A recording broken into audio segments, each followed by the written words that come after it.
Okay, we're live. Billionaire Podcast Network.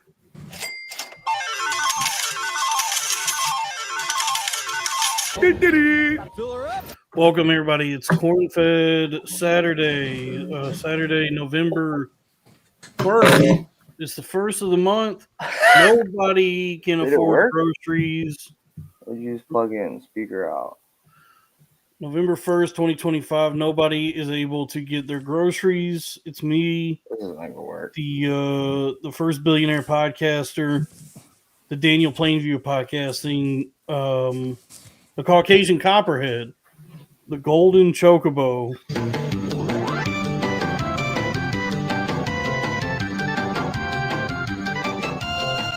Dolphin Pruitt. We got my co-host Dave Wrong, the Stinker.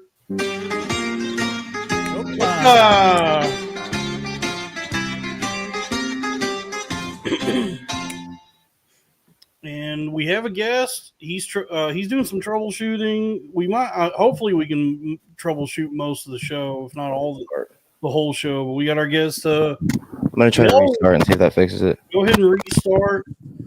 Melrose is here. Dude, I don't think I could be a hot dog the whole show. I think some kids played a joke on me. I didn't know that we were doing costumes until you showed up. Do they still have itching powder? Like you just get probably just a cheap material. Like costumes are not made from quality materials, especially now, dude. Everything's getting worse and more expensive. You're saying that this $10 costume I bought on clearance that was made in China? Where is this made? Isn't it? Let me see. Where's this thing made? I thought I just saw a tab here. Dude, this thing's itchy as all frig. Yeah, I bet. $10 clearance. Was that Spirit Halloween? No, they were closed because I went too late. I went to Walmart and I almost bought this cool Chucky shirt. It was the Chucky overalls for an adult man, but on on like a shirt, and then like a winter cap that kind of looked like a Chucky cap. So it was like the tuxedo shirt version of a Chucky's. They also had the Night Before Christmas tuxedo shirt with a black and white cap. And I was like, that's actually too cool. That's not what I'm looking for. I was like, I thought this would be the funniest because I just picked it up and I was like, hot dog is funny. It doesn't show right on air though. Yeah, it's, you never know how your bits are going to go. Because, I guess my mask works. Your mask works well. Yeah, I was a little peeved at Robbie when he tried to get you to take it off the other day, and I was like, the volume, it sounds fine. I gotta have a real serious conversation with Robbie. We gotta have like an actual sit down about what we're doing. What is the show we're doing? What's your role in the show? What are we working toward? Yeah. Or not. I mean, I don't know. Or you just keep doing the show and having fun. If people keep showing up, right? Hello. People keep showing up, having fun. Is our then guest change anything. Hey, Melrose? how are y'all? Good. How are you? Can you hear us? Yeah, I can hear you. Okay, we're good. Okay. No it's overlap working on the now. mic. I have to play the sound out loud because of my ears. That's right. You have ear Aids, whatever you want to call ear it. aids. You have ear. Something going on with your ears. So what is you have a disability? It's with the ADA. It's registered as a disability. Yeah, recently too. So it's not like it's actually one of the newer ones. It's kind of hype, but it got put in like 2024, and officially, yeah, I applied for Social Security, and guess what? Your boy's approved. You're getting that. You're getting SSDI.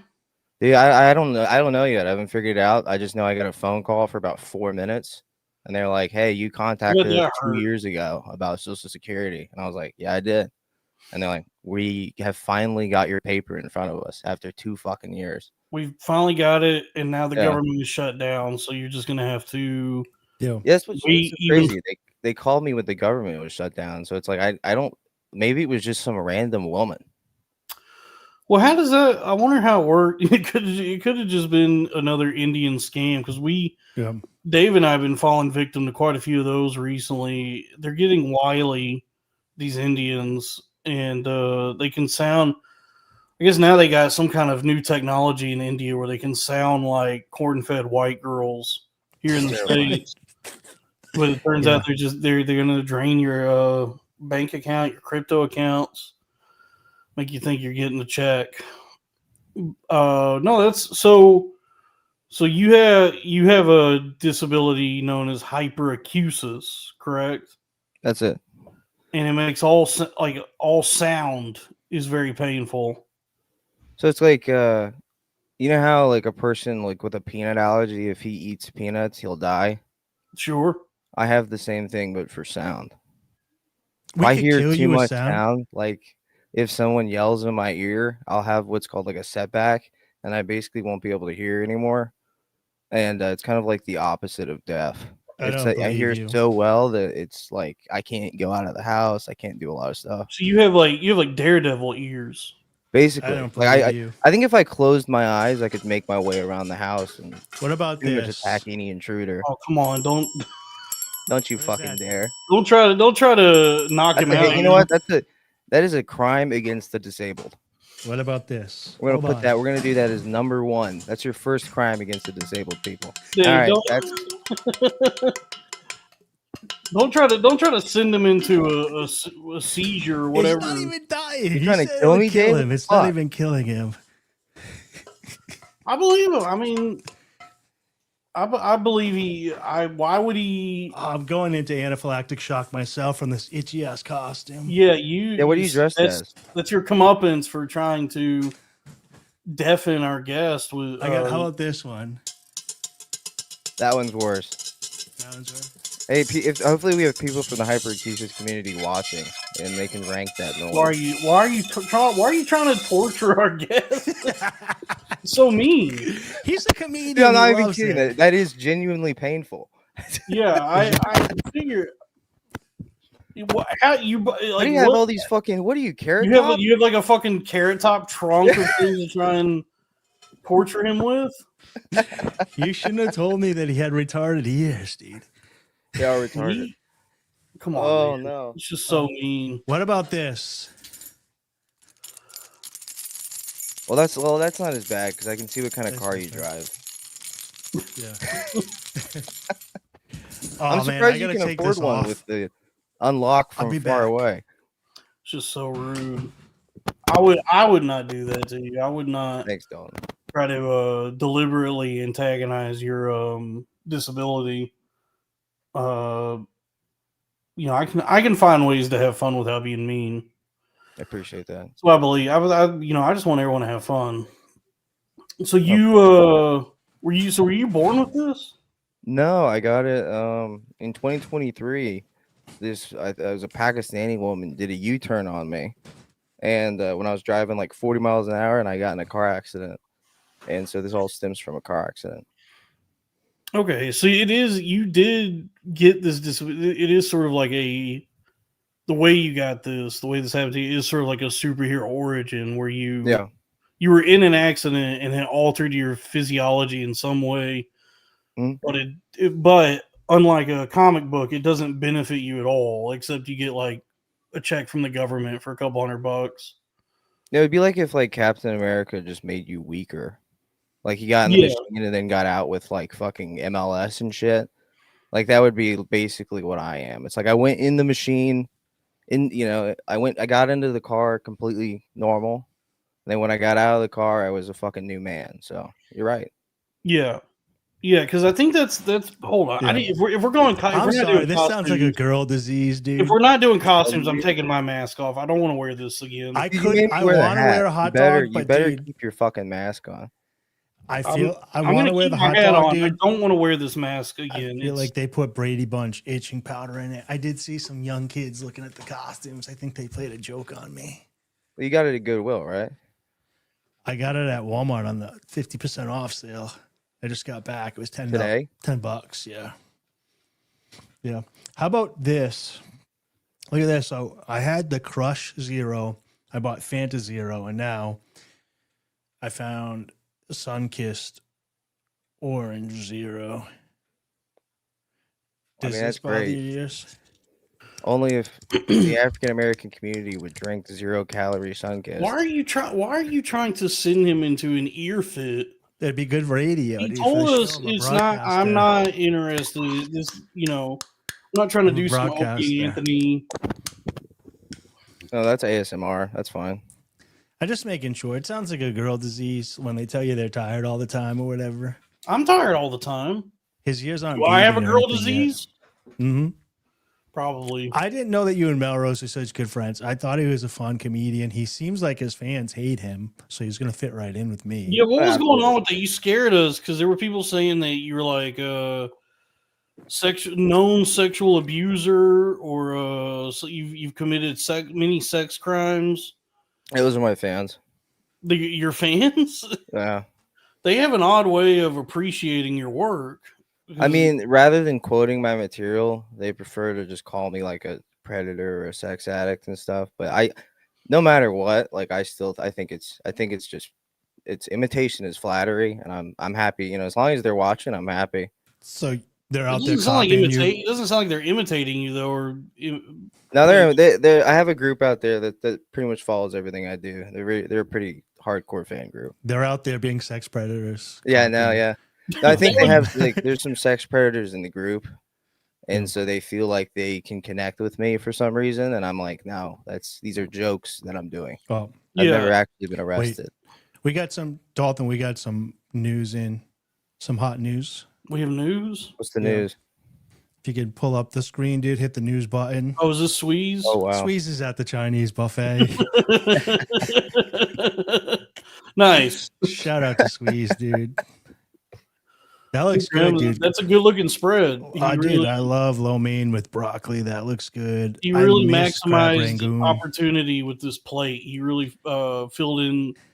Dude, he does the Chinese buffet. He does it like Tetris. Like he finds all the places you can really fill up a plate and maximizes the plate space that he's afforded. Yeah, I like how he uses the sticky rice to hold the sushi on top of the sushi and put it sideways like that. That is, yeah. This is like a Chinese, like civil engineering that he's applying to building this plate at the Chinese buffet.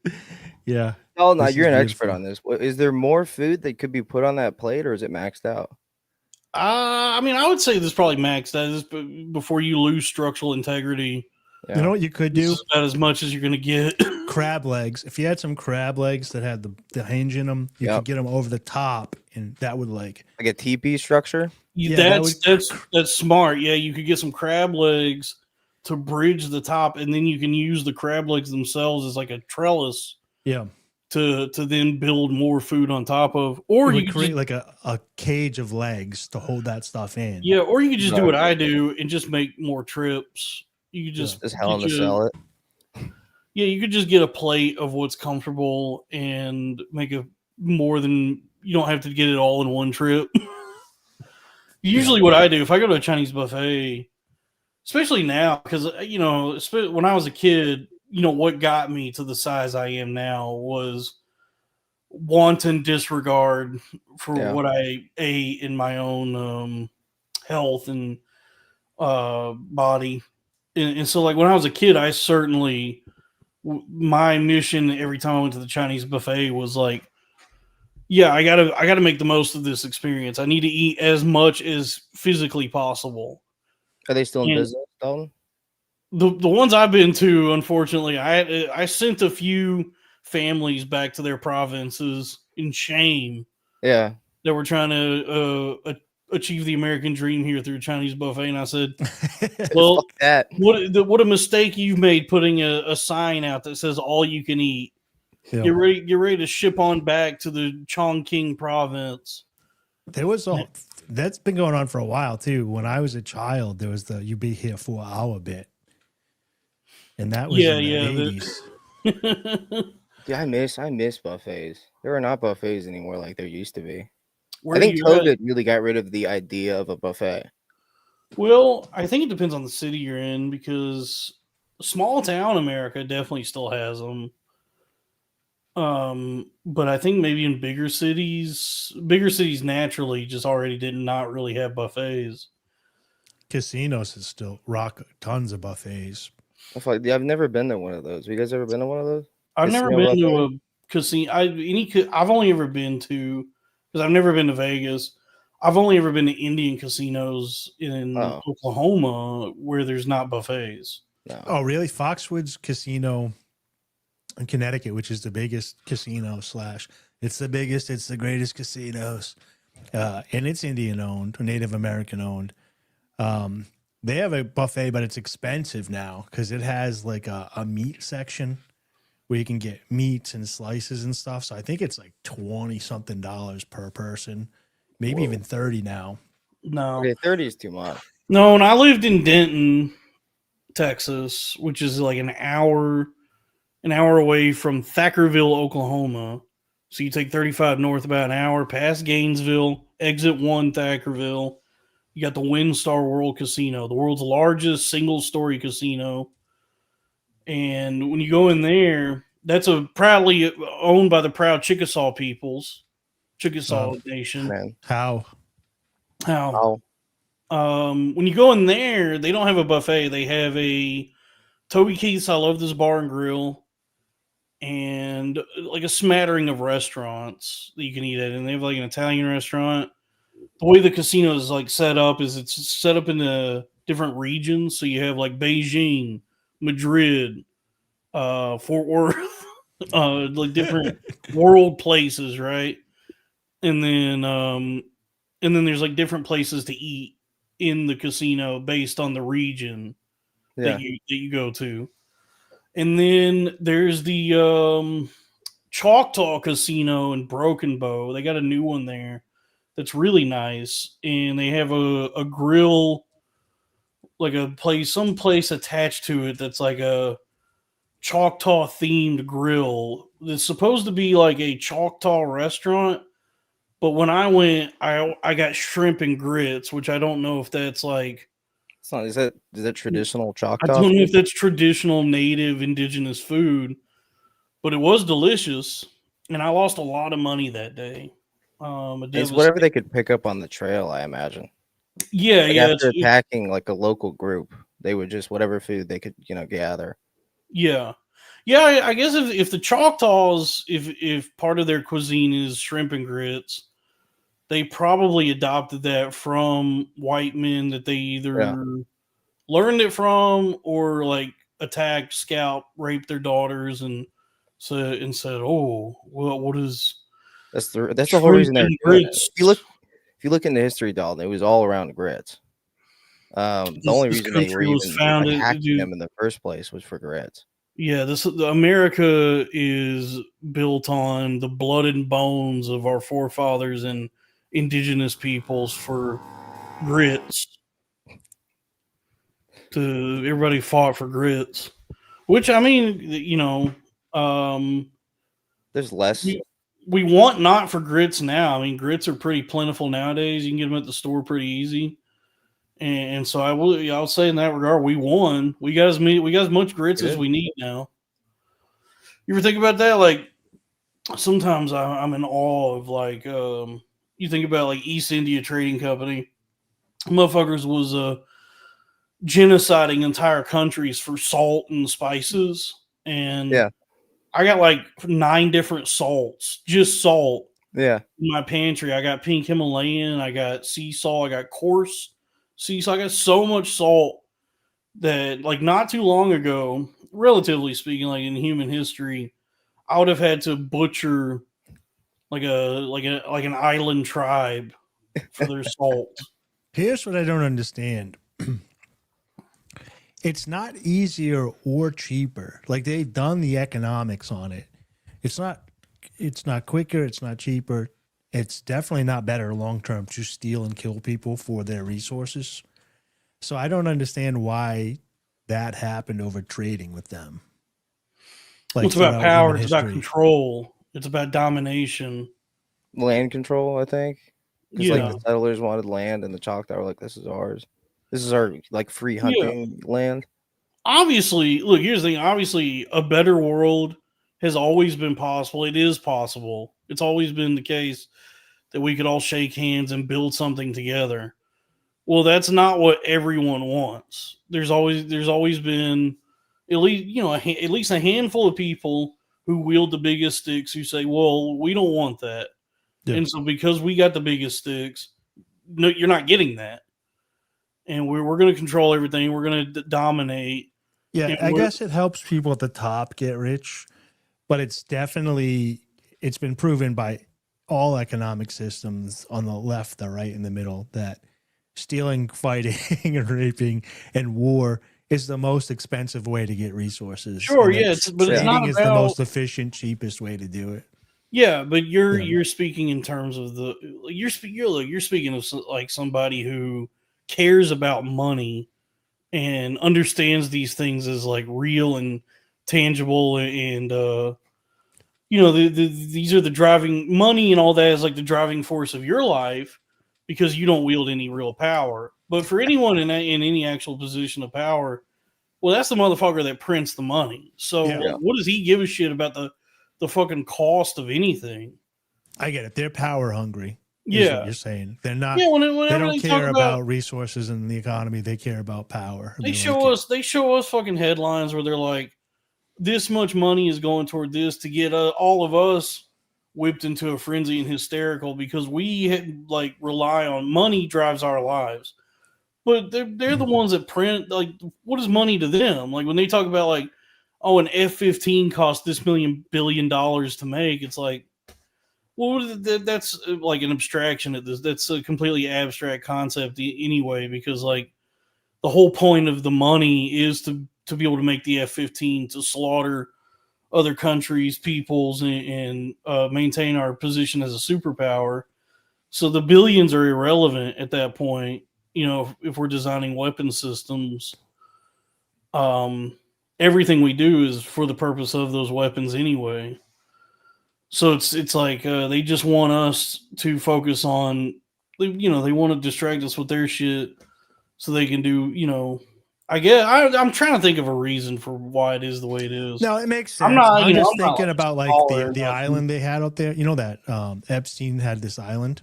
You hear about this? Who's I've Epstein? heard Yeah. about this. It makes sense what you're saying because I'm like, why would you go to that island? It's it seems like there's a bunch of really bad jerks hanging out on that Yeah, island. why would you go to that island? Why would you go? But then I'm You guys thinking never about been on it. a jet before? If I'm you thinking offered me a about it private jet, don't even tell me where the fuck it's going. from my If you perspective. just offer me a ride on a jet, I'm taking it. It would be cool to ride in a private jet. And then it Like lands in- on the island, and you're like, oh well, I'm in for this now. Shit, it would be cool to Yeah. fly economy. It would be cool to fly like business class. Yeah, but you I'd can be do happy that. with extra leg room. Yeah, Let alone, people are- if you're offering women in a private jet to me, well, it's they're like- not women. They're not women. That's the thing. So that's I heard where I some was, of them were women, and then some of them were, I think, of the younger side. that's And where I he's on- think he's I'm in- figuring 'cause it out. I think is- that's why they won't let the list out. Is Be the because- one buzzkill at Epstein Island who's like, "Do you have any adult sex slaves?" they're like, no, I would hang out with the staff. yeah. If I But was I was on just saying, Epstein it's Island, like- I'd probably just hang out with the staff. I'd It's say a, like, that's a what, these guys power are move, creeps. right? And then I'd It's a go kick power it with move the that guy you're who doing. made steaks. Yeah. But also, we let's not get in the weeds here. It is a global island. Do we know what jurisdiction the age of consent was under that? All right, here we go with All this right, Dave. libertarian bullshit. That's the questions you're not allowed to ask. Just that libertarian ideology. I'm It's just like, saying, like, what did the Jews say that the age of consent was in that island? what's the age of consent on Little St. James Island?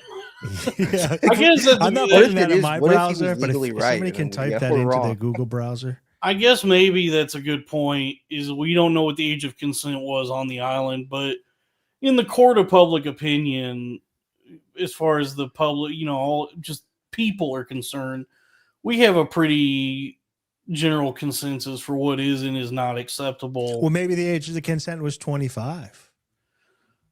So they were really breaking the law. So they were like, we're really powerful. We want to break the law, dude. Yeah, So they increased it just to make it a little more edgy. just to make it Yeah. naughtier. Yeah, make it's a it little bit naughty. naughty. I'm with this 22-year-old. This is ooh. Just to make it so Yeah. even if you are a billionaire who will not want someone over the age of 18, it's still extra special for you. Maybe we Yeah. should that. Maybe we should like increase it to 21.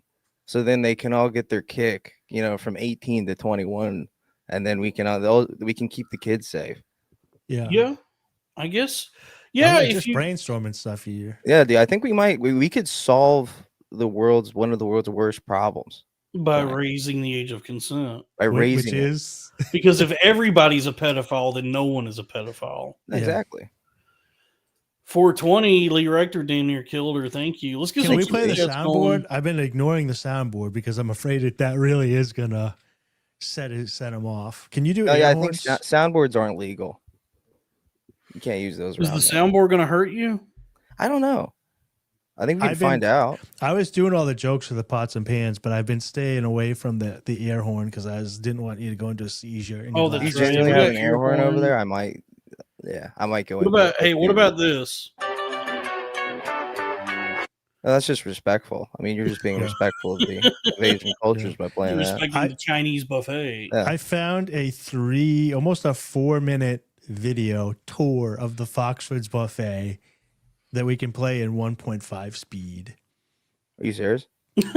Yeah, let's go ahead and check out the Foxwoods Casino buffet. It's pretty good. Wait think- till yeah, you no. see this place. Let's break it down.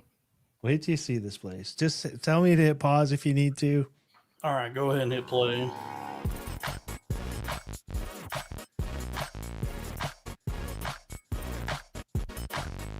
Now, that looks pretty good. Why'd they start with desserts?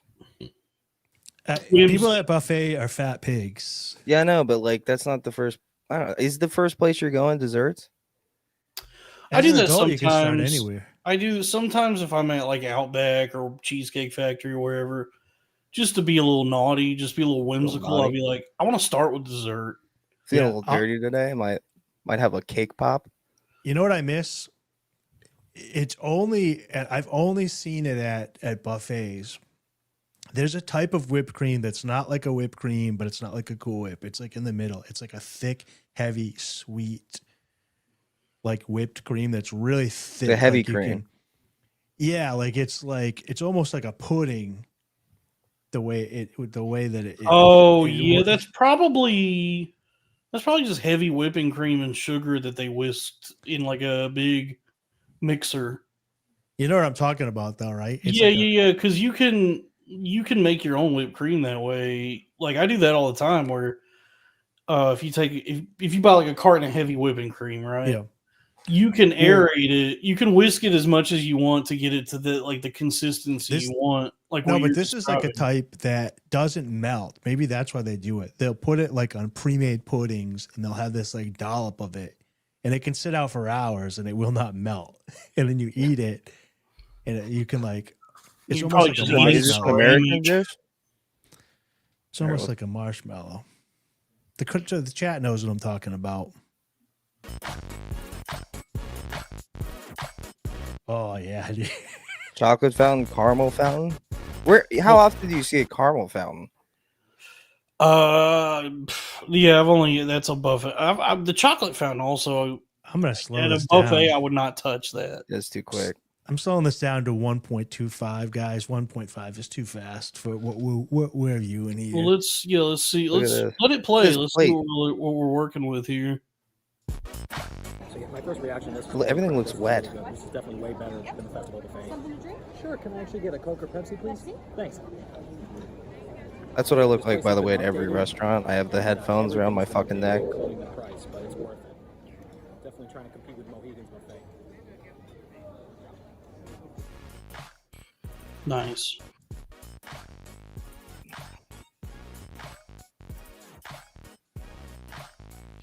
Yeah, good looking trough slops. Yeah, pizza. A A little low, that's though, on the good. pizzas. There's only one slice of each.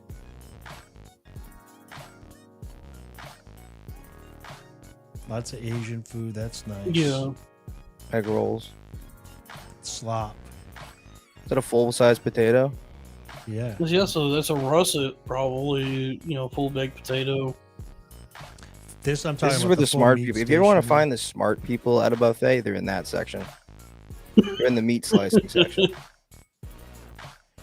Well, some of them are nice. You can go up and like order a stir fry, like take the raw ingredients and bring it up, and they'll. That's cook the your stir fry. Mongolian grill. A lot of Chinese are really- buffets, at least pre-COVID, would have that. Yeah. Yeah, you have to have like 10 years of experience to operate that, though. Like if you work there, that is the Or you just have to highest be a level Mexican position. guy. Yeah, you have to have no years experience to be Mexican. Yeah, you just go to a Chinese buffet and there's a Mexican guy that you hand a bowl of raw meat to, and he goes, "See." See, Yeah, like He nice. takes it. He Amigo. takes it back to this big fucking griddle. And he cooks up all your raw meat for you. Oh, that tickles me. That's kind of crazy. That's hard to This pull is- off. Yeah, I wouldn't touch the oysters at a buffet. That's what I'm This is saying. already It's too hard starting to to get pull off at a sketchy. buffet. Yeah, this is already starting to get sketchy. And then that is really sketchy. Like the fries that have been left out next to mussels. Yeah, a lot of this looks like What a dog shit. weird To way to put be it. honest with you, this is like probably better than a Golden Corral, but it's still a buffet. So you're probably spending at a casino like this probably like $60 to get in here to this buffet. No, I think the last time I went to this one, it was $22. That's surprisingly cheap. $22. That's Yeah. a good deal. That's a good It deal. used to be 16. So it's probably better than a Golden Corral, but it's still like with any buffet, the sort of the deal you're making with yourself or the trade off is none of this is going to be that good, Let's but look it's it a up. lot. It's so much food, and none of it's particularly good though. I think it's variety. I think it's like it's like, do you want a ton of fives, like 5 out of 10s? And it's like if you could go any place and get just as many moderate 5 out of 10s as you could, that would be the place to go. Like those All right, fries are not a 10; they're a 5. The prices have changed. I got the prices up here. The breakfast buffet is $15, lunch is $25, and the full soup to nuts with meat, stir fry, pizza, desserts, and everything for dinner is $29 per adult. Wait, they put pizza in like the extra premium slot? Well, it's for the dinner buffet. Yeah, it's yeah. like the dinner buffet, I think, where they're like where you can order like a pizza for the table or something, probably. I don't know. I don't know. I mean, Keep playing the it's video. Let's still go back. not a We need to bad- see But oysters. then there's an additional T-bones cost $12, so that's and lobsters are 18, so those are on top of. Snow crab is $10 on top of. So you do not get T-bones, lobster, or snow crab with that $20 entry What are fee. they going to fight me for it? Once I pay my money, I'm in. I highly doubt they have Probably, a. it's probably You're like gonna a get a wrist, like a tomahawk. wristband. They're like gonna you see- tomahawk you, dude. Yeah. Yeah. What do they do? They blow dart gun. They hit you with a blow dart gun. But yeah, They're trying to this get you- buffet does not. It doesn't. Yeah, the chat is saying also it does not look very appealing. No. It's just It's like any buffet. It's a lot of food delivered in troughs. Yeah. That if I was there, yeah, I'd probably fix me a plate or two. And Well, it's like a casino, or like a strip club where the lighting will make everything look better. It's the same thing with like a buffet, like just how like you can take any stripper and make her pretty at a strip club by dimming the lights and making stuff flashy. At these Golden Corrals and these buffets and stuff like that, they're experts on lighting, so they know exactly the light to hit that fry to make it not look like it's 2 days old. well, I whatever will say this this- guy's doing in this video, he's making those fries look like dog shit. Yeah. Dude, I will why say, would- as yeah. somebody who's Okay, this is a personally shot video. This isn't like their video. Okay. I have frequented Foxwoods and played at Foxwoods. What I will say is they have a really good restaurants there, tons of delicious food at tons of different areas. And they even have like a food court. So I don't think that a lot of people are frequenting this because there's so many better restaurants that you can go Yeah. there. Yeah. And now this is like way off That's limits, dude. crazy. Oh, it's just open. That is seafood. crazy. Just loose shrimp on a bed of ice. It's crazy. Are they out of their Like- fucking mind? Like we were getting a taste of it with like the mussels over there, but just oysters. Imagine just getting oysters and being like, yeah, I've done that one Ew. time. This is why I never do it again because I got oysters off a Chinese buffet once and I got Gotta so go. sick from it. I was like, yeah, I guess I'm good. Never eating Chinese buffet oysters again. That's not something I ever really need to do again. That's a risk. I'm surprised you took that risk, Dalton. I didn't know any better at the time. I just said, wow, normally these are like Yeah. $20 a dozen and I could just eat as many as I want, including with this question. buffet. You're at the buffet, dude. You're sitting down. You happen to get seated next to this, and you're watching the people that go up to get oysters and shrimp. If you had to guess, what race do you think is getting free oysters and free shrimp? I tell you Now- what, man, I've never been to a Chinese, like any Chinese buffet I've been to that has crab legs. You either Got a got to the bite one? crab legs or an entire family reunion made sure that there were none left. Did they have airbrush shirts on? Yeah, this an family? entire Is that where airbrush you shirt. Without fail, every Chinese buffet I've been to that has crab legs, you better get to them before the airbrush shirts do. Because So- you're going to eat all of them. I don't think I've ever had a crab leg. I just don't even take the risk. You've never The had crab a crab legs leg I've in had life before. ever? No, like at a buffet, it's just like I Oh. know once Yeah. they get put down, if I'm not there and like I got my elbows out, I'm not getting one. Yeah, me looking at this, I actually think the raw oysters. I think that is like a crazy ass Asian will go over and eat those. Look how they're touching. But Look the at that. shrimps, I definitely think that the shrimps got some ideas Dude, going just over. just the to fact get that 'em. the shrimps are just spread out on a bed of ice. Are they allowed to touch? Do you guys know if those two objects are allowed to be I together? mean, it's already not kosher, so They live in the sea together, dude. That's true. If we had Robbie here in his crab costume, he could tell us. yeah. I mean, if you're Jewish, you're already not allowed to eat any of this shit. So why not just let them all have an orgy together? Well, if you're Yeah. Jewish, the price was enough to convince you not to go here. That's right, yeah. 29, yeah. Yeah. That scares me right there. Oh, more More. oysters. There's the Ugh. crab claws, I That guess. gray. Look how gray that crab leg is. Are those even legs? Are they... This is horrific. Look at that. Oh God! Yeah, so those are Looks just like you hit a the- crab with a those car. are like- So those just aren't the Alaskan. Those are just the small little crab Those legs. are the odds and ends, yeah, I guess. Yeah. And this is some sort of scallop. The fuck is stew. that, man? This Like some sort of dude, scallops whoever and beans. this guy making this video must have just been really desperate for any kind of content because he's not selling. This buffet looks like dog shit. I don't I think agree. he's selling it. I think he just went to the new buffet and is like, I'm going to put this online. You know? No, he's definitely not marketing for it, or else he'd do it with like full food. Yeah, this is 6 years ago. What are the comments? Goldstein. People have been there. Okay. So didn't did like the anyone? food Yeah, at the new regulars don't go buffet. there. Don't waste your money or time. Yeah. There you go. I would just Yeah, read that. regulars comment. would I don't never need to go watch there. this 4 minutes. There's so many Yeah. better restaurants. That's enough of that. Wait, I'm still got to see what's going on here. I think Oh, we should desserts finish- is Yeah, I next. think we All need right, to well, finish it. here we got the desserts. Oh, no, I'm shocked that you're the one that wanted off the video. I'm fucking shocked It's right an now. unappetizing buffet. I don't know. Oh, and advertising. All right, I never couple expected you types to of say that. brownies, some cookies. If I was at this casino and I paid for this buffet, I would eat enough of this food to get full and then say, I can't believe, like, I would have rather just spent my money on a decent meal somewhere else. So I We would could still think eat at about the that. buffet and then You feel could- bad about it. There's ice cream in the background. That's definitely good. You could try a couple cookies. They're probably not that good. But if you wanted a meal, you probably just go over. Meat eaters just go over there and get the meat and some noodles or whatever. And a potato. You could go get a full potato and just meat. And if you went to another restaurant, you probably would have paid $30 for the same thing.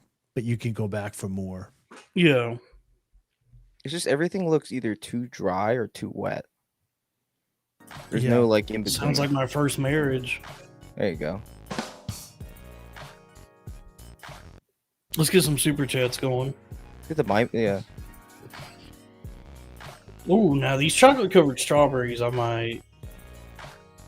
You don't get many opportunities. Oh, here we go. I was dude. I was Okay. hoping somebody would show me a plate of spinach pizza dipped in roast beef. What a fucking odd combo. Dude, what is glazed on that? Why is it so moist? Like, why That's is what I'm that saying. It's like they glisten? spray it with water. Sweating, dude. The sweating buffet by It R.L. is called the the Rainforest Cafe, so maybe they do spritz it with rain. Dude, yeah, it's a constant mist. Native American. Okay, guys. So my Okay. verdict is the buffet is really great. I really love the update. While it is more expensive, I think the quality of the food's definitely higher. He likes it. The room is much more open. I think everything is much more open and clean. I think there's going to be more selection as time goes on. I think they're kind of rolling it out and getting used to it. But I got to say, I'm very happy for the price that I paid, and I will definitely come What a back. lame plate. So I'm really glad that they updated this. Check this out, guys. There's a woman in the back yelling at the immigrant that's just trying to clean the tables. What's he doing now? You just recording this argument? Other than that, excellent experience. Thank you guys again.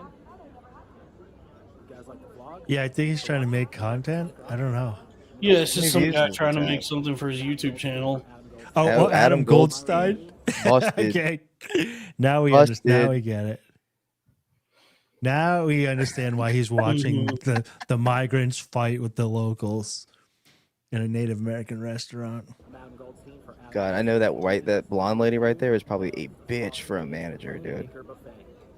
If you guys ever had like a white woman in her 40s as a manager, it's hell. Dude, Please check out my other Foxwoods. I've had jobs like that where I just say, yeah, I just don't need that job anymore. I just don't go Yeah. in. I never go back. Yeah, unless you're getting free food, which even then I don't think it's worth it unless you're getting the full buffet. Yeah. What was I gonna say?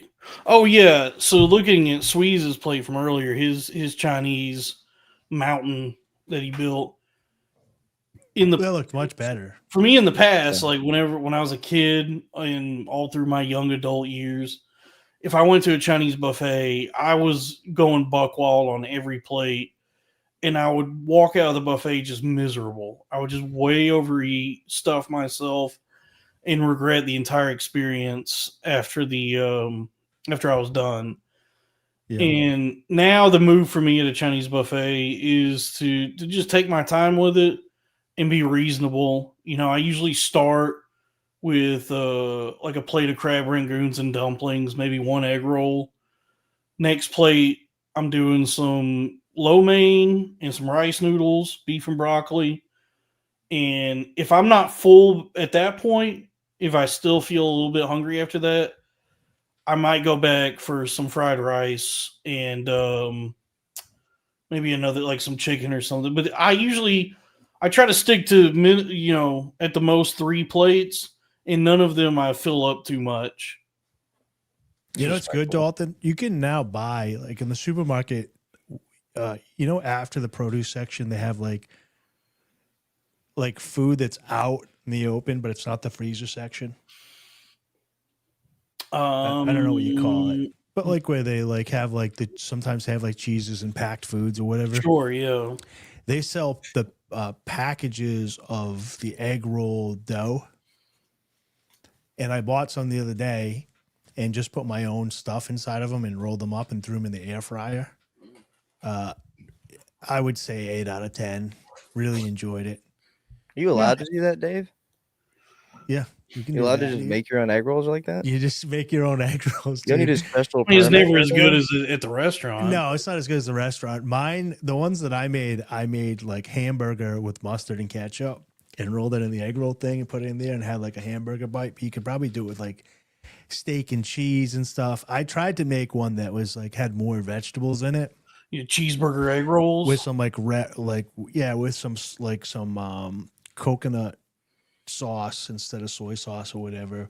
But it Dude. didn't quite work. But the rolling stuff up in there and air frying them, really good. Dude, You can I make your saw own pizza rolls something- basically if you wanted. Oh, $1 from Gibbs Destroyer. Gibbs. Thank you. Let's get some super chats going. Oh, so I made this. I'll take too. questions. I'll answer any question. All right. So our guest is Melrose, the Hello. comedian. I'll answer I any made a questions, holiday but- treat. oh, you just had that on took- standby? I took this. I took these dark chocolate fudge, and then mixed it with a can of 100% pureed pumpkin, and I baked it as the directions said. And it made these pretty good brownies that are high in fiber, low in sugar, and they're super. They're not as moist Dog. as the stuff that's on the at the buffet, but they're pretty good, and they have a brownie consistency to them. I highly recommend They trying look it. dark. Yeah, that's because I use the dark brownie mix. dark fudge chocolate. Do you like dark chocolate, Dalton? I do, yeah. I like it better than milk chocolate for sure. It is well, a little quick Oh, there's a appearance by dog. my dog. Oh, he's Yeah, behind me. don't give that dog any of these There you go. brownies. Yeah, don't give the dog any chocolate, dude. Hey, you got anything? Oh, nice. Incitus gifted 5. Oh shit, I gotta change that. I just remembered. I said I was gonna change the prices on those. Hey, thanks for the memberships. We appreciate you. Somebody said it's set at what, $3.99. I do need to change that to like $1 or $2. My dog's name is Duke, by the way. So saw someone ask that in chat. Shout out to Duke. I'm gonna try something. Cover your ears. I can't. Just go ahead. It's fine. Come on, It's man. fake. Yeah, It's no, got that's fake fine. girl No, it's fine. disease, dude. He already The paintbrush earlier was where he got me. he does not have a fake disability. Come on, stop with this. I brought my extra guest as well. Stop trying to exacerbate his Daredevil years. I didn't know you and Melrose were so close, dude. Is it We're 'cause very, he's a yeah, we're cowboy very like good you? friends. Because you guys are cowboys. Melrose, you're in Texas though. You are a Texas guy, right? Yeah, I am. I can do the Texas accent if I need to. I try to avoid it overall, but I don't think there's much to do when I speak like this versus when I speak normally. Where you from in Texas? I'm from Dallas. You're from Dallas proper? Yeah. Like Dallas the proper. big I'm from city. Dallas proper. proper myself. Yeah, because I everyone's go up like, to "Oh, you're from." Panhandle There's people like from sometimes. Plano, Denton, Richardson, and whatever, and you ask them where they're from, and they'll be like Dallas. And then Yeah. I'm like, okay, and it's usually just people use that as like a central city. I do that to make it easier, like because when people ask me where I'm from a really small town called Springtown, which is like an hour outside of Fort Worth. The next biggest city to Springtown will be like Weatherford, so it's like Parker County. It's just the country, right? And so, like, whenever anyone not familiar with that area asks me where I'm from, I just say Fort Worth. And then if they want to pry further, I mean, I guess I could get into the geography of the area, but it's easier just to tell people, yeah, I'm from like Dallas, Fort Worth. I'm from the airport. From the airport, yeah. I'm from I do DFW. the I'm same from thing. Which is, I think, in like, isn't it in Arlington? the DFW airport. No, I guess it is DFW. Yeah, that's a I don't different know. It's I'm not. thinking about private jets again, dude. It's The like whole its own. Epstein thing. Actually, DFW is like its own city. It's not really. It's a metroplex. Yeah. Well, the airport itself is also this other thing. Okay, well, you're from the actual big city, Oh yeah, you Dallas. saw the curtains behind me. I'm from the big city. I bought an older house, and it needs some updating. You're a And, homeowner. but what'd you say? You're a homeowner. Almost. That's pretty big. Whenever they get home, they're gonna make me leave. But they're not home right now. It's pretty big nowadays. It's like a huge accomplishment now to even have a mortgage because Yeah. the price of Have bills. yeah, the price to have bills, yeah, because the It's price an of honor to have bills. the price of houses has just exploded so much that like your average starter home in a decent city is like $500,000, so that's not. No, when I Yeah. took the sign off this house, it was like a for sale sign. I took that down. It was $429. So yeah, a lot of most houses nowadays are about that much money. And the Oh, nice. fact that, like, if you can Autumn get is here. if you can get a townhouse in today's society, I think you're winning. Yeah, dude. I mean, yeah, if you could just get like a storage unit, I think that's I think big. yeah, that's enough. Yeah, it's getting tough out there, dude. Nobody can get their groceries. When I did do. that happen? I texted Sal today. Sal's my other co-host on this channel. I get he's probably feeling the crunch with this whole government shutdown because he's very open and proudly on Snap. Oh, Um, I've never met and anybody on Snap, or at least no one that's told me. There's a lot of people on Snap. 40, yeah, yeah, there's a lot 41 of million Americans or something like that. But Yeah. I thought, isn't Wick? Aren't kids on Wick? Wick is different somehow. I forget. Wick Women and infants and children. Right, Wick, I thought. So I thought Like Wick was Titanic for rules or some women shit? with children and babies, and I thought Snap was for families. Snap is no, because I think can't individuals get Snap also? I don't know. I don't Well, know. they how keep you saying that call- women, infants, and children are going to starve, but I thought that was Wick. And then I thought EBT was different than all of these. I thought that was just electronic black people technology or something. I don't know what it is. All right. I think that's the acronym. We don't know. I guess the point of sale where they can't figure out how to swipe the card is the electronic black technology. We're like, do I swipe it or I put the chip in? Is it a tap? Don't they Do I make it tap like bright and yellow too? So like when you're at the checkout line, you know if the person in front of you is using it. I'd say don't like think a they do big, that bright anymore. yellow card. I think the EBT card is more discreet now. I was gonna made it say if they very can make it look like a respectable. Visa. That was a big deal when Obama was in office. Is they wanted to get rid of the stamps and switch it to electronic and make it like discreet, so people didn't have to feel embarrassed to take it to use the system. Dude, I have no shame. I actually am proud. I feel proud whenever I get money from the government. I think absolutely. everybody should be doing everything they can to get as much free money from the government as you qualify for. Oh, absolutely. I didn't like the fact that the food stamps thing going away though, because this year I don't know if you guys participated much in Halloween, but it felt more like a fucking food drive this year than actual Halloween. These kids would come to my house and they're like, "Can I have like dinner for the next 3 nights?" And I'm like, "No, I'm doing full size Snickers bars." One Salisbury steak each. Yeah, they're like Take they're one. coming over and they're asking for genuine food, and it's like I don't have those things. Like I'm We're not hungry, emptying my sir. refrigerator for you.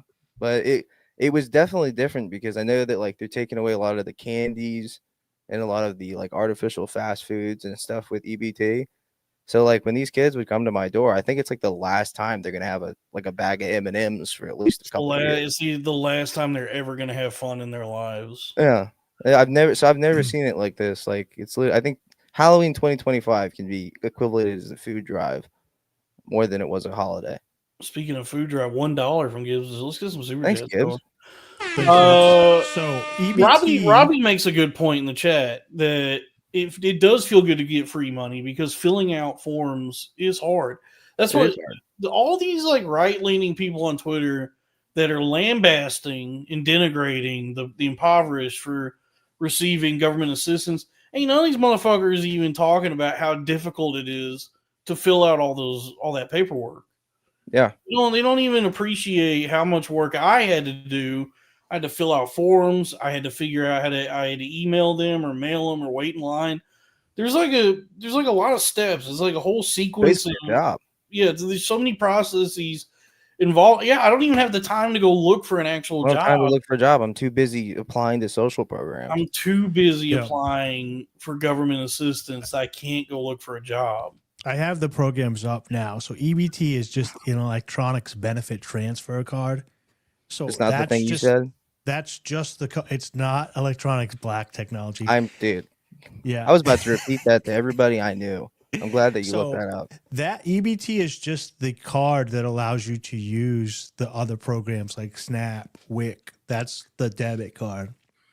Snap which is full name is Supplemental Nutritional Assistance Program, is monthly money for low-income individuals and families to buy food, and they can buy vegetables, fruits, meat, fish, dairy, eggs, breads, grains, seeds, plants, but no hot food, no household items, no vitamins, no supplements, no alcohol, no tobacco, no restaurant foods.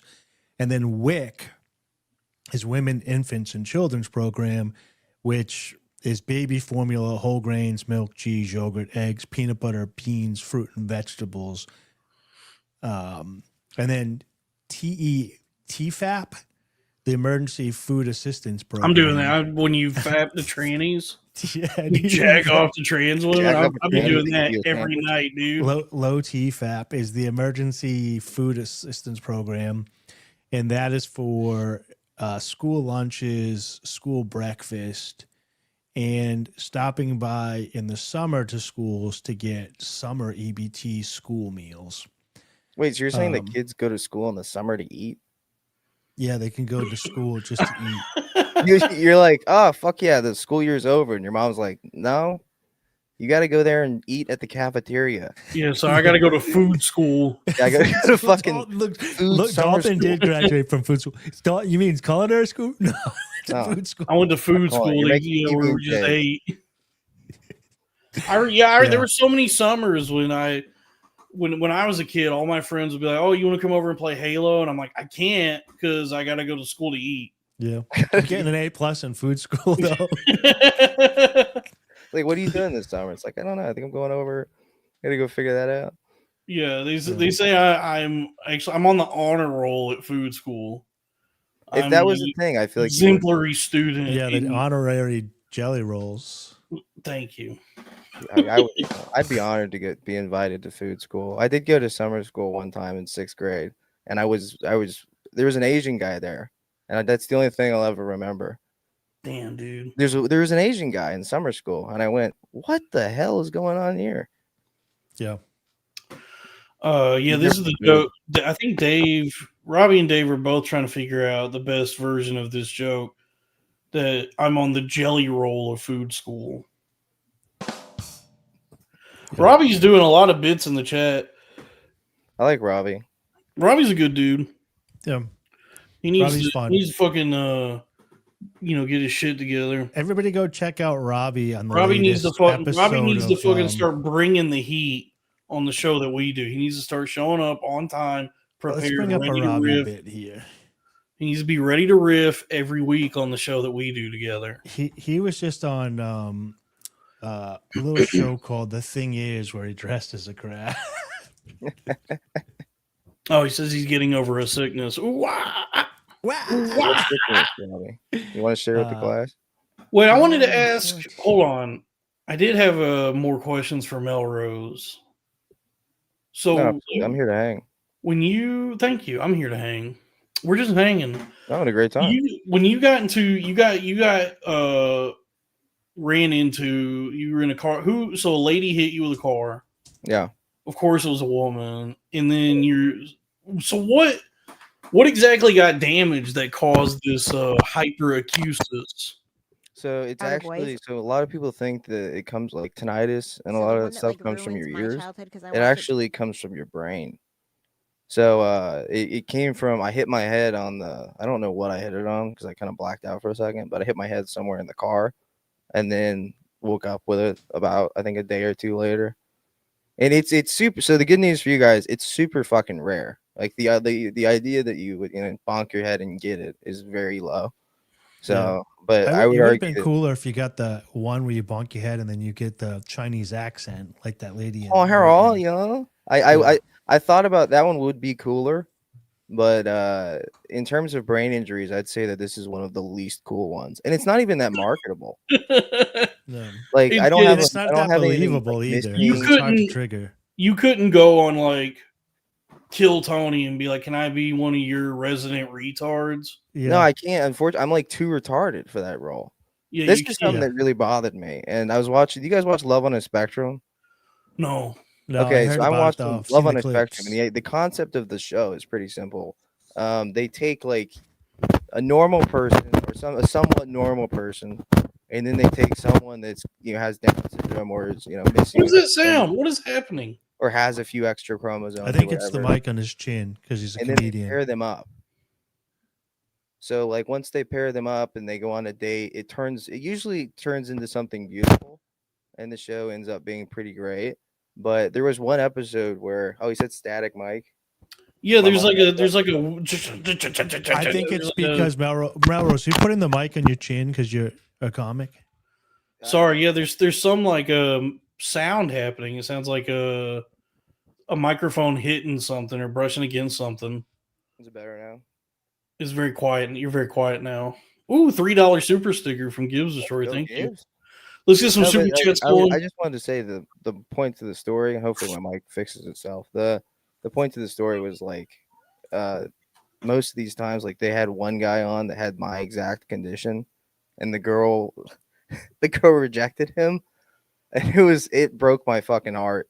Oh, So was she bad. ugly So, too? like, I'm not even fucking good enough to be on Love on a Spectrum. Was the girl that shot him down good looking, or was she? And I'll go. I mean, she had Down syndrome, so she was beautiful to me.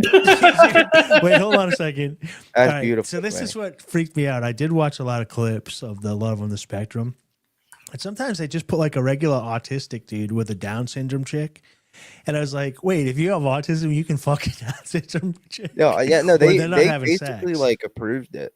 Like the executive producers sat down and were like, "Are we allowed to do this?" And then they kind of decided they're like, I guess like a normal person can, because apparently a lot of people, like a lot of people with special needs, they want to date a normal, someone that doesn't have it and live a Dude, normal life. You don't want to date a fucking retard. No, Yeah, but I heard Down syndrome bros and lads and ladies are super horny, and so maybe they're getting ready. You put some, But there's a chat. The chat's actually saying it's not illegal to have sex with a Down syndrome woman. We got to get. Raphael Anybody from know that Jake show. Flores? Let's get No, Jake Flores don't on the listen. show. Raphael said that. Raphael's in Brazil, so They can have sex with children there's in no Brazil. laws in Brazil. Yeah, I don't know if there's. Yeah, I should have looked at the Oliveira. yeah. No, Yeah, I he's just thought calling in it from really was Epstein's a kick in the Island. balls to notice that like basically everyone on the show could find a partner, like no matter what was wrong with him. But there was one guy that had hyperacusis, so he couldn't go to like restaurants and he couldn't participate in a lot of like the daily activities that she wanted to do. She's like, I want to go to concerts, I want to ride a chocolate school bus, like all that kind of stuff. And he's like, I can't do any of those things. Oh wait, can you play video games? I play him muted, so I play it without sound, so I just get absolutely shit on. Yeah, he plays them muted while the Joe Rogan Experience is Can you playing. put on ambient sounds or no? Like turn off the music and turn off like the guns and just turn on like the ambient sounds. Yeah, I can listen to like some stuff like that. I'm kind Footsteps of working and- on getting better. So it's like over time, it's kind of like a muscle. Yeah. There was a year where I couldn't talk at the beginning of when I had this condition because it hurt too bad, and now it's kind of Oh, like wow. I've built it back up as by training it. But there was like I still haven't gotten my full voice back. This sounds like a fucking nightmare.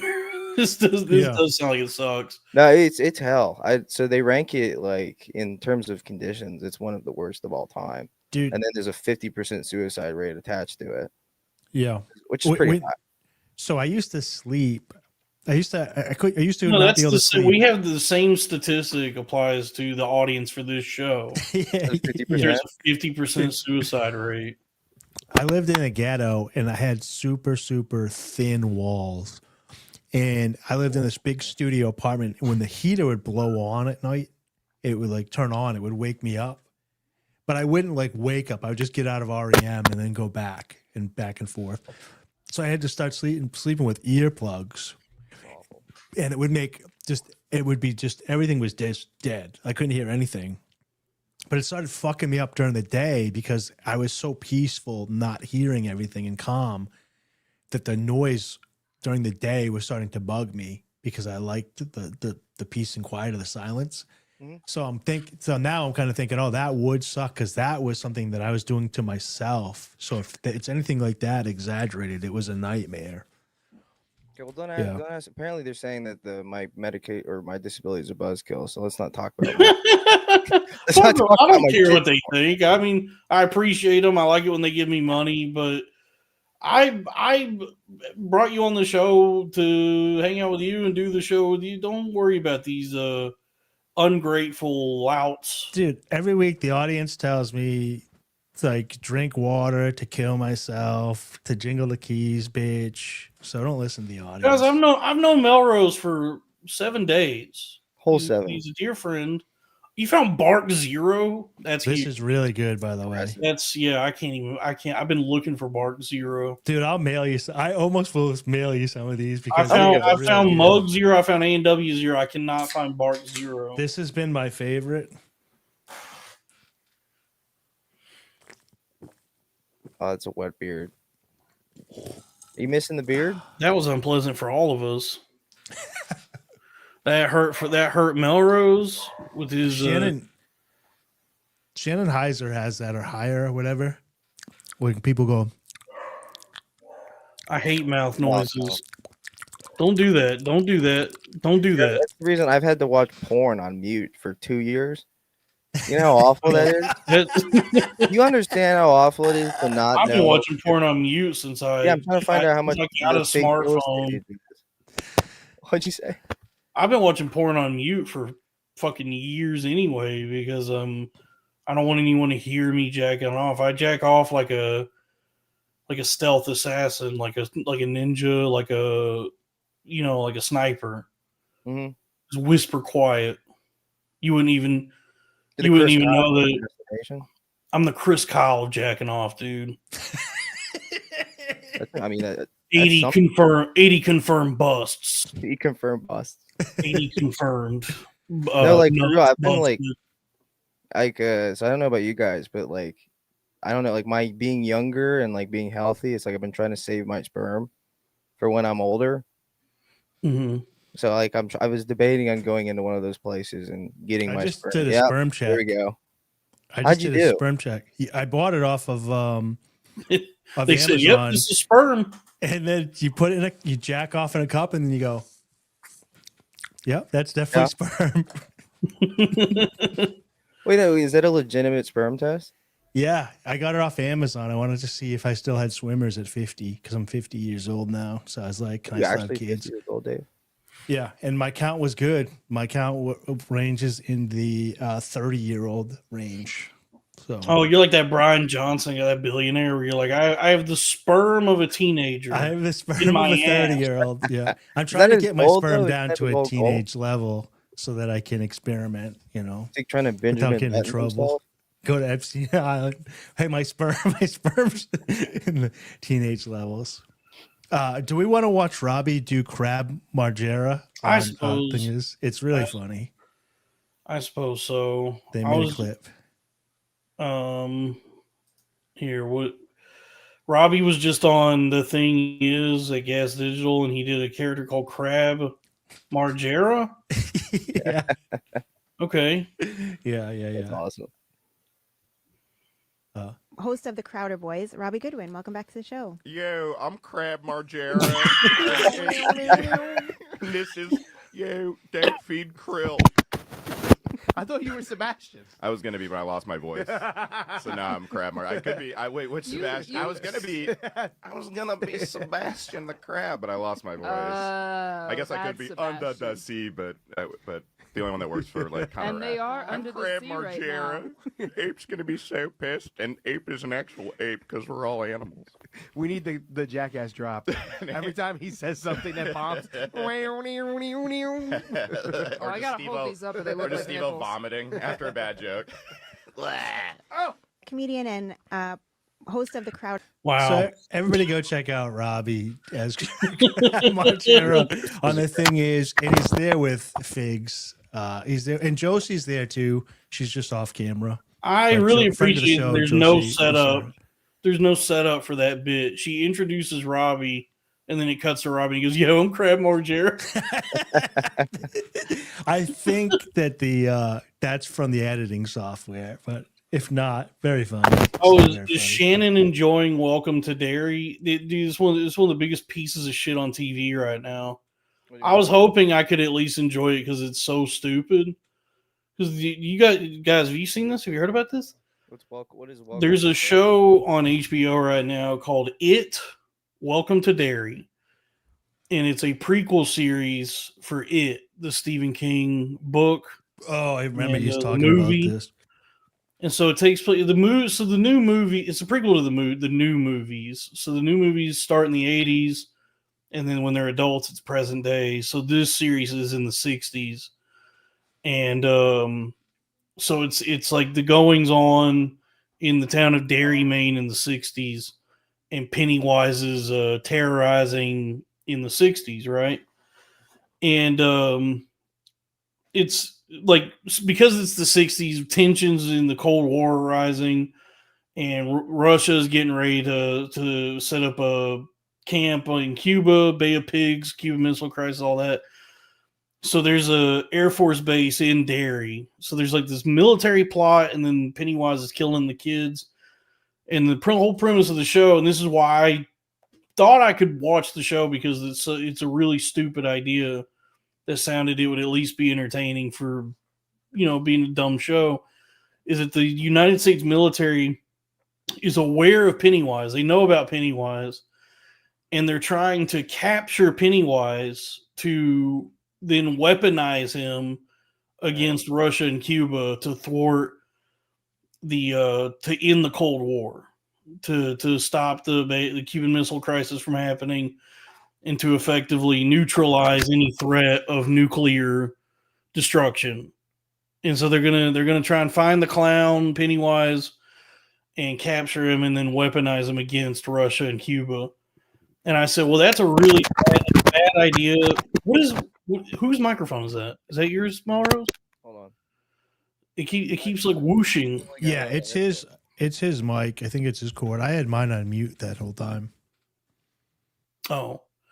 Well, anyway, I guess all that's to say is it's an unbearably bad show surrounding all of that. So all the shit with the military is like, why you would tune in. I'm waiting for all the military stuff, but then you got all the fucking bullshit going on with the town and with all these kids, and the show is just unwatchable for the most part.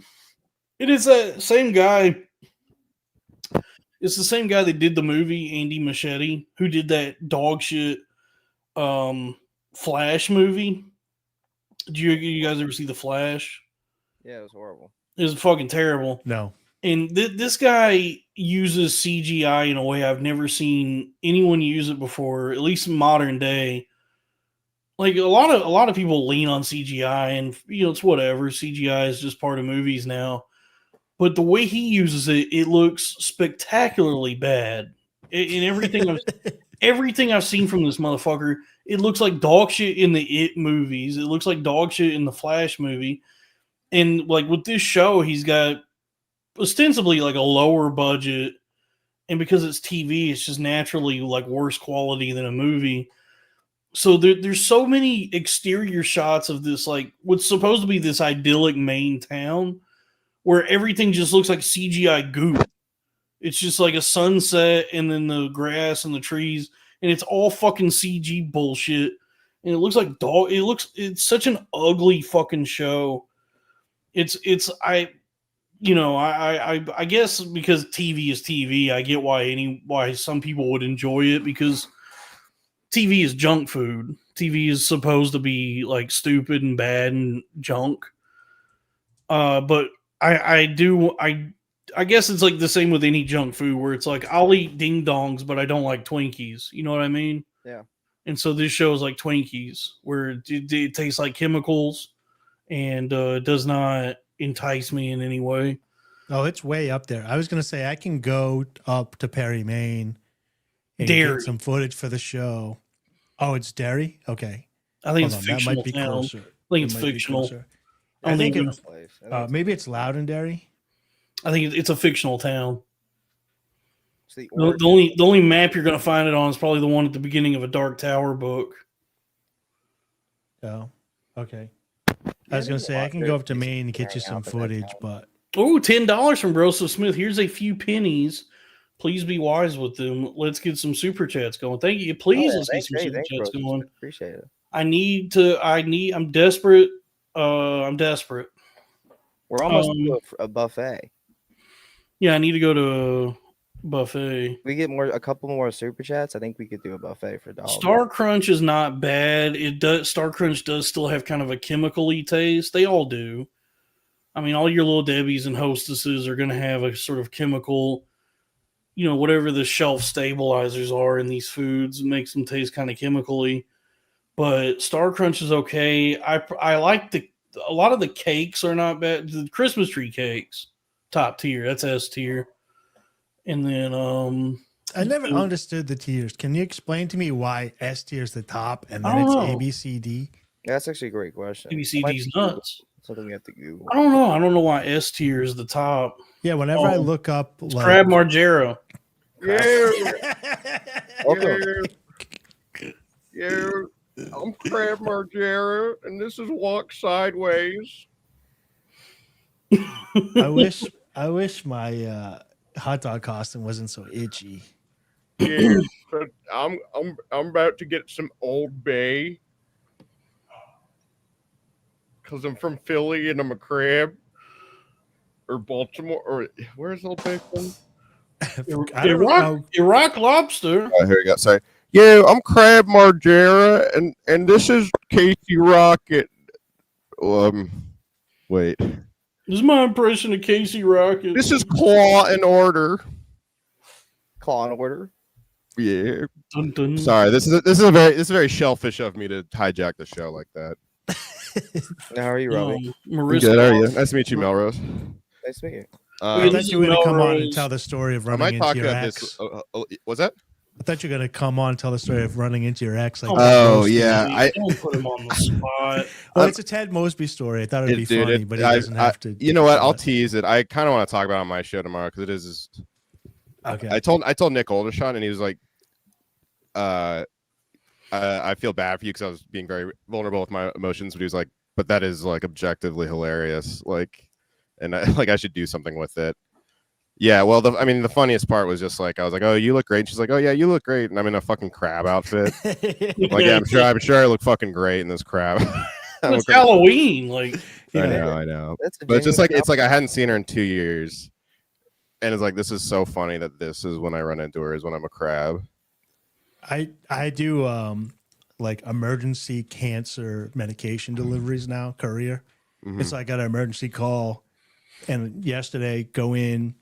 Get to the place or whatever, I knock on the door, and the guy opens the door, and he's in a full Spider-Man costume, and he's like, and he hands me the refrigerated drugs, and I was like, thanks. Hey, Raphael, yes, I do own this costume. You got a problem with that? Yeah. You own that? You didn't just rent it? Yeah, no, yeah, I own it. The key you didn't rent that from me? I've already got my fucking money's worth. That's not a Joseph A. Bank rental. My name is Joseph A. Bank. Now, one hand you got money. Oh, while Robbie's here, this is a good timing. Pull up this post that I got from Twitter up here. We have to have a debate here. What is this? Debate of the night. Ooh. This is going around. Sydney AI generated. I think it's obviously Sydney Sweeney. They use like kind of a weird photo of her. Of Sydney and a great photo of Sabrina. These are AI, aren't they? These ain't. It's not really them. The cross. They don't know how to add the cross. AI. No, that Sydney Sweeney thing is real. Yeah.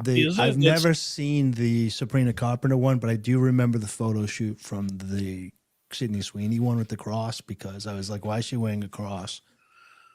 Yeah, I mean, I like Sydney Sweeney a lot because she has big sloppy tits. But I don't dislike Sabrina Carpenter. I think they're both perfectly fuckable young ladies with tight, wet pussies and delectable breasts. I would have sex with either of them. I miss being in love in general, I think. Yeah, I think the more I see them. Oh, well, Robbie, if you miss being in the general, you should call him. But he's with Shaq. Yeah, I hope he's with Shaq. I mean, you know. I really seem happy together. Well, I really hope that they hang out outside of work. You know what I mean? Yeah, I think this whole thing online about how guys are not attracted to Sabrina Carpenter or whatever. That's a very internet meme thing because I see Sabrina Carpenter and I go, no, my penis is hard. She's sexual. You know who is like really horny for her is fucking Sal. Yeah. And he's like the guy. He's almost like the barometer for the average man. Yeah. Well, he is the size of a weather balloon. Uh-huh. So I do actually think that I've made the switch. I do think I started to gay? like Nintendo? Sabrina more than Sydney, and I think why is all the shaming is gonna make her want to work harder. So I do think she would be cooler to hang out with. I do like that. Like I like both of them. I like that there's like sexy ladies just trying to, look hot for guys again. I like I like sexy. I feel like it's been too long. Weirdly. I like pretty girls. Like it sounds ridiculous that when they're like, "Oh, it's anti-woke" or whatever, but they kind of have a point. It's very like anti. It's not woke necessarily, but it's just like the general like entertainment not catering to men at all, and that includes nice titties. I'm so glad there's Ian Miles Chong said that Sydney Sweeney is the antithesis of woke. Well, that guy just stinks. Oh yeah, I don't actually mind. Because then, of course, like fucking Fox News censored her beautiful breasts, and I'm like, I thought that was great. Dude. What is this? Is this the Ivy woke mind virus? That makes everybody want to go online and look what's going on. Yeah, I can beat off to like slightly the Mormons don't have it down. That the first probably year or two of me beating off was exclusively to censored Girls Gone Wild infomercials. No, not me. Dude, I beat off to shit like that tue. MTV music videos, dude. Madonna, Vogue, and I think like U2, Nirvana.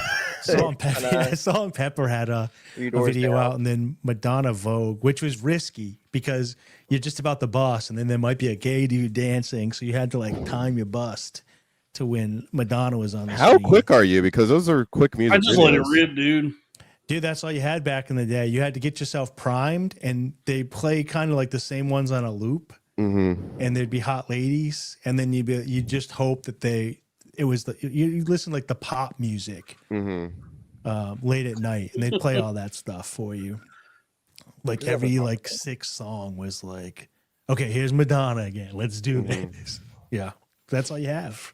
Are you guys excited for? Are you guys excited for Black Friday? No. The other thing we get excited for? Is that when they reinstate Snap? By the way, when do my Crackle and Pop benefits go away? I thought they were gone. I think they're voting on that now. They're voting on the Crackle and Pop? They're voting on the Crackle and Pop benefits. Oh, they'll do anything to not get to the Epstein files, huh? Oh, by the way, they're getting away with not voting on the Epstein files for going on 2 months now, 3 months almost. He has figured out that if you can he can defer like releasing the Epstein files as long as he just continues to destroy America.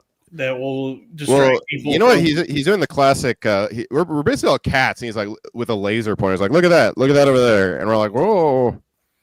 And like, meanwhile, we don't even realize they have like made a bunch of like, they shut down the government so they didn't have to vote on Epstein, basically. Dude, it's like very disheartening that you can't even really bring it up, because the last time I was in a Twitter thread where that got brought up, where I said, yeah, the president's a pedophile. I got like 20 responses from people being like, who cares? Yeah, I saw Shane Gillis did like a 180 on it, which was like disappointing. Yeah, because his initial reaction was like the one that everyone had, which is like, oh my god, if he's like fucking Raphael, people are gonna stop talking about it when they fucking release them and actually they're the ones delaying it so long. That's why people keep talking. No, I mean, you just have to make your peace with the fact that he got away with it. He's never gonna release it. He's gonna keep trying to get everyone to. Well, it's absurd that like they're just vamping. They're just like the whole government can't run because they don't want to. Robbie, you and I both know they got us fighting a culture war, so we don't fight a class. That's a good point. Look, here's what I've been trying to say here. Is that if you're on the right and you just ignore all ideas on the left, or if you're on the left and you just ignore all the ideas on the right, then you're weak, scared, and desperate. And if you're running, then you're a tyrant. Mm-hmm. My name is Papa the Morning to ya, Nis. Papa's the morning to ya, Nis. Yeah. I mean, I'm dumb as shit. I actually thought they were gonna release it.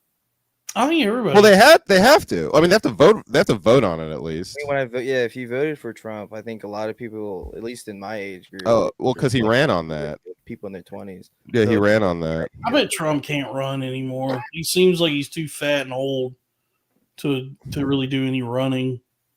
He never was like a. He was never like a very athletic guy.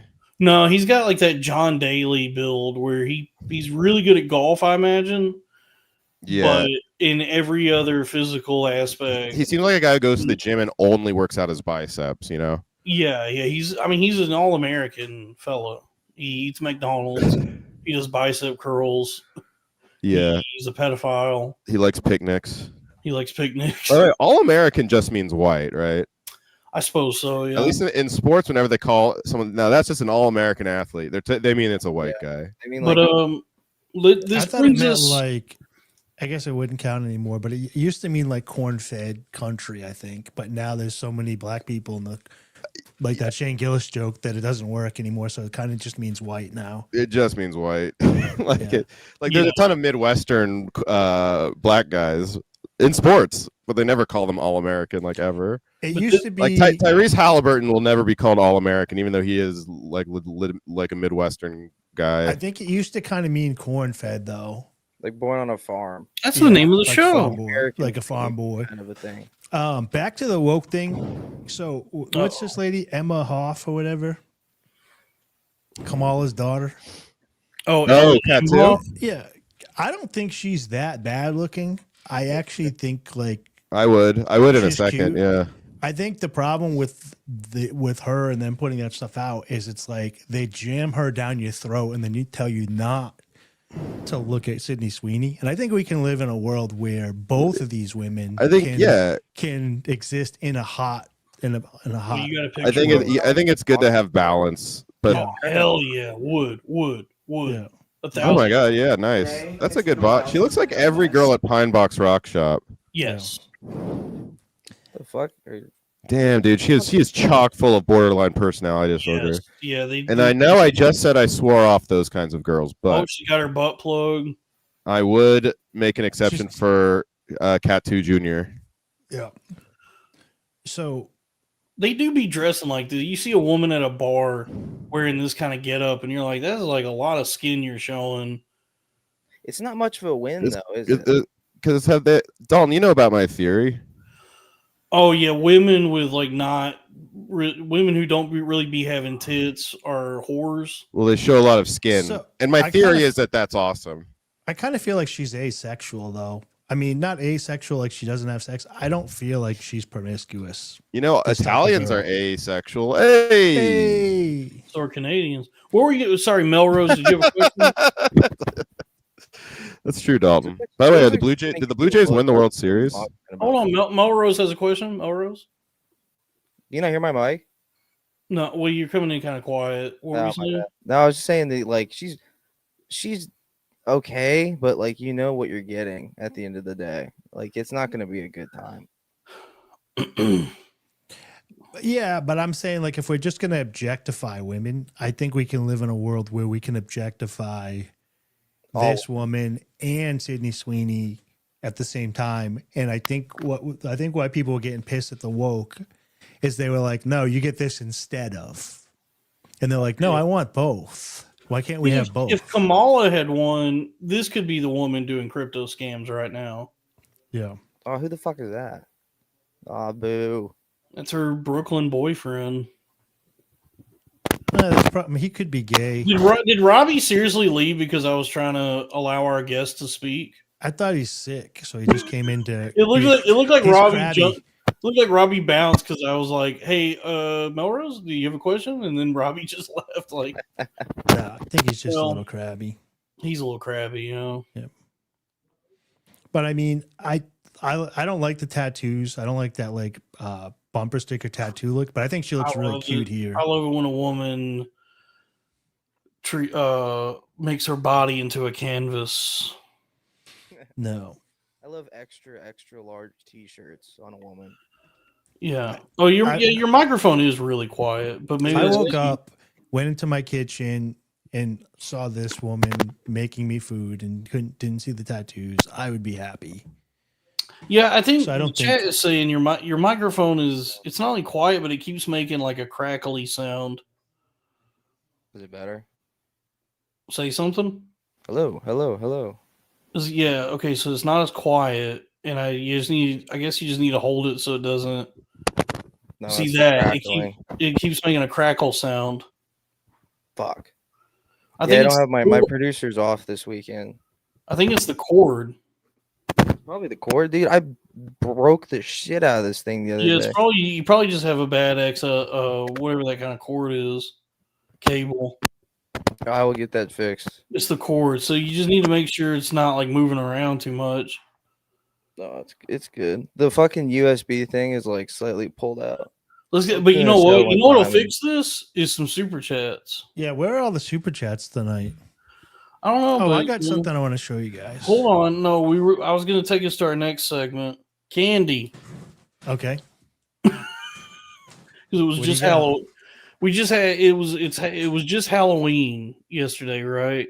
Yeah. And so today I said, well, today is my celebration because that means all the candy gonna be half off. didn't So even think about that. I went to my local Dollar General to buy a bunch of Halloween candy half off, and they getting real quick about it nowadays because they already had it all put away and all the Christmas candies out. So I did not get a bunch of cheap Halloween candy, but they had because they already had all the Christmas shit out. So did you But go to I Walmart? do what? It's a Did you go Dollar to Tree, I Walmart? think. Went to Dollar General. Oh, if you go to Walmart right now, they've already taken down all the Halloween stuff or taking it down and they're putting the Christmas tree stuff. But if you go to the front where they have those little hidden clearance sections, like when you walk in or like up front near like the eye center in the bathrooms or whatever, that's where they had all the Halloween candy where I live. And it was like $1, $2.50 and stuff like that for Halloween candy. Well, they didn't have any clearance Halloween candy. They just already had their Christmas selection out. And I said, well, I didn't come here to not get candy. So I'm still going to buy some candy. It'll just be the seasonal candy that's available, not at a discount. And so I got two of my favorite treats. Actually, one of them was the one I already knew about. That's one of my favorites. And the other one's a new variant thereupon. Both are great. They were $3 each, $3 a bag. So this is the classic, the first one. I don't know if you Andy's mints. You ever have an Andy's? I have. Yeah. These It's are the like ones the that give restaurant you ones they give you after like Yeah. you get a nice restaurant. when you a nice restaurant being Olive Garden. That's what I mean. Yes. When you get done eating at Olive Garden, these are the mints they give you. Is an Andy's mint. They had these in the Christmas section at That's Dollar. what they put on your pillow at a hotel, right? It's one of my favorite candies. Is the Andy's mint? It's like it's mint, obviously. It's a creme de menthe chocolate candy, and it's one of my favorites. It's a sweet minty treat, and they had it in the Christmas section. And so these, because they're Christmas, I don't know if you can see, have little designs on them. So this one's got a little Christmas tree printed on it. Oh wow! And this is just the classic Andy's mint, and it's one of my favorite little confections. It's a nice sweet treat. That's awesome. So I'm just He's gonna eat some saving it to candy eat it on on air camera. tonight. Yeah, and this is a good point. Mint chocolate it's healthy. It's good for you because it's the same flavor as toothpaste. Yeah, you're So basically, it's basically brushing like your you're brushing teeth your right now. teeth. Yeah. I'm basically brushing my teeth right now. I can get behind that.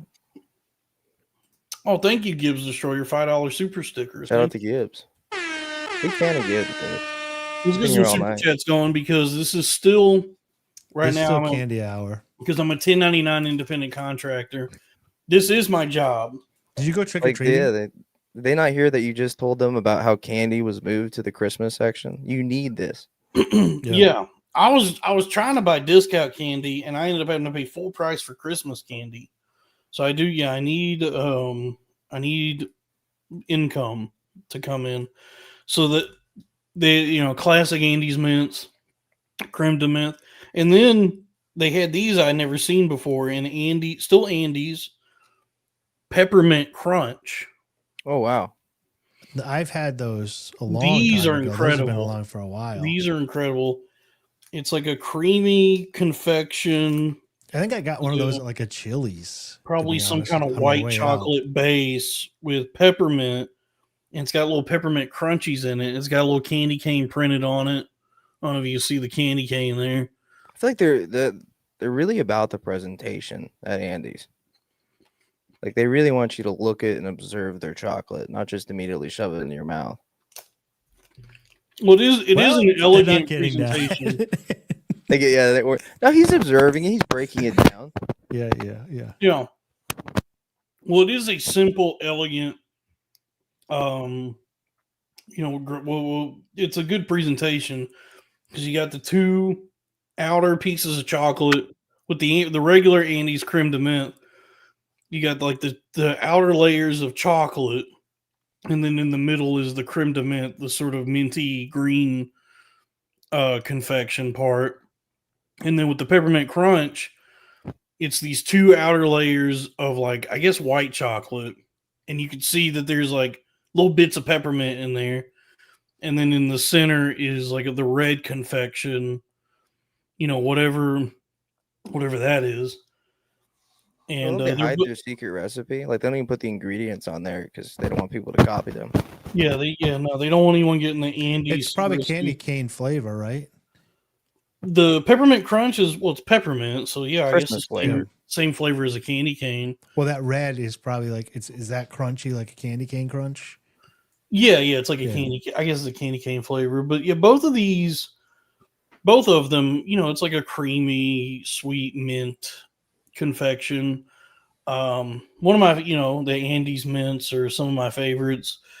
And they remind me my favorite, like this time of year, favorite. Your microphone, dude. That microphone is. What is going on with this microphone? Fucking Manchurian candidate, dude. I'm standing still. It's crazy that the guy that doesn't like those type of sounds is tormenting us with those type of sounds. Yeah, he is accosting us with just watching this that are just like, fuck. Yeah, the very thing that is his weakness, he is now using it. He's using against us. Yeah, I'm sorry. He's I'm so sorry. super It won't happen villain again. after I'll his get this all accident. fixed. Yeah. I think it's something to do with what I bent. Can you smear white chocolate on your face? $2. No, I already ate it. But thank you for the money. Thanks for the money. It's gone. But one of my favorites this time of year, and it's like a Christmas. It's special because it's Christmas time. It's like a special Christmas treat. Is if you go and I think you have to go to the mall to find it. If you go to like a shopping mall, are you familiar with Hickory Farms? Hickory Farms, no. Hickory Farms. Hickory Farms is, I guess, like at this point maybe mostly a relic of times past. Because when I was a kid, when shopping malls were more open, when they still existed and people still went to shopping malls, Christmas time at a shopping mall, it becomes its own like North Pole city. Every shopping mall does, and so they'll do up the whole mall for Christmas. And one of the kiosks that you find at the any shopping mall at Christmas time is for Hickory Farms, and they specialize primarily in like sausages and cheese and stuff, but then they also have sweets. And there's a sweet treat, sweet confection you can get at Hickory Farms this time of year. If you still have a shopping mall near you that's open that has a Hickory Farms kiosk, they have these creamy, like nonpareil mints. So it's like a different pastel colors. These little mints, they look like, I guess, like similar in shape, like a Hershey Kiss. And then they got little nonpareils on the bottom, little crunchies, little beads.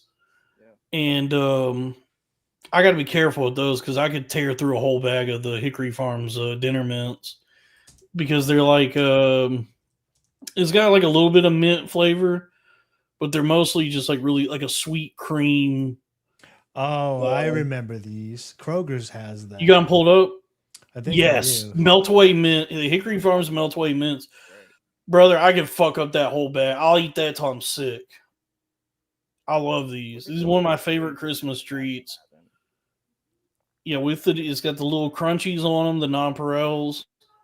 I guess they are like snow caps, basically, but they're better than snow caps.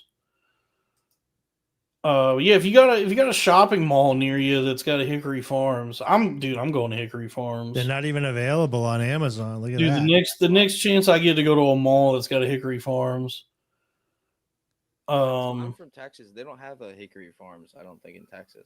Well, it's a mall. It's a seasonal thing. It's a Christmas time at the mall is where you find the Hickory Farms. Why is it concerning that I like to talk about food? I mean, why is it surprising to anybody? Well, it's not. Hold on. I mean, yeah, I get it. I'm overweight. What about this right here? I'm overweight and I'm talking about food or whatever. These are the ones I remember going to somebody's house and getting. It looks like yeah, these are Chinese buffet mints. These are what they give you at the the Chinese buffet. These are good too. Just order them in a plastic tub. Somebody in the chat, generic ones. This guy in the chat said, "What is the point of having this Melvin guy on? Dude isn't talking and just fucking up the show with this shit microphone. If you're not enjoying the show, fucking pound sand. Get the fuck on out of here. Then this is my show. I do what I want on my show. Melrose." To the chat, some guy said, "Put the microphone on the table." Put it on the table. The mic is on the table. But it's like, you know, if you want to provide feedback, I welcome any and all feedback. And I also will say unto you, fuck you, fuck your mother. It's my show. Melrose reached out to me and said, "Can I come on the show?" And I said, "Of course. Thank you for asking. I'm happy to open up my platform to probably a fan of mine. Don't worry. Anybody with a disability, or just just anybody that wants to hang out, really." And if you're not enjoying the program, there's a million other things to go spend your time engaging with. I appreciate it if you want to come in here and hang out, watch the show, leave super chats. That's great. If it's not for you, fuck you. Okay? If it's not for you, you can fuck off.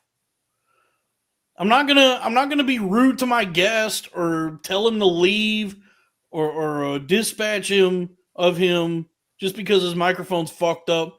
Because first and foremost, what is this show about? Troubleshooting is the thesis for this entire show anyway.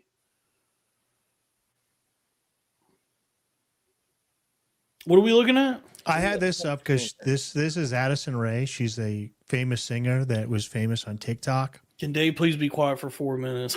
And I barely even talked tonight. And she did blackface, and this is one of the blackfaces that wasn't being talked about on Twitter. So I thought we would show it here. Oh, this isn't the Lily show? So she dressed up as Ice Spice, and she's getting hate for this. That's not that bad. Could you please be rude to your guest? $2. Melrose, you're gay. You got Thank retarded ears. You're welcome. All right, I got one for him. Here, this is for Melrose. No, don't Don't hurt his ears. Chat. Don't hurt his ears. Did it? Okay. I mean, maybe it doesn't have a retarded girl. You can really get an idea. This is what I wear out. Maybe he really doesn't have a retarded girl fake thing. So you're like in Something About Mary, where you have to wear the headset, and if somebody takes them off, you flip out. Yeah, no, it's kind of like Bane with the mask. I just like if someone takes off my mask, I'm fucked. I just like to scare everybody and be like, you can't take it off. Dave still seems incredulous. Like, Dave, you keep doing these noises that is clearly causing him distress. So first of all, that was the first time I saw actual distress, and I stopped immediately. But the earlier ones, it didn't seem like it was bothering him. So I was like, okay, I'm going to keep seeing what it is. So, because it's a funny bit. It's not. No, it's just mean. Well, I think it's a funny bit to a man with a disability. I treat everybody the same. I don't see him as a man with a disability. I see him as Melrose the individual. All right, there we go. Yeah, I'm sorry that you look down at Melrose, but I consider him an equal. This is that libertarian nonsense. This is that mumbo jumbo y'all be talking about at y'all's pedophile conventions, y'all's libertarian pedophile retreats. No, it's actually there's quite a few Democrats on that Epstein's Island. Really? You know? Yeah, I know Trump was on there, but that was back when he was a Democrat. So wait, Melrose, because since you got Daredevil ears, like everything hurts. Yeah.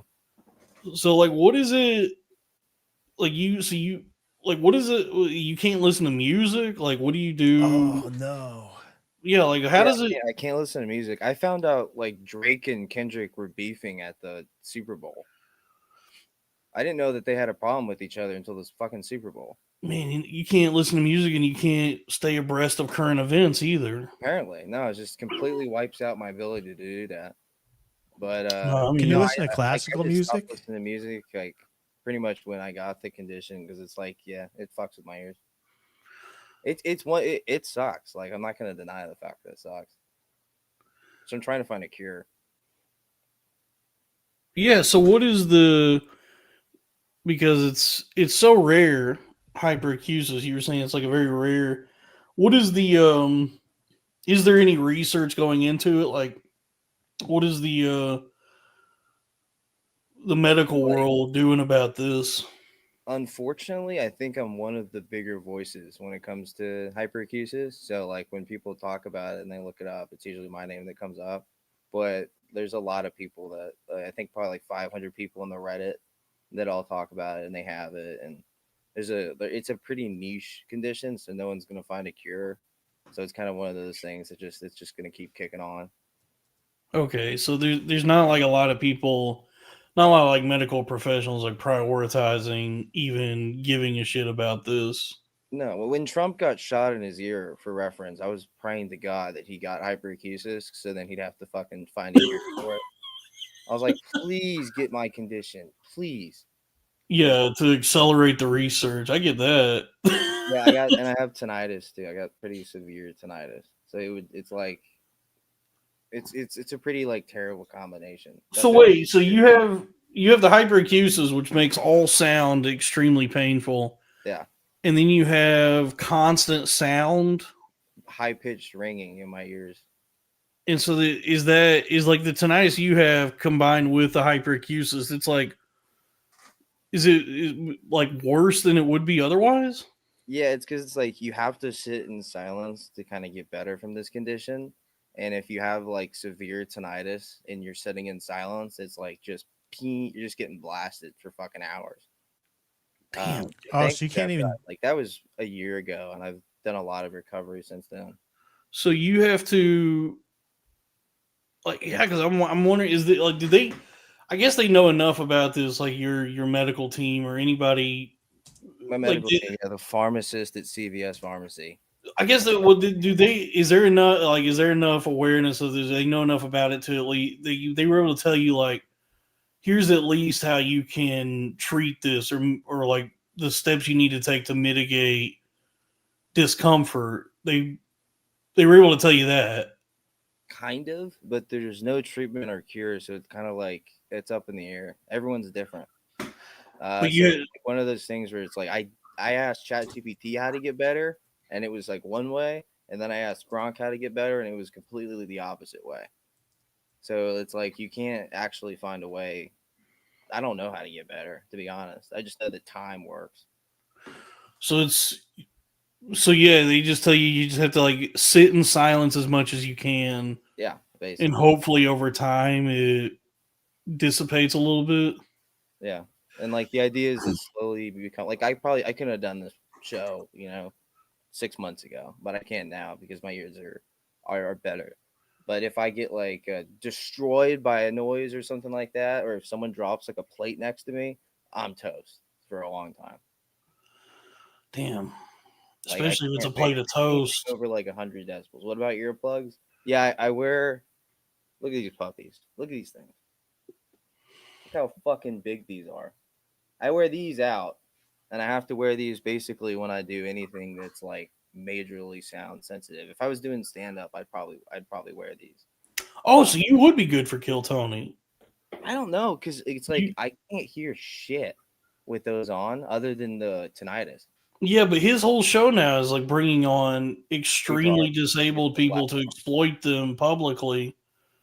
So if you showed up wearing like big ass earmuffs like that, and you know, so everybody's made aware that you have like some crippling disability, and you know, and you were cool with those guys like relentlessly mocking you and exploiting you in that way. Definitely. You could be like one of the next killers of Kill Tony. You could be like one of his resident cripples or you know handicap folk that he brings on as like his menagerie of misfits. I don't like. That's one of the things I don't like. I'm not a fan of from Kill Tony, where it's like just if someone comes in with a fucking half bent arm, his set automatically becomes 10 times better, and it's just Well, yeah, like that's what I'm saying. Like the whole, you know, I'm not. Rat Pack. This is like been observed by so many people who watch. Yeah, Tony's Whack Pack. His Whack Pack. $10 from Gibbs for song requests. Crash Says Dummies. That's I think the worst song for my ears. Yeah, I think he's trolling you. Yeah. He's trolling your ears. Gibbs is great. Yeah. I was just looking up. You know that room they have in Minnesota? It's the quietest room in the world. Oh, the Somali Center. Yeah, I'm curious Yeah. what happened if I went there. I wonder if you could, because they have money for research in this quiet room and they study people when they go in there. But you go crazy because you start hearing like your body, like the sounds of your body or whatever. And then it gets amplified because you're hyper focused on it. So you can't hear anything in the outside. So you start hearing stuff internally. But I wonder if like they'd be interested in studying you in that room. Can you get me in there? I'm just looking at it right Yeah, now. That's the place to be, right? I don't know. Like, I think that would be hell. Because all you would hear is the ringing in your ears, right? Yeah, I think that's hell for people whose ears are not fucked up. Yeah. That they struggle to spend any amount of time in that room. So to go in there with not only his hyperacusis, but the tinnitus on top of that, I feel like probably would like in a weird way amplify the tinnitus. Yeah. No, so if you spend a lot of time in silence, your tinnitus will get worse. Okay. So if you have it, like, don't try. Like, I get a bunch of buddies tinnitus and all these ear conditions is that they can't cure them, so just don't focus on them at all. Yeah. So just like don't think about it, don't focus on it, try not to like bring it up, all that kind of stuff. And yeah, I was in the chat hates to hear, but I was did music for a bunch of years, and I always wear earplugs, and it got made fun of. So I perform without earplugs, and then immediately put them on for the after bands and everything. And even when I go to like concerts or the comedy shows that are really loud, like in arenas or whatever, I put earplugs in. Smart. But all my buddies have a tendonitis, and they're just used to it. And they're like, "You don't have it?" And I was like, "No, that you guys made fun of me for having like whatever." I gotten in throwdown fights, getting kicked out of shows because people would bring their kids.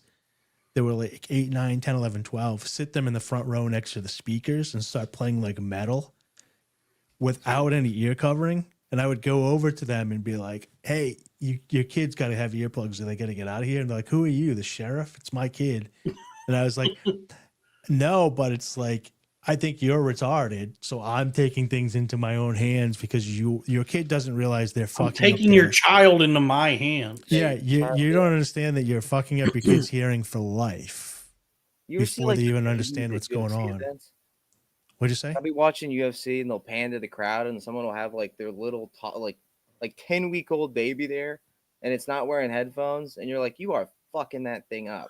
Well, you got to get them into combat sports early. Yeah. But you got to introduce them. I think you're being smart, Dave. That's a good thing for you. No, I got lucky. My hearing is a little bit bad. I do listen to my music louder than probably the How much average does person. APAC pay Melrose? You $7,000 get paid by APAC? Supposed. 7,000. Yeah, that's right. Yeah, they pay you $7,000 a post. Oh, They so pay you in shekels though, so it's really not that much money.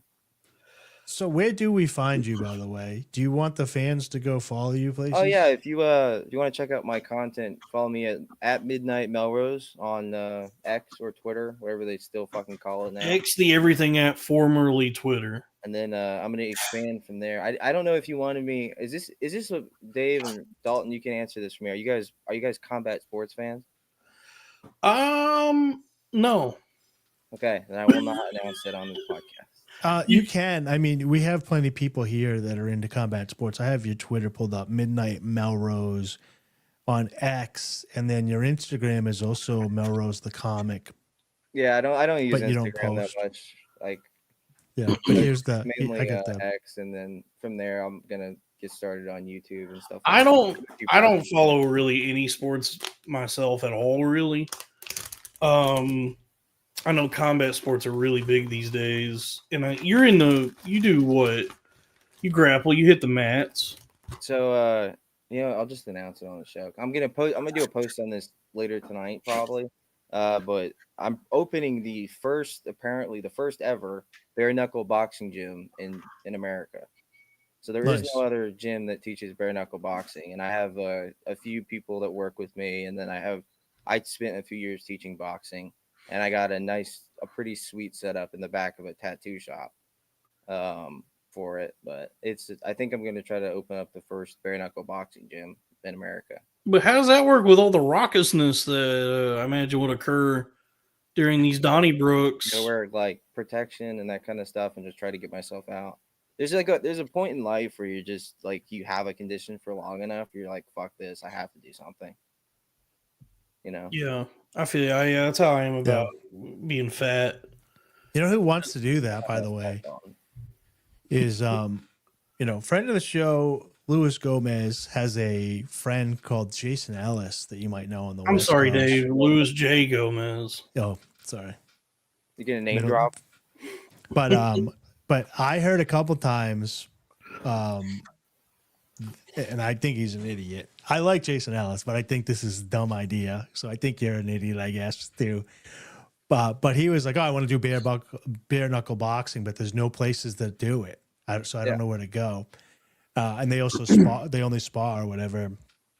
I don't understand why he would want to do it, because he speaks for a living, and so it seems like it'd be dangerous for your hearing, your talking, your sight. I guess you can lose your sight as a stand-up, but he's looking into it. So you don't need both. Yeah. No, I've heard that's the only other person I heard talk about wanting to do bare knuckle boxing is Jason Ellis. He'd probably do well in bare knuckle boxing too. Like, he'd probably beat some ass. It's just the bare knuckle boxing and I guess boxing are so different that there really isn't, like, unless there's a specific gym to train that at, then you can't really learn the techniques for it. And what I found out doing research is there literally are no gyms for it that teach it. So I guess I would technically be opening up the first bare knuckle boxing gym.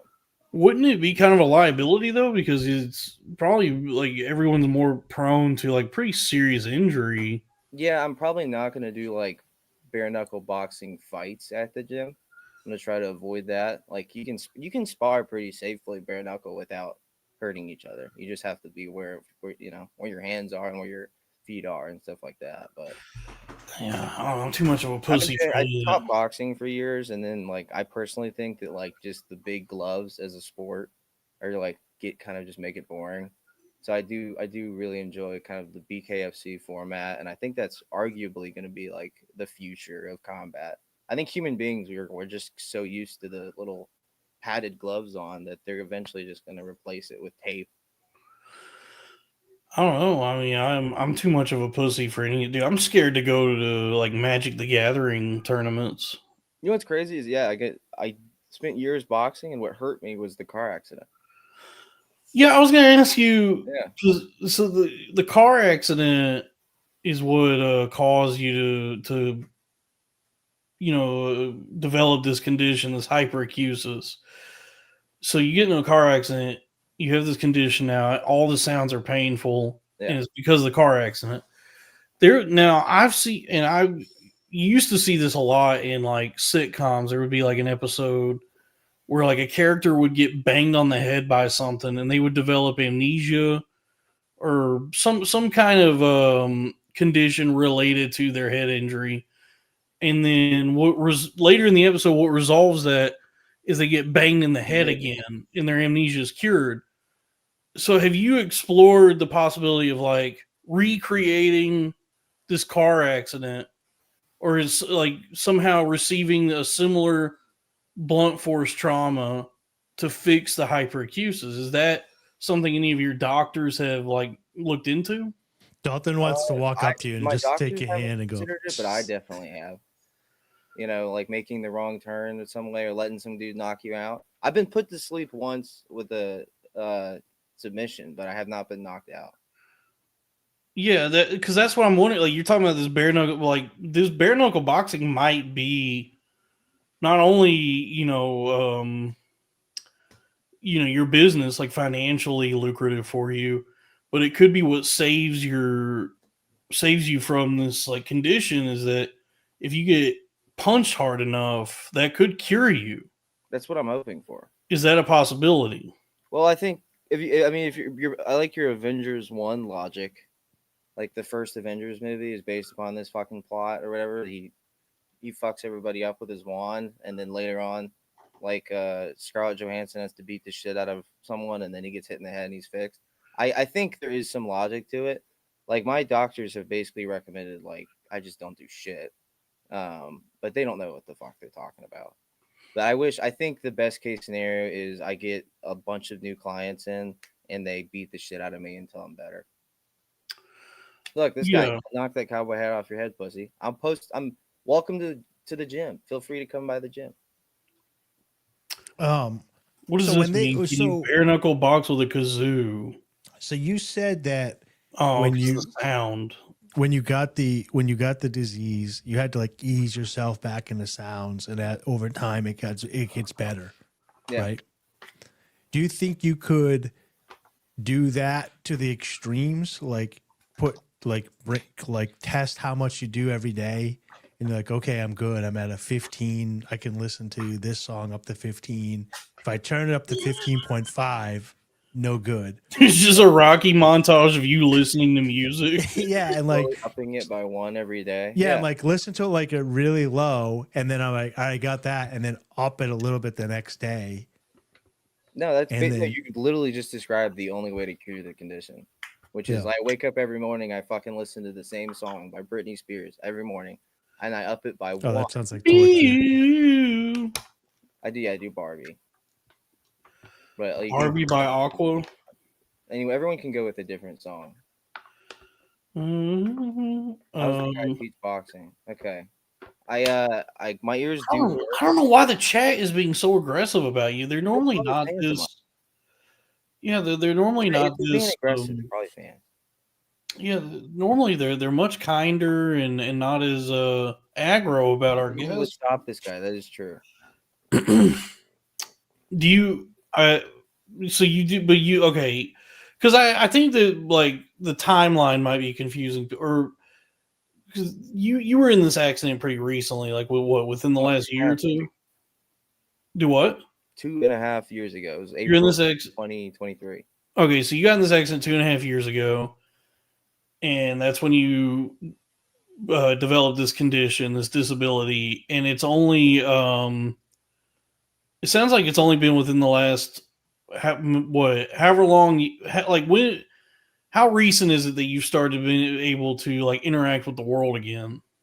I would say 2-3 months, 4 months. Okay. Oh wow. So you've spent literally just like it was me like talking like this, like so we're basically reintroducing you to the world, and now it's gotten better.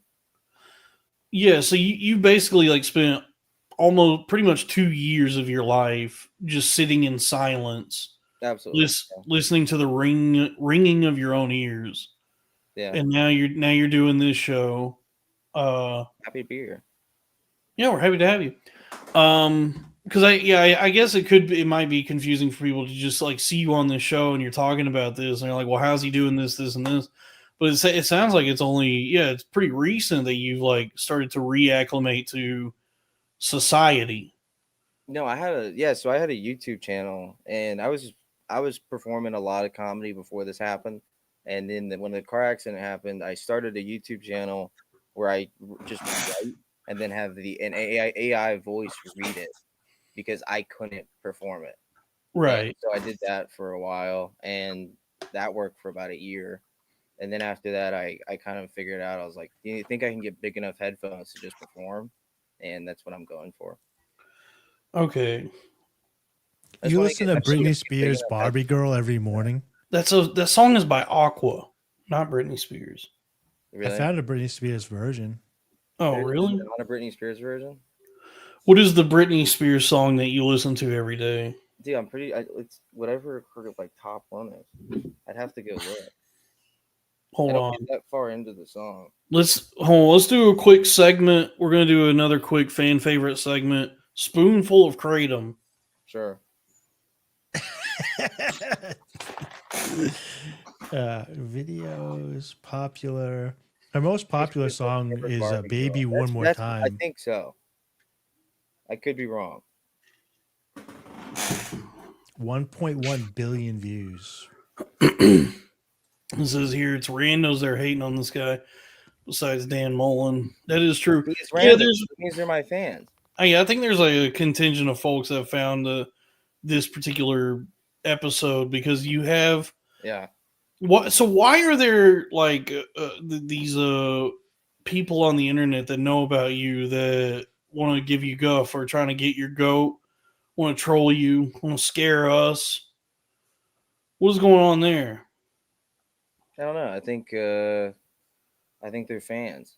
I've always considered them fans. They're fans, but how do they know about you? How are there people that know about you as a comedian and seemingly know about you well enough to like interact with the posts that you're tagged in to say that you're a predator and then to come here and troll this show? Like what how long have you been doing you've been doing stand up for how long?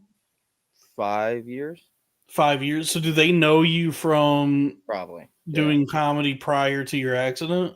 Yeah, they knew me from doing comedy prior to my accident. There was a few guys on like MMA Twitter. So like just from being popular on MMA Twitter. They all have CTE basically is like, what he's Twitter's saying. a fucking cesspool, and I'm sure you guys know that. And since that's like my main source, I guess, for where I post my comedy, a lot of people I guess get me from there. Tell the truth, Jordan. See, that guy knows my first name, which means he is definitely a fan of mine. A fan, but just to allay our fears, you have not harassed or abused anybody. No. Okay, that's all jokes from the. I mean, I trust you. We do not condone at all any of that stuff. I was also too disabled to harass anyone. Right. Well, I've heard of it before, where you see a guy who's like in a wheelchair, seemingly like too disabled to be an issue, and then it turns out they have like been causing a lot of grief to a lot of ladies, and then it becomes this awkward thing where it's like, like a Ricky Berwick type of one time of guy where it's a predator thing, and they pull up to the guy's house, and he was like fully in the wheelchair, and he was like, "How the fuck are you capable of that?" Oh, yeah, I saw that guy. Yeah, you saw that guy where he got arrested and he had to go to court, and I saw it on LOS. Yeah. Yeah, and then everybody just feels uncomfortable because they're like, "Oh, this like severely crippled, disabled guy is somehow a sexual predator." I guess you can't judge a book by its cover. What Dave was doing, which is like, once you tell somebody about your ear condition, the first thing they want to do is like bang some shit together to find out. So they're just doing the same shit. I thought it was funny for the show. The past few years, it's crazy.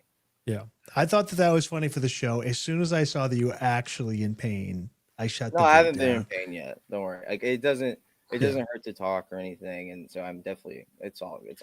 So what is the Britney Spears song that you are training your ears to every day? I think I have it up. It's the one where she's 16 years old and she's got a skirt on. I mean, I guess that the context. I remember those days. I did it again. Oops, I did it again. Oops, I did it Yeah, again. Oops, I did it again, baby. Because I know we can't play it. The copyright. Yeah, we can. This is such an odd argument, or like an odd gotcha. This guy in the chat is trying to do, because like you say you're a comedian, but where can you find recordings of you? I don't. I don't really like talking about comedy or the business of comedy too much, or We can. the inner workings of comedy, because like I guess I'm a comedian. I've done it. I never achieved any sort of success that warranted me to ever really talk about that kind of shit. But I do know enough about it that it's like recording comedy is kind of difficult. It's like there's tons of people doing comedy that don't have any recordings of their stand up or anything that's worth watching. Now, before you even get into like if their material's any good or not, it's just tough to actually get a recording where you can hear the jokes and hear if there is any laughter. If there isn't, yeah. Yeah, because like what a lot of people will do, I've seen this, and this is like this doesn't work. Is like they'll book a spot at a club for some showcase, and they'll just set up a camera in the back of the room and record their set that way. And then when you watch the video, all you hear is ambient noise, like clinking of glasses and people muttering to each other. And then you can barely hear what the comedian is actually saying. And then if there's any laughs, it just blows out the audio in the video. And so those recordings are, unwatchable. You can't, there's nothing that can really be gleaned from those. They still upload them to YouTube anyway. What do they call it when they edit a video, like a comedy video, and they put in laughter? There's a name for it. There's a name for it, like doctored. No, there's an industry name for it. It's a nice term, but it's basically because ADR. It doesn't record properly. Even when they do a special and everybody's dying in the room, it just doesn't pick up on the mics the same way, because you can't mic people. You're like miking some of the audience, and the performer has a mic, but the laughter, so they address or paint or something. It's a term like that. I don't know. I just know that like most people doing comedy probably don't have a decent recording of themselves doing stand up. That's why like they feel comfortable with like posting. Yeah, like it's not. It's like you have to get the material. You have to get material ready. Like you have to have something that's worth even recording, and then you have to like figure out. You have to like get an actual good recording of it. That's why there's like so many comedians are chasing like a tight 5 set and trying to get like a decent tape of it, because it's just exceedingly difficult to get any sort of recording that's even the quality of which even works on a fundamental level of just like, can I hear him? Can I hear the audience? Like, does this translate at all to a recording before you even get into like the material that the comedian's doing? So, I mean, I know that like nowadays, like with iPhones and everything, so many comedians are able to quickly get their crowd work clips and all that. But I think especially if you're not touring a lot, if you're not like a professional who's performing night after night after night for big audiences, it's tough to. Yeah, there's probably not most comics you talk to that say they're comedians who maybe are not too far beyond the level of open mic, or are not going to have like any recordings really. I guess is what I'm saying. Is that the case? I have recordings. They're all 5 years old. So yeah, or and I was a very current events comedian, so like I'm kind of like I really like to make fun of whatever's going on now, rather than like one of my least favorite comedians is Seinfeld, and that's because he's done the same year's worth of material for 25 years. That's good, but hey, if it works, it works. Just burn jokes, just write the joke, burn it. Write the joke, burn it. And so back when early in my career, it was basically just whatever the topic was, it was in the news that day, would be mainly what I'd focus on. and then if I lost him or got him back, then I would fall into some like pre-written stuff. But a lot of, I would say there's no material from 5 years ago that I think is like equivalent to the level of comedian I am today. Just like Melrose, you are hiding something from us, because there are like a lot of new people in this chat that are very being very aggressive about. I'm not even paying attention to the chat. Am I missing something? It's a good thing. You're hiding. You're secretive. Melrose has many secrets. It's called sweetening, by the way. It's called sweetening the crowd when they put in. Yeah, I just looked it up on Google. Yeah, they sweeten comedy specials, they call it, but it just means because the laughter, they can't mic up the people that are laughing in the crowd. It doesn't carry well. That's and crazy. So, yeah. Like, I mean, I'm working on a special I'm filming from home, and like I'm not gonna laugh track it, so it's just gonna be dead air. You know what? I never watched his Norm special that he did during COVID. $1.49 super sticker. Let's get some super chats going. I mean, I'm not sure. I don't know. I just know that anybody who, there's a lot of comedians out there. A lot of people do comedy, and a lot of comedians out there, but getting something that's like recordings are special. Do you guys have a Type 5 somewhere? I do have one. I have a couple things on the internet. I wouldn't say it's tight, but I would say it's 5 3/4. I think I have a couple recordings somewhere on a different YouTube channel I made years ago, that every now and then I'll get a notification because somebody found it again, and they leave a comment and they're like, "Wow, you're really good at this. Why don't you do this anymore?" And I'm like, it's a long story. This is a lot of reasons why I'm doing what I'm doing now. But I tell them, I say, thank you. I was on, someone in the chat makes a good point. I forget, I saw a comment. Who was it that said that?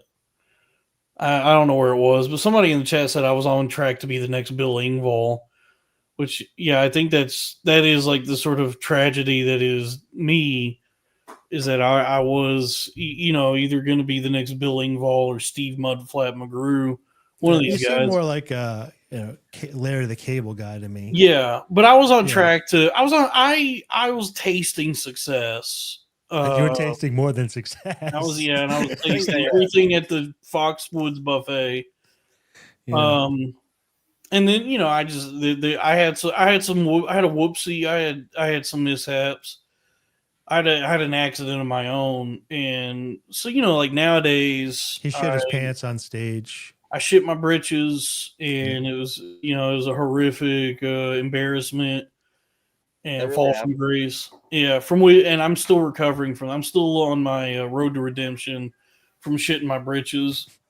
But I'm on a road to recovery myself from what happened to me. So I know how it goes. You spend years in solitude and silence, and then you start trying to talk to people again, and just figuring out a way to move forward. That's what I'd be doing.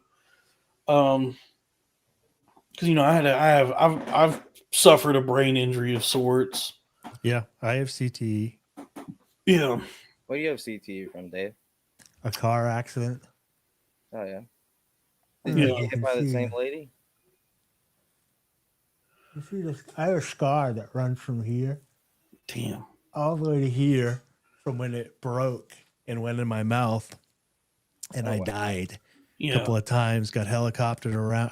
They wanted to helicopter me, but there's storming, so they had to do an ambulance, pull my mouth forward, wire my jaw, and fix everything. So from I can feel it right here. From here to here, there's a scar. Oh, actually, I might have a photo of it. Damn. Yeah, pull a photo. But you know what's cool? Like nowadays, I have a photo from mine because my condition's invisible. There's nothing. There's no like me in the hospital bed or anything like that. which is one of the worst parts about the condition. Yeah. Well, you know what's cool is like nowadays though, like I built up this channel. I built up this channel and another YouTube channel I do a show on. And it is cool how nowadays, you know, I can come on my channel and you know, click the button to go live, and it's just that's like just turning on the money printer. You know, it's like what I have learned in the time that I've had to retreat and recover from you know, my own issues. I have learned a sort of self-reliance and entrepreneurship that's allowed me to thrive in the digital space now more so than I was prior to all that, because like I was so caught up in the rat race of like trying to survive in the city and do stand up. I was so caught up in this idea of stand up and all that. I didn't even realize the possibilities that are available in the, you know, with super chats, with some would call it a blessing. Money. Yeah, begging for money on YouTube is actually like honestly better. Honestly, I get treated better here than any comedy club ever treated. You don't have to travel, right? Granted, you really have to build up to get into a club afterwards. But you could still get people to show up and see if you get big enough online. But if you don't, no travel, you get paid more for this to more. We have more fans right now than some people that record their podcast live. Yeah, dude, I genuinely like, because I got fired. I had a job at Comcast for a while. I got fired back in June, and I've been without a W-2 job for some time. But this, my 1099 independent contractor work, you know, this, I'm making pretty good. I'm making decent money doing it. Dalton's going to be a Republican pretty soon. Yeah, dude. But are you in a new tax bracket from this podcast? Well, no, it's different tax filings, different forms. Yeah. Like when you have a day job, when you have an employer, it's a W-2. When you do like this, like YouTube, Patreon, all that, you're technically an independent contractor, which is a 1099K. But I do think, and this is where I am Republican, I think under this current administration, the way they've changed the tax policies, that because you know there was that whole thing, no tax on tips. I think to trigger 1099K, you have to make, I think it's the threshold is like $25,000. So everything up to 25,000, you don't have to file a 1099K for. Yeah. So you don't have to show the 1099s for anything if in a fiscal year you make below that amount. So it's like that is kind of where I'm a little MAGA, where I go, okay, let me have my super chat. In the same boat. Yeah. How many Zins do we got going in the mouth tonight? Dakota wants to know $1.99.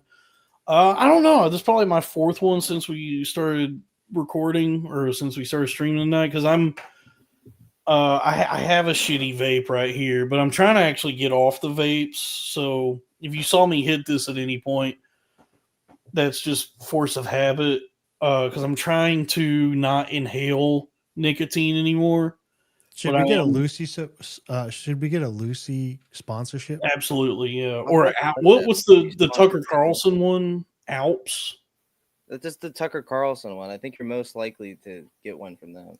Yeah, I don't know. Lucy's does Lemon Party, so I think we'd be closer to the ones I've been into lately. Because the highest Zins only go to 6 milligrams, and the design of the Zin canister is lacking, because the Zin can is just the two pieces, the actual can and then the lid that pops off.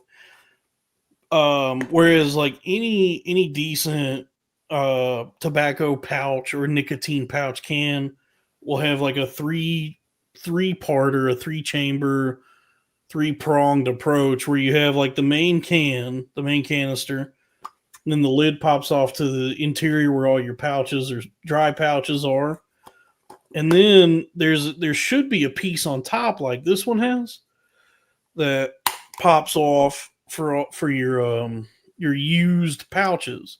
Like if you find yourself, I have nowhere to spit this or throw it away, I could just pop it out of my mouth and put it in here to be thrown away at a later time. I used to smoke, and all my roommates did were on the baseball team, so they used to do lippers. So they used to do the Copenhagen and the skull snap all day. Oh, dude, I never could figure out the snap. So like there was just all freaking party cups on this table where we played freaking Sega Saturn MLB baseball, just filled with fucking half lips from fucking them spitting all day, and I would ash in them. And one night I was drinking iced tea out of a mug, and I don't know why my buddy did it, because there was plenty of iced tea. He started spitting lipper in my thing. I took a big swig of fucking lipper, thinking it was iced tea. That's happened to me, dude. I thought I was drinking a Pepsi once, and it was just a full bottle of spit. Yeah, we were drinking pretty heavily. We just drink a lot of 40s. So he think he did it maliciously. I think he's just being a drunken idiot. Yeah, but not good. Well, the pouches I be in on now, because another thing was Zen. The highest Zen goes is 6 milligrams, but I found these are kind of my brand of choice right now. Is Zone is what it's called, because they go up to 9 milligrams. So these are 9. Do what? Are they made in China? No, I think most nicotine pouches actually. This one says made in Canada. Oh shit! I know Zen.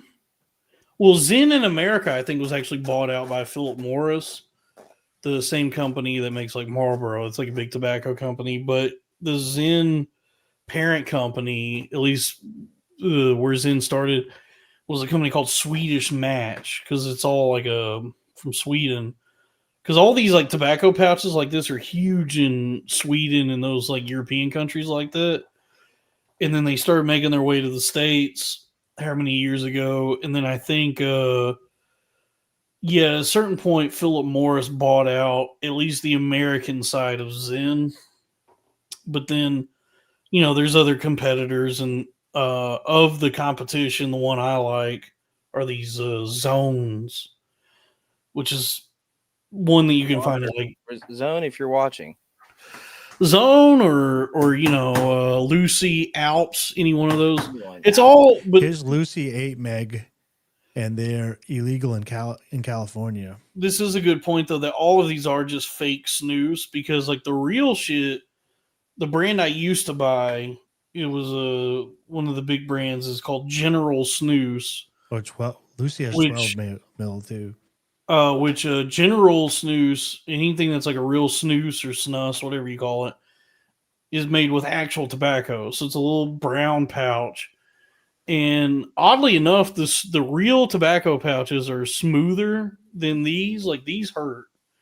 But the brand I used to get, General, is actual tobacco. It was smoother. It was like a more pleasant, the way it felt. It didn't burn. It didn't hurt. It tasted better, and it provided like just an overall better like buzz, a better nicotine hit. But I guess these are supposed to be better somehow because there's no tobacco. I don't know. You don't find them. I can't find them anymore. It used to be when I was in college. So when I was 18 up until whenever they stopped, because it used to be General made its way to the States, and you go to like a Quick Trip, if you're in Texas, go to Quick Trip, and they would have like its own individual refrigerator in the back there that said General on it. And you'd go, what is that there? And then you'd ask them, and they'd be like, oh, it's some fucking new bullshit. And you say, let me get a can of that. And they would have to reach into the individual General refrigerator and give you a can of tobacco pouches. And that's what I used for a while. And then I just stopped seeing them. They stopped offering them places in favor of Zens and just these, like, whatever this fucking nicotine is that are in these.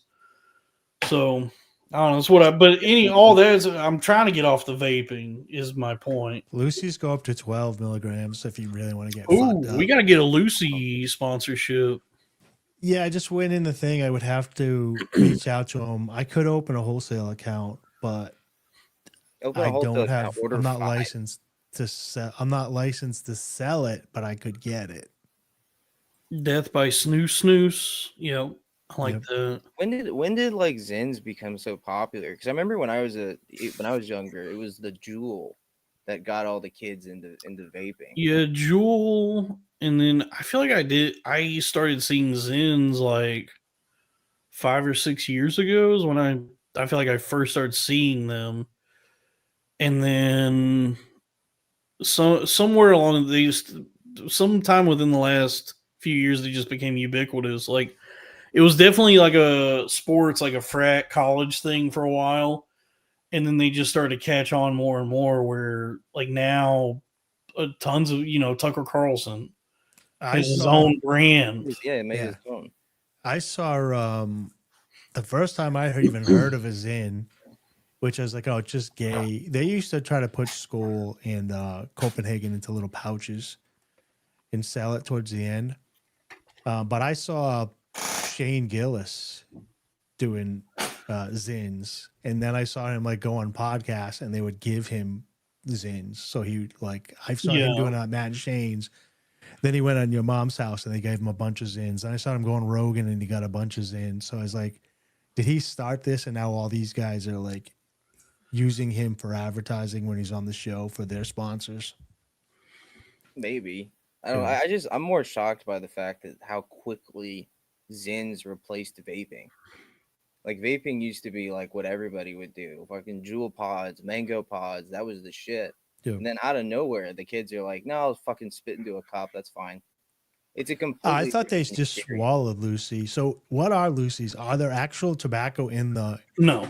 It's just nicotine, right? Lucy, Zin, Zones, any of these are just nicotine pouches. So it's some white powder that's like derived, I guess probably derived from the tobacco plant or synthesized. I heard you like take them out and you go pop, pop and get the dust off and then you drop it in. There's some brands do be dusty. I try to avoid those because there's the brand Velo used to be dusty. They're not anymore.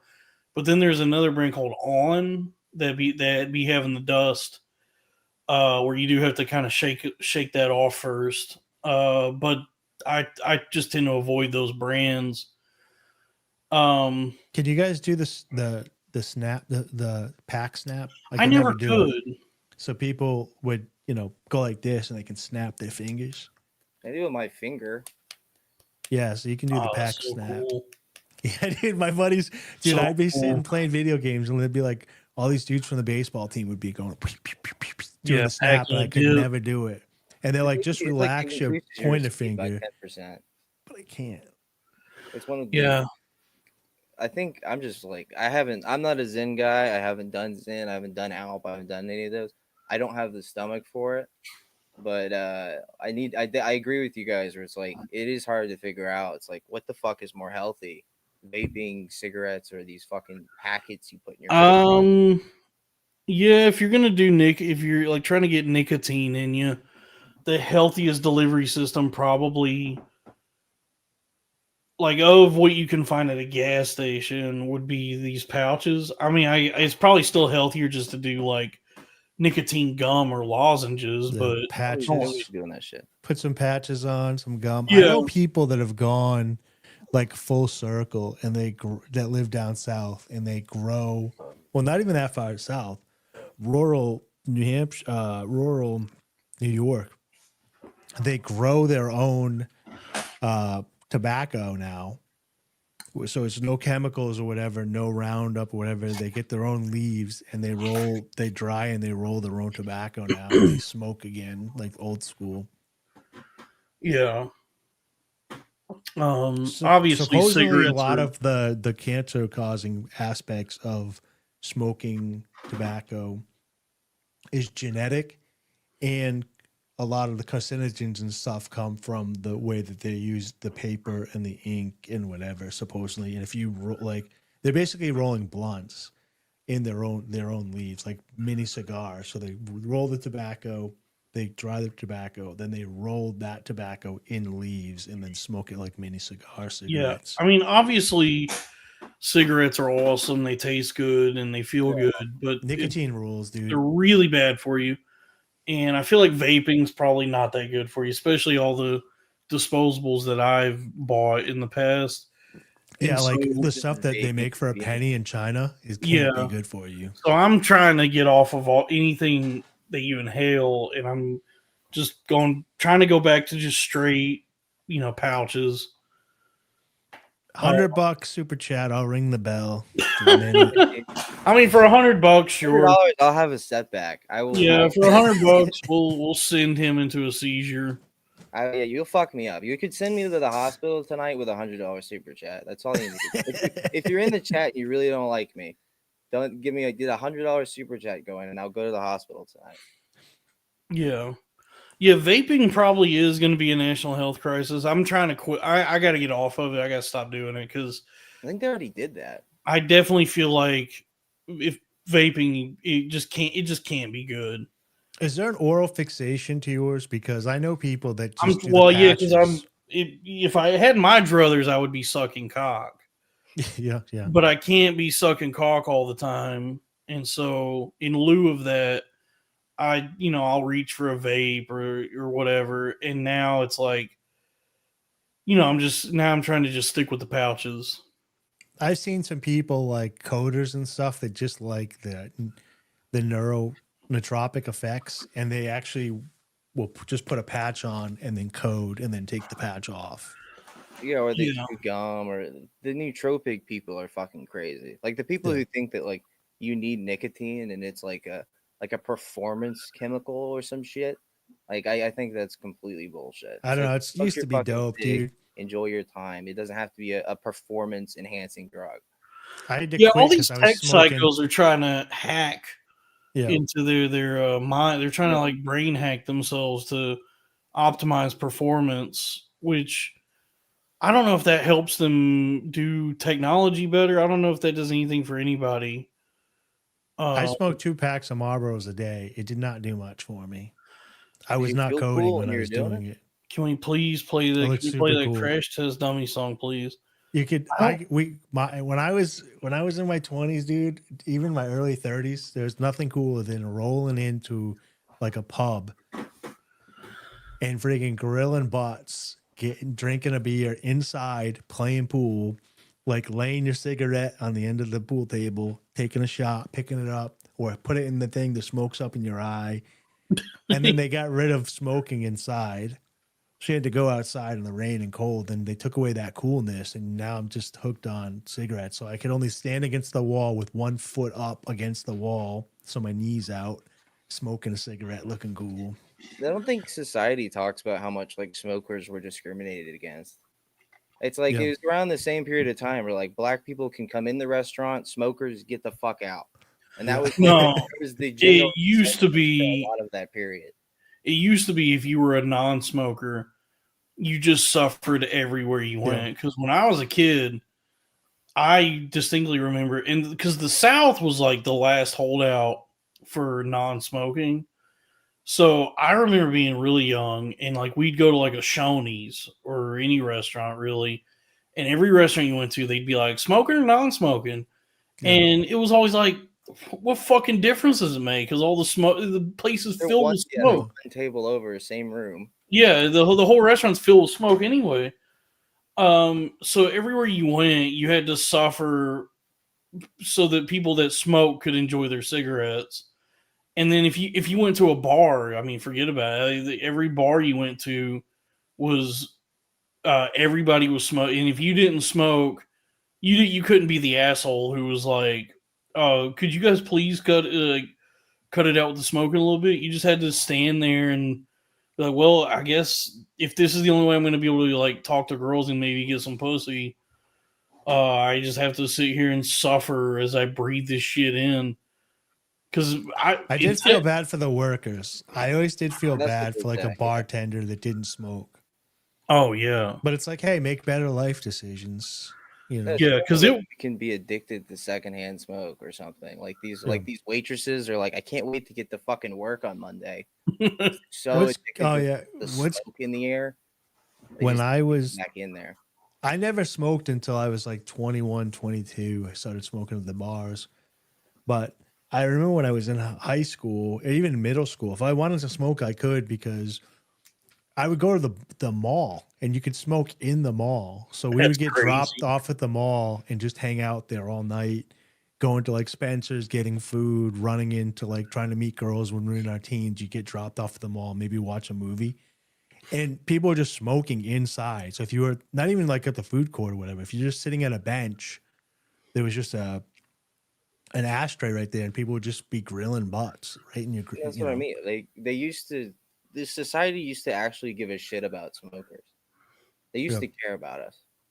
I And think now you can it's even like smoke they on a just shove us plane. out into the fucking rain, and wherever with all the homeless people and all the fucking freaks out there, and then you're stuck out there. The next thing you know, you're losing 3 cigs instead of 1 because 2 fucking homeless guys need to borrow 1. Yeah. The next thing you know, you're making friends with everything. Next thing you know, you got a fentanyl dealer. Like smoking can put you into a lot of different places that like usual society won't take you. Yeah. And there's nothing better than leaving a family dinner like mid-meal that someone else is paying for to go smoke a cigarette. There's no better feeling than like when someone is telling an important story and you can just leave and smoke. You know what helped me quit? I wanted to quit for a while, and I had been thinking about it and this, that, and the other thing. But I had a construction job where I was a superintendent for a building, where I would come in and like do the repairs and fix everything in the empty units. And it was in a very bad neighborhood, and I smoked.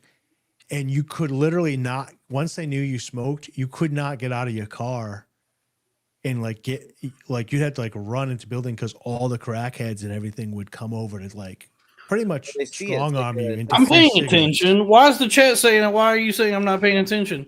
Sorry, I did take a beat to look at something real quick. I have to take a piss. Is that allowed on the Go podcast? pee, go pee pee. Yeah. All right, short break. Let you guys talk about me. I'll be right back. No dead air. Sorry, I that was rude of me. I'm sorry. So we can look into a couple Can't of do anything right. these sponsors, see if we can get Lucy on the You show. don't Oh, have so this is a good time sponsors. to do some housekeeping. So next week, if you guys tune in next week, some of you might not know, but many of you will know. We're going to be joined by, well, first we're going to be joined with BSO_LOL on Twitter. BSO has been on Civil and Revelry and a couple of other shows. You guys might know him. But also we're going to be joined by Mike Harrington, producer at Gas Digital, who works with MMA and a lot of the fights. He'll be fighting at Skankfest. Mike Harrington is going to be joining us. On the 15th, the week after that, we got a big get. You guys have been asking me to get him here for a while. I talked to him today. He said yes, he's going to come here. Comedian, podcaster, fat man extraordinaire, probably a hero to Dalton, at least aesthetics wise. Ray Kump will be on the show on November 15th. So if you're a big Ray Kump fan, which I am, we can come and talk conspiracies, hang out, ask him what his favorite Gatorade is. Ray Kump on the 15th, everybody. Yeah, see what he gets at the Chinese buffet. Yeah. And as always, Dalton will put my link tree in the thing. So follow me over on X. And then watch me every Saturday night here with Dalton at 10 p.m. on Cornfed with Dalton Pruitt. Are we wrapping it up? Thank you guys for having me. No. We can wrap it up. Are we plugging? We can wrap it up. We got Ray. I don't know if you know comedian Ray Kump, but he's going to be on the show in 2 weeks. And Just folks, if you want to announcing him. buy some merchandise, I know several folks in the chat already have. But hey, folks, the website for merchandise is bpnmart.com. That's B as in billionaire, P as in podcast, N as in network, Mart, bpnmart.com. Let's take a look at the merchandise. Yeah, I got it pulled up. This is the website here. This is bpnmart.com. We got, look at this beautiful banner that Lily Abernathy built this website. Look at this banner this beautiful banner she made. There I am right there, the golden chocobo. Lily sent me something cool too. Look at this. Pull up. Look what she's working on here. She just sent me these. She sent These you are something? stickers. These Oh, are she did. stickers. La-boo-boo! So those are packs of stickers. I'm not going to Skankfest. We're gonna have a reporter, infield reporter, Sweeze. Cornfed is sending Sweeze to Nolo to report for us, and he's gonna have these stickers there, I believe. So if you want one of those stickers that I just showed for Cornfed, hunt down Sweeze. Hunt him down. Yeah, and he'll see if he can get you one of those stickers. But look at this is bpnmart.com. If you want the current run of stickers we have, let's take a look at the stickers. We got the Tron themed Tron style arena of ideas, Star Trek, Bang Bang Margang. So $10 gets you all these stickers. I like that. Someone in the chat asked if those are Melrose stickers. Can I get on this? Can I get on this website? You can go to the website and order some merch yourself. We do not offer Melrose merch, but I like the Star Trek stickers are really nice. Yeah, those are cool. The Star Trek one. And then look at this. We got we have a black T-shirt. Oh, this is big news. So sold out of the extra large and the 3X. Wow. So sold out of the XL and the 3X and the black. So right now, so if you want a black shirt, we got small, medium, large, 2X and 4X still in black. Beautiful. These will never be run again. We're never going to offer these items again, these designs again, because Crackamico abruptly left the show to focus on growing his own brand, whatever that means. And he did that as we were still collaborating on merchandise and had just printed everything. I still don't, whatever. I don't really understand what happened there. Why he felt the need to cut and run so abruptly, but that's all to say these items we offer on the website are very luxurious, very exclusive, because of that we're never making these designs again. Keychains are sold very out. high quality. People very high, 100% cotton. Everybody that mentions the shirts to me, they got a shirt, talks about the quality of the shirt, the thickness of the shirt. It's a thick shirt. It's a thick boy. It's 100% cotton. Incredible material. We got the white T-shirts, and these are not flying off the shelves as quick as the black. So we offer we for this run we say let's do white and black, see what works for people. The people have responded that I think they prefer black, but we also have white. So please order some white ones if you can, or whatever you want to buy. Whatever. I think the right ones are the right ones, personally. Yes. So that that's bpnmart.com is the website. Order some merchandise from the network. Wear it around. Show the world your support of the Billionaire Podcast Network, of the Crowder Boys. And once we sell enough of this, I've already got some new designs cooking. So we're gonna have more merchandise to offer once we hit our numbers on these. So order today. Yeah, and then we'll get some new designs going. I think we might be having holiday mugs too in the future. Yeah, because I had Chris Elliott, friend of the show, Chris Elliott, not that one, the one from but our friend named Chris Elliott, from Cabin Boy fame, from Cabin Boy and Scary Movie 2. He drew a pretty incredible piece of art for me that I'm going to put on some mugs and different tchotchkes and shirts and everything. He's here. Yeah, Art. Go follow him. Art of _ Chris. And so he drew a design I'm going to use for some corn-fed merchandise. And then big things coming to the network. So that's the website for merch. And then the Patreon. Thank you, Dan. Gibbs Destroyer, $2. God bless. Thanks, Gibbs. And then the Patreon for this channel is patreon.com/cornfed with Dalton Pruitt. The last couple weeks, the Patreon has been me and Pandatron, the show we do called Bamboo Fed. So subscribe there, check that out. We had Pandatron and myself. We have a great time over on the Patreon. We don't have a schedule yet, so we do a show there whenever I hit him up and we can line up a day to get together to do that. But subscribe and you can tune into all the premium episodes and bonus content for as little as $5 a month. And if the corn-fed Saturday Night Live show that starts at 10 p.m. Eastern Standard Time every Saturday night runs usually at around 2 a.m. isn't enough for you on Saturday, to kick off the show, Pandatron has been doing a live stream every Saturday night from 5 p.m.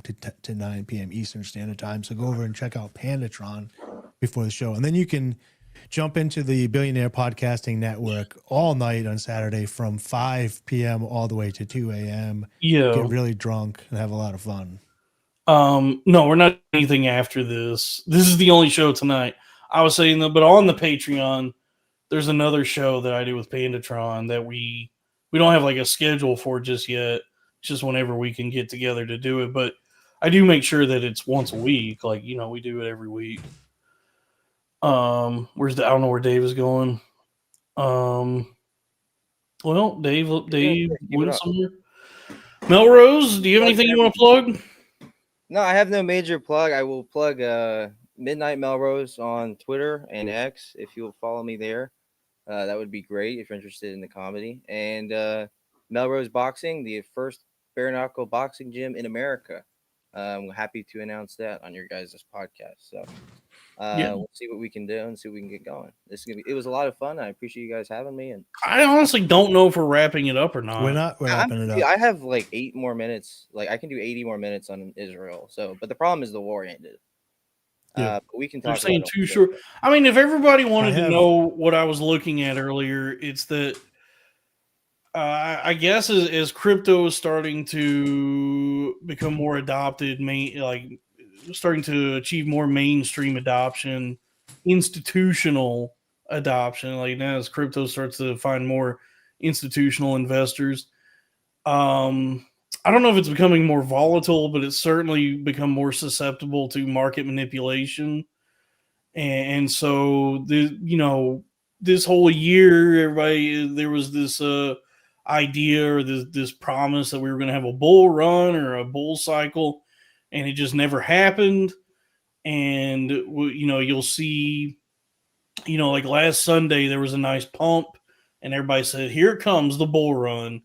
And then middle of the week, everything dumps, and everything dumps as new ETFs are announced and posted to like the stock exchange, like crypto ETFs. So like meaning that now crypto exists in some form in traditional finance. So I guess as like crypto starts to find institutional adoption and becomes more mainstream, it's also getting manipulated by the same market makers that create, that drove everyone to want to do crypto.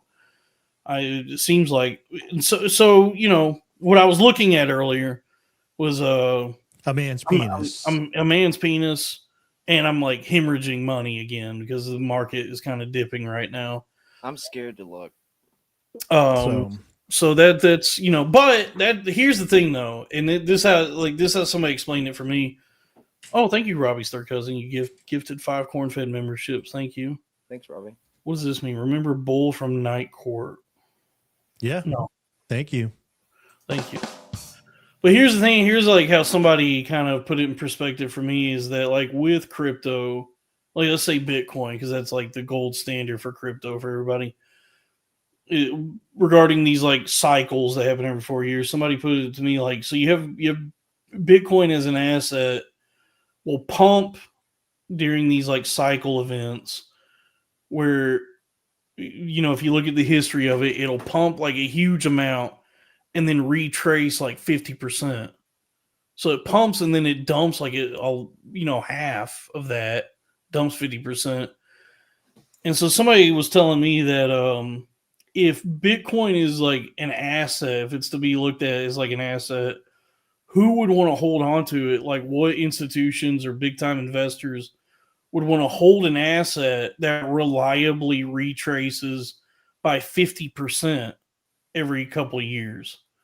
There would need to be less volatility or more stability with crypto for there to be institutional investors, which means you're probably, as crypto starts to become more adopted and you see it more getting like enmeshed with like the stock exchange, you're probably going to see like less volatility, less of these like euphoric pumps followed by these drastic dumps. You'll probably see it like kind of stabilize a little bit better, where Bitcoin on the year is still up quite a bit, still over $100,000 per Bitcoin. And so if you want to like mitigate that huge dump, you're going to need like some sort of stability market. You're saying dump an awful lot. Dump, dip, retrace, whatever you want to call it. These I got to take a shit. Dumped. Like, So shit. So Bitcoin Cash is used by a lot of like libertarian anarchist type guys. It's basically Bitcoin before the switchover, the takeover. So it's closer to the original white paper than the current Bitcoin. And there's a lot of issues with Roger Ver and stuff. I think they're positive, but he went to jail and stuff for tax evasion because they went after him when Bitcoin was getting mass acceptance. But I was reading some of the stuff on their sites, and basically, it retraces to, and Bitcoin Cash has a lot of like infrastructure that's now being used for Bitcoin that they laid throughout Latin America, throughout Florida, and some of the South in the United States, where you can actually spend Bitcoin Cash at restaurants and stuff. But somebody was saying, just for a hedge, for example, even when Bitcoin Cash had run up to 1,000 and they bought some and it ran back down to 200, ran back up to 3, they just take their paycheck and they put it into Bitcoin Cash and spend it. And even with the volatility of using a currency that they're comfortable with and they pay their bills with and stuff like that, and they're not trying to do anything fancy, since COVID to now, even though their Bitcoin Cash is worth less, $20. Hey, their buying power is more.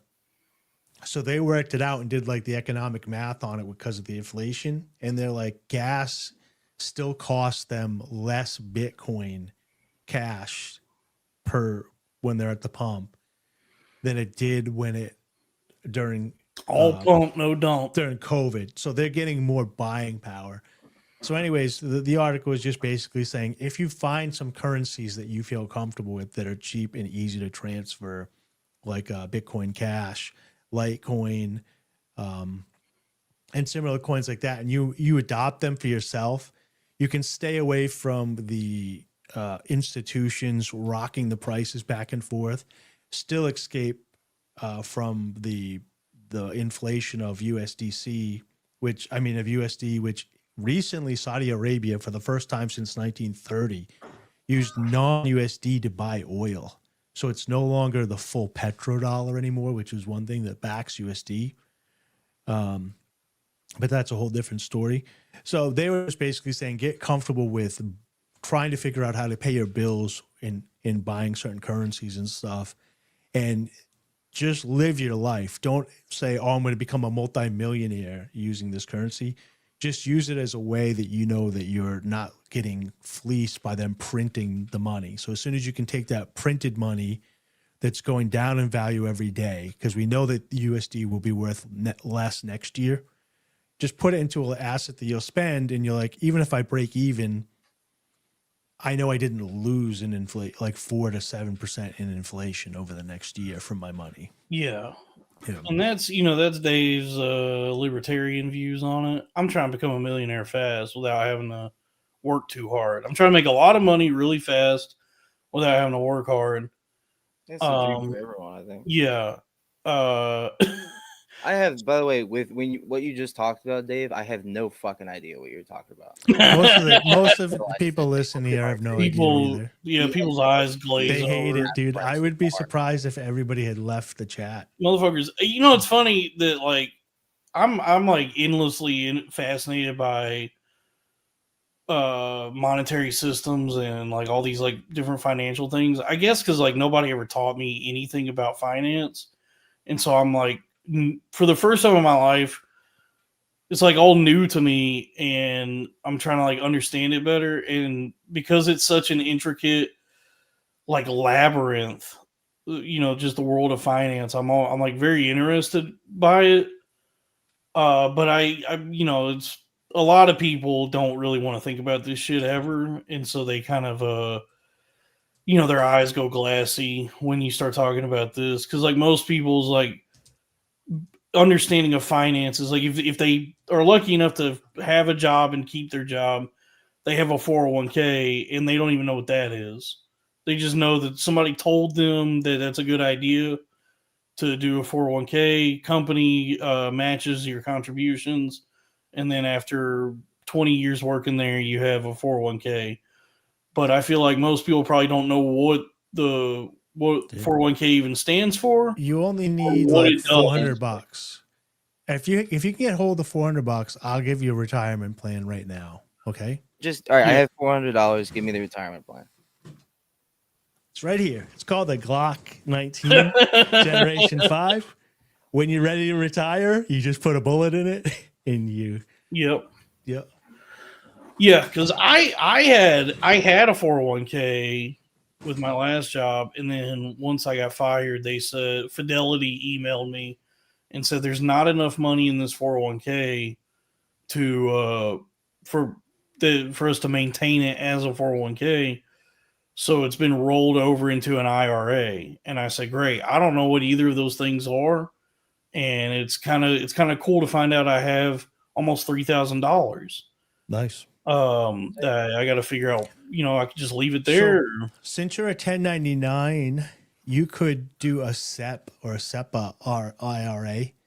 And the only real difference is it's something that was created for business individuals and 1099 individuals who've been like trying to roll over the money that they make, that don't have you cap your IRA every year. You can only put so much money in it. With the SEPA, it increases the amount of money that you can put in for you so that you can catch up once you start making money. Dude, so I'm 26. I had a 401k for like 20 minutes, and that was it. I think I was able to put 300 in, and they matched it. But that was it, like one of the corporate jobs. But like, go find if you're a comedian with a 401k, you're probably not much of a comedian. No, it's a good idea.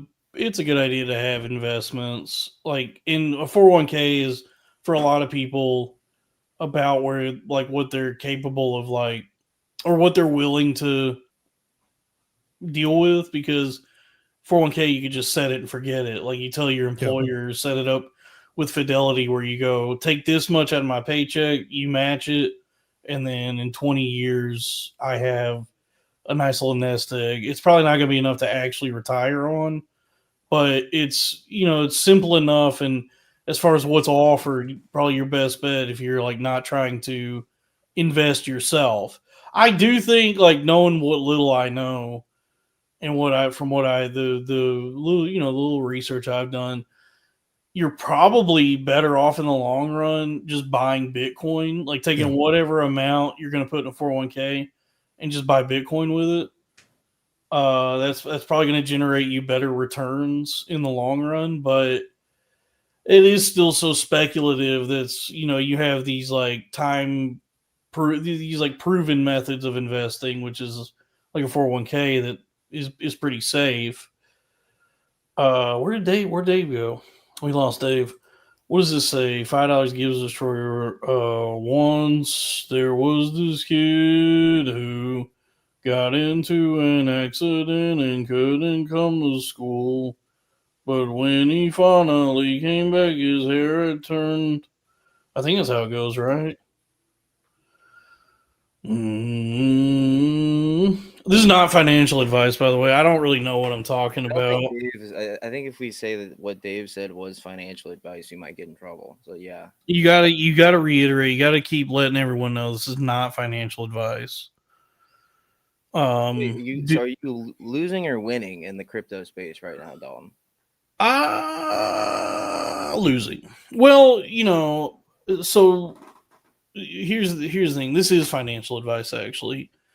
Diversity is the name of the game. You got to diversify your portfolio.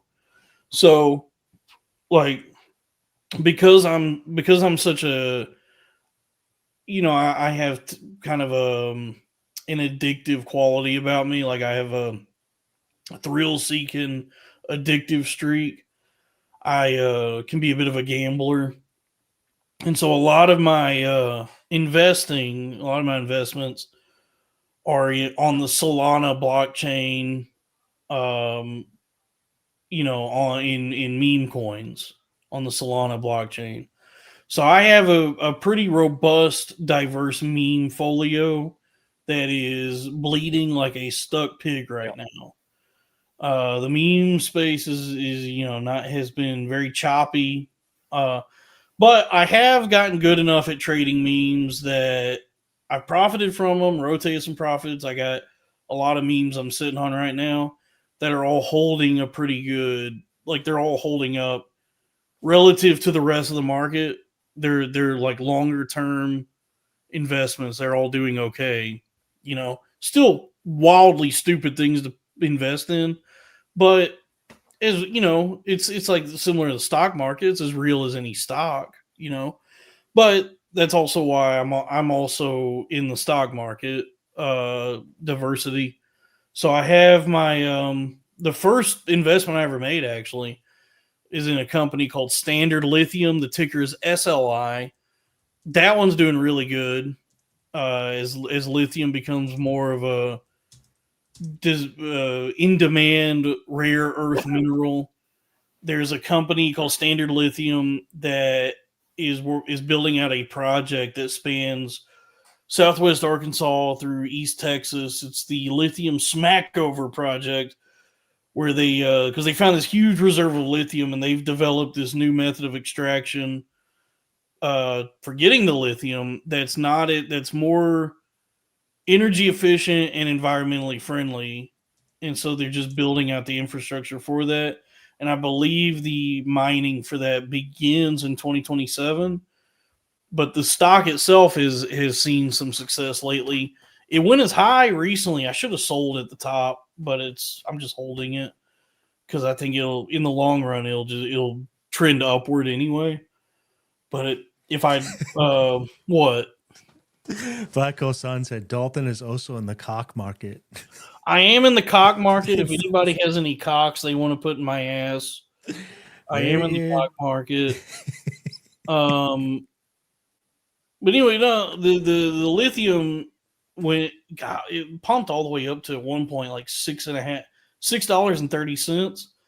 And if I was a more savvy investor, I would have sold there and then bought back when it dipped, but I didn't. But I still think that one will trend upward anyway. And then what else? And then also on the stock market, what I do like about what's going on with crypto now as it starts to as DeFi and TradFi start to mingle with each other, the crypto ETFs are getting approved. And so there's one I really like that I'm invested in where it's basically Solana, but on the stock market. The Bitwise Solana staking ETF. So I'm invested in that, and that gives me full exposure to Solana through the stock market. And so there's an ETF that's doing all the staking and everything, and then as they generate yield from that, the price of the stock goes up, and that's how I make money on that. And then and then I have a lot of XRP. So I have like all these different wallets and accounts. It's all very it's diverse, but I'm not tied up in just any one thing. I'm not over leveraged any one thing. So like, if something's dipping, I have something else over here that's doing good. And overall, everything's looking good now. Like took me a while to figure it out. Because like at first, when I first started getting into all this shit, I started with stocks and just immediately lost so much, like a sickening amount of money. Yeah. He was in bone broths. I was in chicken stocks. Yeah. Thank you, Dalton. Fruit punches, different. I love that you knew where I was going with that. Yeah, very good. Oh yeah, yeah, that stock market. I was, sure. Yes, but yeah, Yeah. so I definitely was very foolish and just ended up losing. So, but that hey, look, that's the Dave. You said that's the tuition. That's the cost of tuition for trading and investing. So now I got it down to where I got like money spread out. I have more. It's funny that I have more money in my different crypto wallets and accounts and all that than what's in my bank account. That's the meme, That's dude. usually Eventually Yeah. you get there. If you I was gonna tell you about this. I set up a now payments, a site called nowpayment.com. And basically there's over 300 different cryptos on there.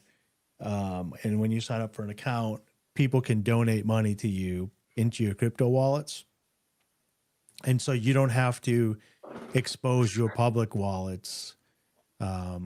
You could start taking some donations from people in crypto. They could give it to now payments, and then you can cash it out in crypto. So it never goes into the fiat banks. It just goes straight up from blockchain to blockchain. Mm-hmm. Might be a good idea for you.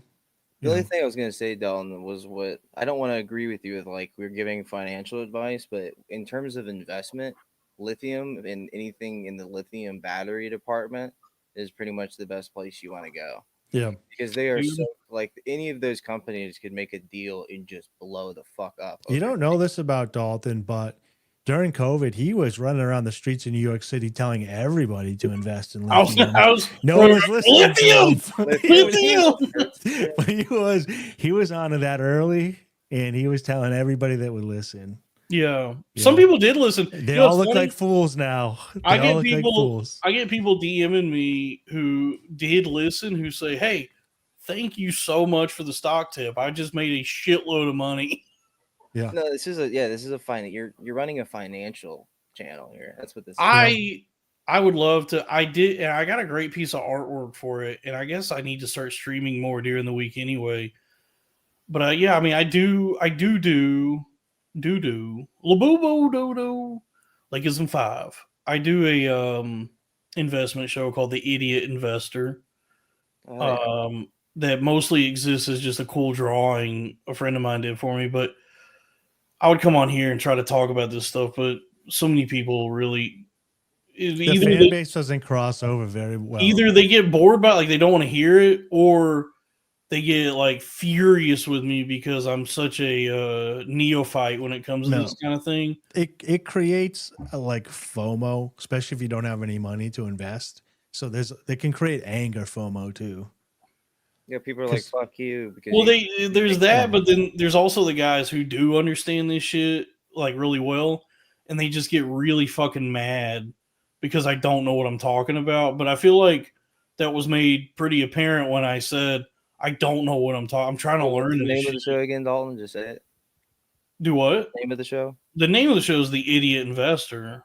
And so they thought you knew what you were talking about. Yeah, is financial advice. It's. I mean, true, because like truthfully, if I was actually wise with finance and investing, I wouldn't do any of it because I don't. It's foolish to even do it when you're not like already pretty well off. It's like investing without it. Nicholas Crown says that investing without assets, when you don't have assets, is just gambling. I was like, yeah, it's gambling. I've heard you're sitting on a huge assets. I'm sitting on huge assets. A huge ass. It's my You're a big booty Latino. My damn balls. Yeah, I sat on my balls. I have something special that's coming up for the Cornvid fans. I want to tease. Is it my balls? No. Oh, keys. Here's some keys here, and here's some keys. That's nice. You went out and bought keys. Like and here's some keys. Nice. You do a key show? And here's some keys. We And here's a doggy key. I guess we can't, because you have a very sensitive ears. Kitty key. I guess because what we do sometimes is we do jingling keys. And here's some keys. And Here's some ancient keys. you got a lot of keys, man. Shit. Yeah, I'm gonna be making some keys to jingle. Yeah, we do And I can- jingling keys sometimes, and people, they send us money for however many keys they want jingled, and it's a fun time, the jingling keys, because the way I see it, pretty much all of media, all of entertainment, arts and entertainment now is just different variations of jingling keys. So why not just actually jingle keys? Yeah. You just broke it down to its roots. Yeah, because like so much of like any new TV show I watch or just anything, I go, man, this is just some fucking jingling keys again. And it's like, well, why can't I get in on the jingling keys bracket? So we just, we jingle some keys. Well, I mean, if you want, I'm gonna have a whole keyboard of keys don't to let me jingle. stop it. Yeah. We're gonna have a key cam, and the key cam, excuse me, and the key cam is going to be pointed at the keyboard, and the keyboard is going to have different types of keys hanging from it that can be jingled by the fans when the keyboard is up and running. Mm-hmm. I wouldn't have thought about that. Yeah, dude. It's going to be a big part of the show. We got the keys of the kingdom. Keys to the kingdom. Oh, is that why it's called Kingdom Hearts? Sheldon. I don't know what city you're from, but you deserve a key to the city. I said it earlier. I'm from a little town called Springtown, Texas, Oh, nice. located in Parker County. So the county seat is Weatherford, Texas. And yeah, it's like an hour outside of Fort Worth. I'm surprised he told anybody. He's been in parts unknown forever. I currently reside in parts unknown, but my origins. Oh, okay. Well, true. I mean, honestly, because I grew up mostly in Texas, and in the town of Springtown, Texas. I was born actually in a little town called Vidalia, Georgia. Is the hospital I was born in? Oh, you were born in Georgia. Mm-hmm. Yeah, Wow.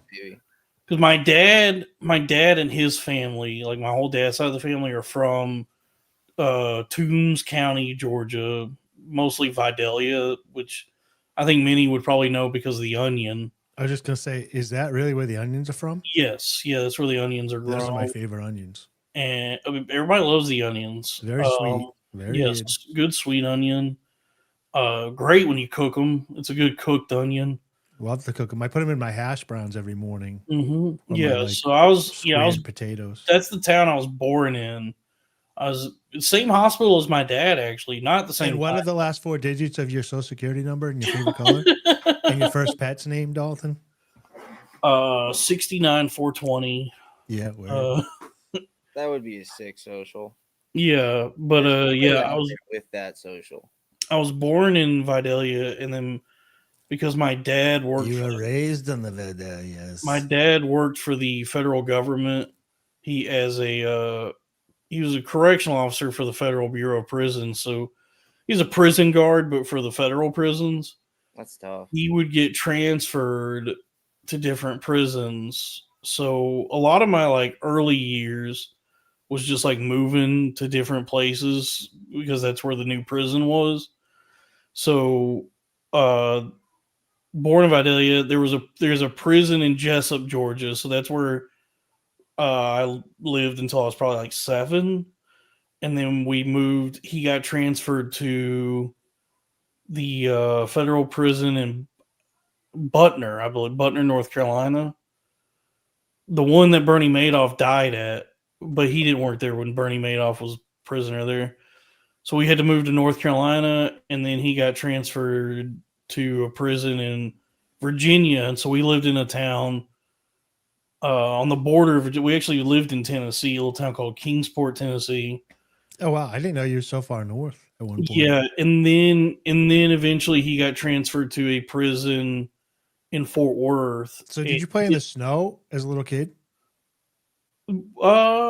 Sometimes it didn't snow regularly anywhere I grew up, but even in Texas, there would be some years it would snow. Virginia's got snow, no? The mountains do, like some parts, not where we live though. Every year I've been here in Texas, like we have a weather. I'd say every 3 years there's like a massive fucking weather event that just destroys the entire city. Yeah. And because Texans are like idiots and we have no idea how to drive on ice, like the whole thing is like they'll shut down school for 2 weeks because there's like this much of Yeah. ice on the. Nobody's your ever electrical prepared. your electrical grid stinks, and you guys got to keep It's our borrowing own though. It's electricity. our own independent electrical grid. You're kind of talking shit. That's ours.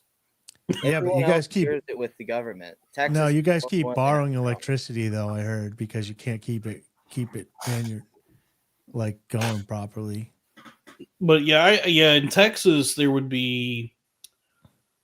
I think every year there would be at least one snow day, and then some years it would be like a debilitating ice storm or something would roll through that would just fuck up North Texas for weeks. Yeah.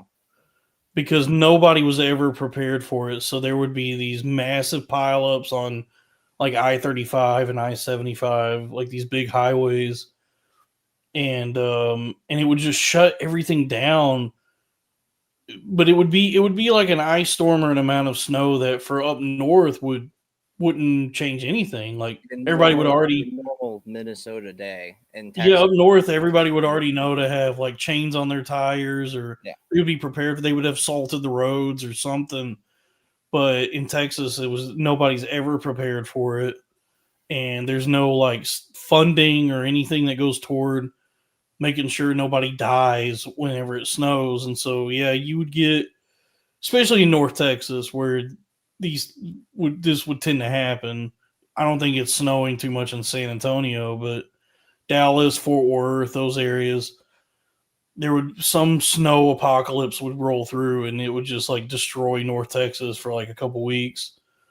But it was also kind of relieving because it didn't take too much for schools to close or for your employer to be like, don't even come in.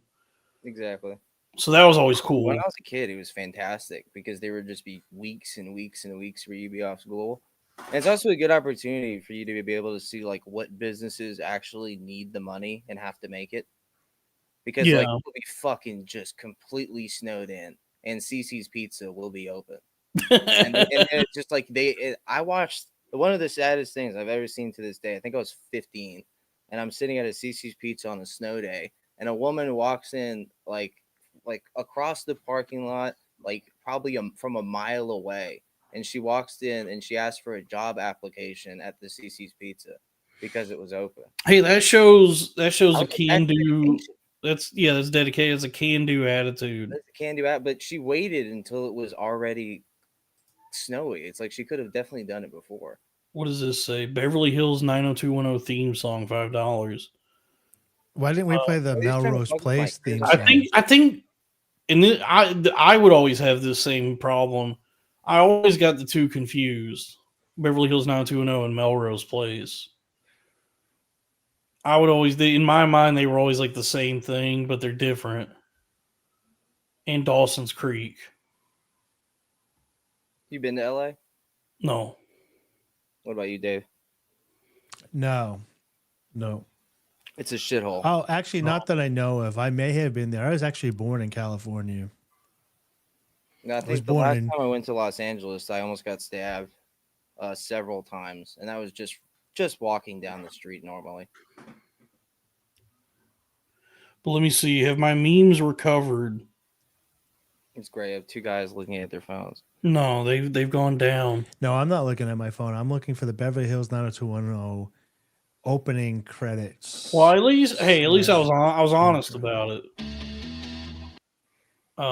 Did that trigger Melrose Place theme song sucks, he says. This is a pretty cool song, but I don't know if we can listen to it. Can we play a song, or is that going to kill Melrose? I'm going to start off slow.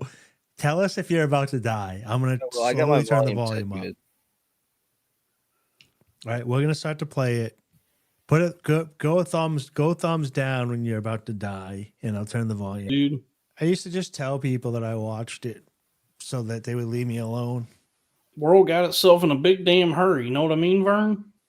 $5. So that's if Ernest P. Worrell was in Shawshank Redemption. I believe. Thanks, Gibbs Destroyer.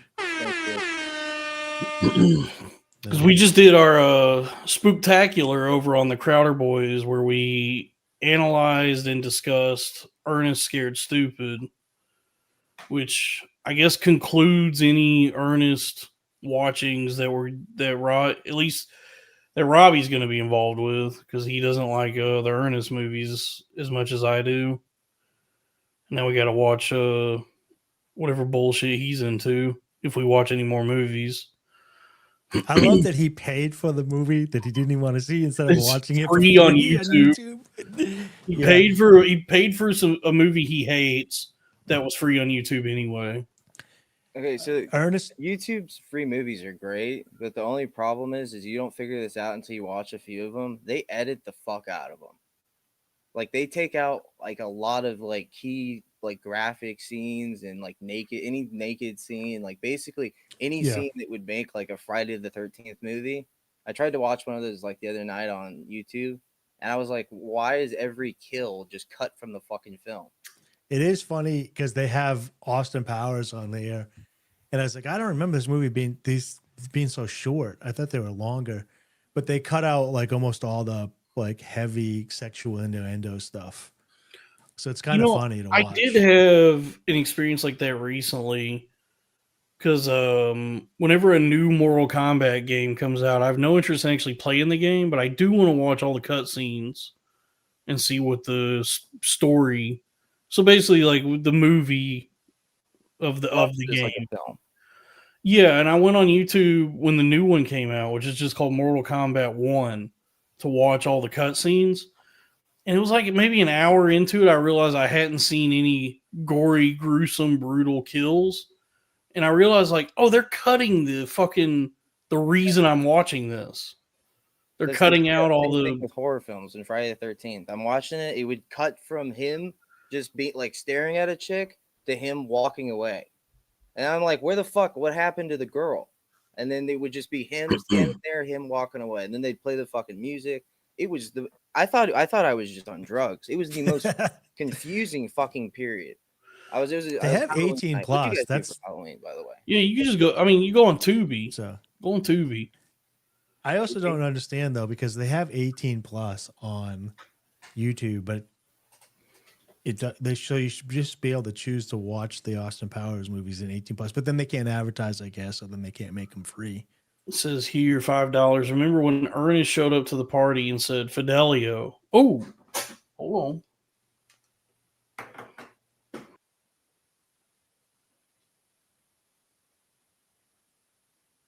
That's a great hat. There we go. Yeah. You wore that during COVID, right?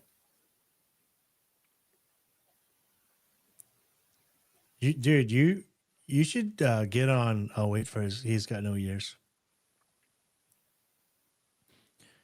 So you should get on Backpage. Know what I mean? You should get on Backpage, Dalton, and see if you can find an orgy or something like on what I those mean? pages that Lamar was on. Fidelio, Vern. What about that Tom Cruise movie?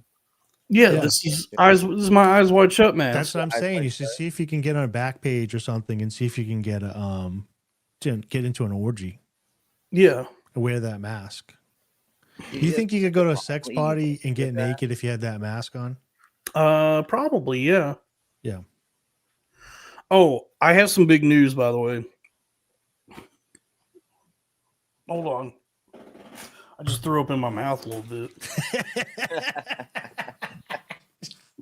Have some more candy, dude. Yeah, I should use some more candy to deal with that. Let's throw that in there. Shit. I can't wear the nose on this thing keeps bumping into everything. Hold on.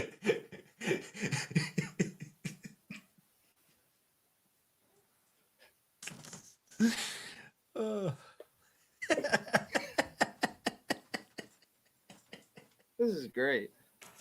I'm sorry. Dalton's authenticity, dude. Just freaking. This is what people show up for. So, he's just like, sorry, I just vomited in my mouth. I think I talked about this with PJ Pandatron on the Patreon. But it's getting to be colder weather, so I needed some new clothes. And because in recent years I have really let myself go, I've ballooned. I'm larger now than I used to be. I gotta find clothes that fit. So I need a pretty extensive big and tall selection. I can't recommend JCPenney enough. for their big and tall section. I went into JCPenney recently, and they have an exceptional big and tall selection. So if you're fat as shit and you need clothes for the fall and winter, go to JCPenney. They might have they got an entire Shaquille O'Neal line. Yeah, but I've seen some of our fans. I think they need short and wide. Is there a short and wide store? More muffin style. Well, for shirts, I got to go big and tall. I need the. I need. You're tall though. You're 6 feet, right? I'm 5'10", so for shirts, Yeah. I need that XLT. I need to see that T. Same as with girls, I need the T. Because with shirts, if I don't get the tall version, if I just go big no tall, whenever I like lift up my arms, my whole belly comes out the underside of the shirt, like the shirt up over my belly. So I need the extra length on the shirt to make sure my belly is never exposed. But then with breeches, like I fucked up like the sweats I'm wearing right now. I got big and tall on the sweats. Too long for the sweat. Too loose in the crotch. No, the waist, the width, the inseam or whatever, the actual waist is fine, but the length they're way too long. So I had to roll them up so I don't walk all over them. So just knowing your body, I suppose. So yeah, I need a longer shirt. I need short pants and a long shirt, folks. But yeah, they do. And JCPenney does have in their big and tall section a brand that is just says Shaquille O'Neal, and it's a lot of really great shirts for unks. Like it's very much like unk Lots design. of purples, light purple, dark purple. Yeah. And they're really great. I kind of out of my price range, is a little beyond my budget, but whenever I get my Christmas money from my grandma, I probably will be back at the penny to get some Shaquille O'Neal merchandise. I saw he's got a new the actual big and tall store. I think you're fine. Unless you find yourself actually inside the legitimate big and tall store. But if you're just going to JCPenney's and can find your size, I think you're fine. Yeah. Well, JCPenney they have a great big and tall section that's way more affordable than like the actual big and tall store or what's the other one? There's like a couple of big and tall places, but those places are too expensive. But JCPenney's got like this shirt, this waffle print Henley I'm wearing, long sleeve. This was only like $25. That's I like a Henley. Yeah, I love a good Henley. Them little buttons. Yeah. 2 buttons. Yeah. Robbie wants to know, Dalton, is it tough to have to shop in big and tall for your body and short and small for your penis? Yep. Yeah. Very good. Well, no, how many times have you taken? Robbie does want to know that. Bring this in a little more. I need less room. Oh yeah, DXL is the other place. Can you give me the screen when you have a second? Dalton XL. So speaking of Shaq, yeah, dude. I had bought these Shaqalicious X gummies. They kind of look like Luis Gomez or any other bald guy here. Terrifying. They don't terrifying. Look like they taste like shit. Michael Myers. They taste like shit. They're not terrible, but they're not great. But the texture's wrong. But then I went back and I saw these at Walmart. They have these Shaqalicious XL gummies, and I was like, "What the heck is this? What does this even mean? Why is this Shaq?" But then I flipped it over, and it's a diesel truck gummy for Shaq Diesel, the big cactus, which I'd never heard of, and the big Shamrock, which I have from when he was in Boston, and he's O'Neal or whatever. But yeah, so it's just funny that this is the world that we live in, that you're going to you can buy a shirt from Shaq, and then you can go to Walmart and you can get Shaq candy gummies. Car insurance. He also spent, I think, the most money in Walmart history. It's like after he signed his NBA contract, Shaq went to Walmart and blew he had like $200,000. Yeah, he balled out at Walmart. You know what's crazy is Mr. Beast wants to try to spend more, and they won't let him. And then Shaq found out and called Mr. Beast and was like, "Do not do that. Do not steal my record." So now there's like a little mini feud going on as Mr. Beast tries to work out the details. His fucking money. He does not care about much else but putting his name on things. Yeah. These motherfuckers is very comfortable showcasing their decadence at a time when SNAP benefits are being taken away from everyone. I feel like that's only going to foment further discord and chaos amongst the populace and potentially lead to violence. One thing I'll say, when I bought those Shaq-licious gummies, I was in high up northern Vermont, and they were in a clearance section in a gas station for $1.50. And that gas station I used the restroom in. There was a place for people to put needles in after they do their drugs. Nice. So I was in like communist New Hampshire, communist Vermont next door to New Hampshire. Yeah, so I didn't pay full price. So Shaq only got $1.50 from me that day.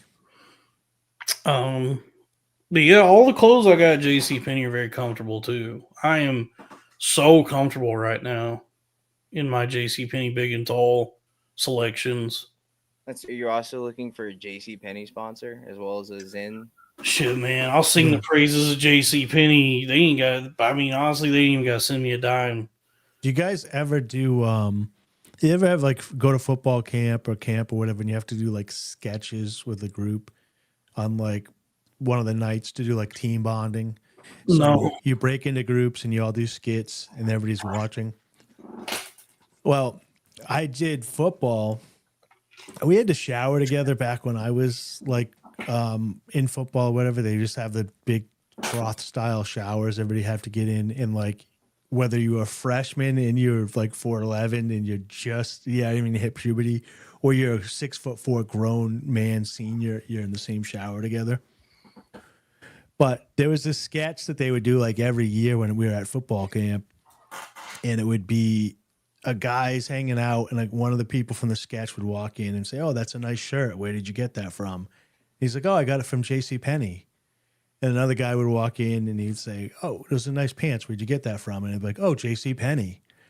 "Oh, those are nice, whatever." And then at the end, this guy would run out naked. And like, "Who are you?" And he's like, "I'm JCPenney. Have you seen whatever?" And they would do this like every year. That's good. It's a pretty funny bit, except it would traumatize me because I was 4'11", 135 freshman. Small penis, and there's a 6'4" dude with a schlong getting naked and running out in front of like, I guess he's probably 17, 18, and I'm probably 15, 16. What, I don't know what a freshman in high school versus whatever, but I was like, all right, you forced me to take showers, but I feel like I'm being sexually assaulted every year when I go to football camp and you guys are having a grown man run out naked in front of us during this sketch. Like he could put a towel around his waist or something. I guess the bit doesn't work if you don't Bobby Lee it, but I don't understand this. Melrose, can you say, "Come here, kitty, kitty"? Come here, kitty, kitty. Thank you. I'm trying to help the fans. I don't really understand why he. Okay. Oh, my dog's right here. Oh, because I guess because you have a dog. Oh, you wanted to see if it would make the dog go nuts. I don't know. I don't know. He said thank you though, so it worked. I shaved. Also, can you tell I shaved today, dude? I'm feeling very fresh. So fresh and so clean. Give you guys the wrong impression. Do what? I thought about shaving and grooming myself for this podcast, but I didn't want to give off the wrong impression that I was. You looked clean. Both of you guys look very clean shaven and smooth. Yeah. I got scruff. I got a few days scruff. This is me with this is a full beard for a blonde guy. Oh, yeah, you're blonde. Okay. So this is all I get. Yeah. Well, what else? Is that everything? We can pull up that picture of my scar. Oh, is that what this is? That's a picture of my scar on my chin where I'm clean shaven. So that's me in 2012 2021. That's me probably in the end of 2020. So that's the scar you can see in my chin with the whatever. So that broke my jaw and my teeth was in my mouth and my lip was in my mouth. So that's like runs across here. But pretty cool. For that beard. This is the last known photo of me before this beard, and I think this is probably summer of 2020, and I started this January 1st, 2021. Oh wow! You get fast growing facial hair. I don't remember what this picture was for. I'm sweating because I just had a bike ride, and I think somebody messaged me to come over or whatever, and I was basically I'm like, I need to go home and shower, and they're like, why? And I think I sent them this, and I had it on my phone, but it's the last known picture before my beard. Dude, the chat likes it. The chat likes you without it. The chat is going nuts, dude. Yeah, I mean, all right, you do look more presentable here. Skinhead Dave. Whatever. 7 out of 10. I have enough trouble keeping the ladies off me with the ugly beard, so I can't shave and then get all the ladies in my DMs. I'm trying to stay holy. Trying to be a holy man. Dalton, if I send you something, can you pull it up on the show? Sure. Okay. I told you guys that I look very young without the beard. That's why I was showing the photo. Yeah, somebody in the chat said you look like Ray DeVito. I don't think that was a compliment. I think that was a joke. No, Ray DeVito is a picture of youth. Who is Ray DeVito? Oh, damn. He's the guy from the MLC, right? Hold on real quick before we pull up whatever you're sending me, Melrose. What do you guys think about this? Whoa. What do you think about that? Enhance. Not real, but not my problem. I'm not into tattoos, but what? Actually, I don't understand the skin on the I bottom. like that she has a couple zits on her titty right there. That's cool. I'm gonna have to pull a full screen You of this. appreciate the zit on the tit. That's actually her Insta. Her Instagram Makes it attainable. Yeah. So, what does everybody think about that? That's pretty cool. Wait, are these fake tits, chat? Can we get a? I don't think these are fake. No. I do think those are fake, and also the tattoos freak me out, dude. I love the tattoos. I love it when a girl has no inhibitions. I think that's what that is. Decides to put a butterfly on her upper chest. And she's released her inhibitions and felt the rain on her skin. I literally thought, yeah, you're in my head, Dalton. Yeah. That's a blow up doll. Someone said it's a blow up doll. No, she's not a blow up doll. She's just some girl I follow on Twitter. No one else can feel it for you. Only you can let it in. I think those are real. You think they're real?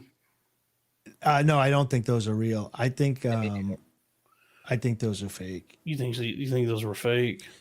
Unless that's you can tell is by that the person on Twitter that I follow on Twitter? I didn't think she had those tattoos. No, I don't. You've had her on the show before? No. That's just some girl I follow. What is her at SEITANXHOE? So at SatanXHO. I guess is how you would pronounce that. Is she a vegan? Is she what? She must be vegan.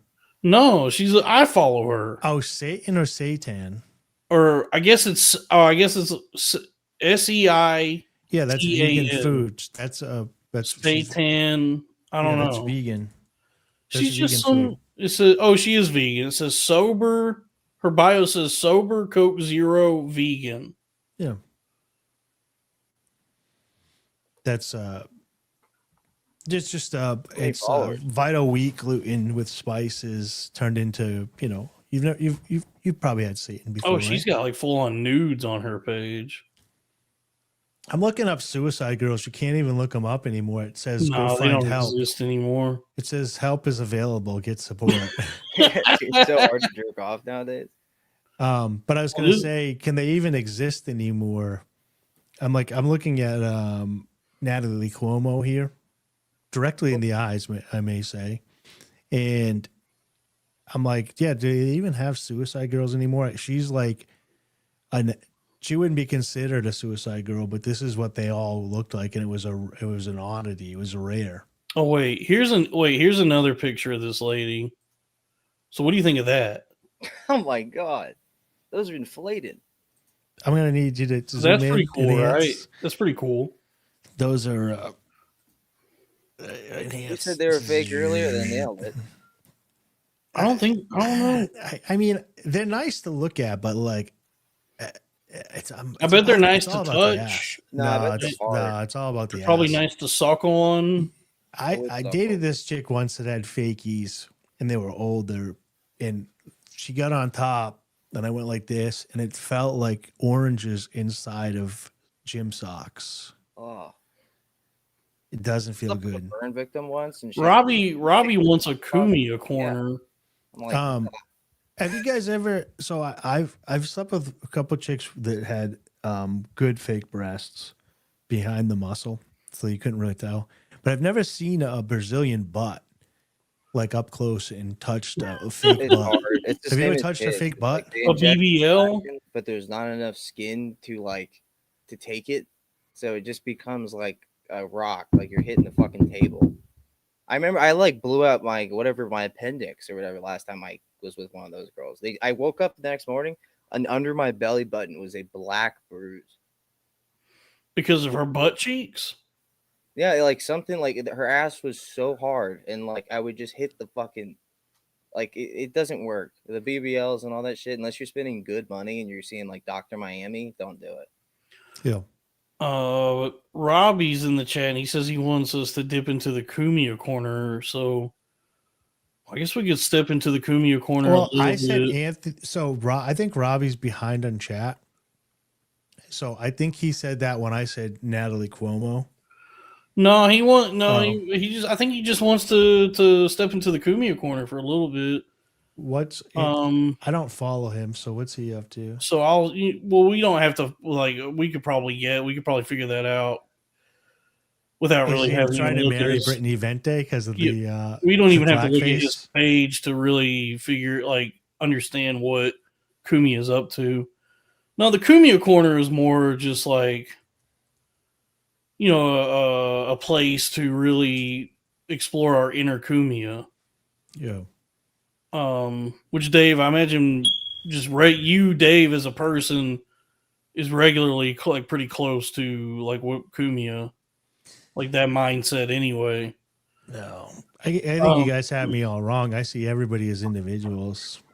Individuals, exactly. So that's what I'm talking about. Yeah. Yeah. I mean, if we want to step into the Kumia corner for a little bit. I'm on his Twitter. It looks pretty. I didn't read anything though. I just looked for images.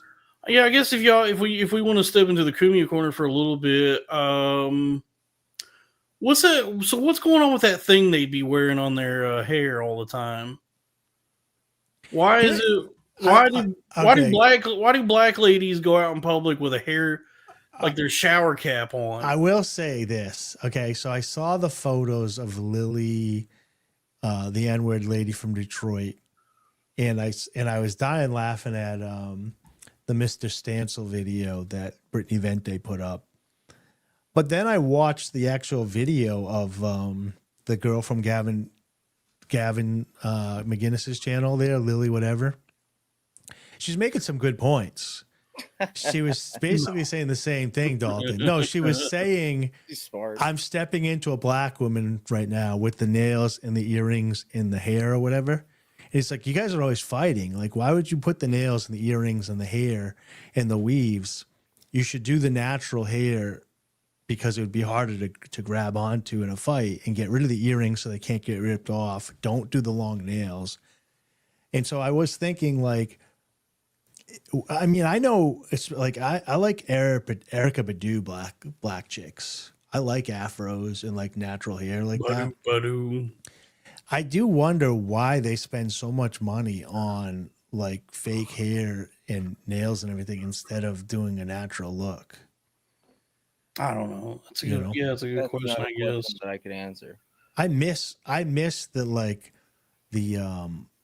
Afrocentric age of like Arrested Development and like that age of like rap music and like industry, like Erykah Badu and Wyclef Jean and Lauryn Hill, like that whole. You're only in their 20s, so yeah. So I think they should go back to that. I think they should go back to that. They should go back to that. Yeah. They used to be skinny, hot, nice hair. Now they're all fat and like yelling at you. Yeah, they should lower the volume. The thing is not going to stop. They should talk with their inside voices, not use the speakerphone so much. Turn off the Bluetooth speaker when they get on the train. Generally, just So be here is overall something just that I be will more say. quiet. Not Oh, be actually, so loud. I actually had a question for Pandatron. Can we bring him on air? Bring him on air? Yeah, I guess so. if he wants to come on. I guess yeah. Hold on. Here, I'll post the link so Panatron can hop on real quick. I think Melrose wanted me to play this video he sent. So we'll play that real quick. Chad was grilling me, being like, I'm not going to open the gym. So that's a video of the gym. Okay. If you guys want to play it for the. Oh, yeah. Let's do that. We'll play this real quick here. I got it pulled up.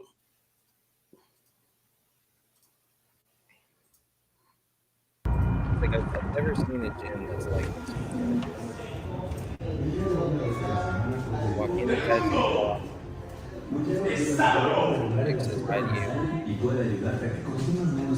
Dude, that music's not bothering you in your ears when you're walking in, or do you have your head? Can't see me the gun range headphones. You walk back here. Hey, can you pause it for a second, Dalton? Yo, what's up?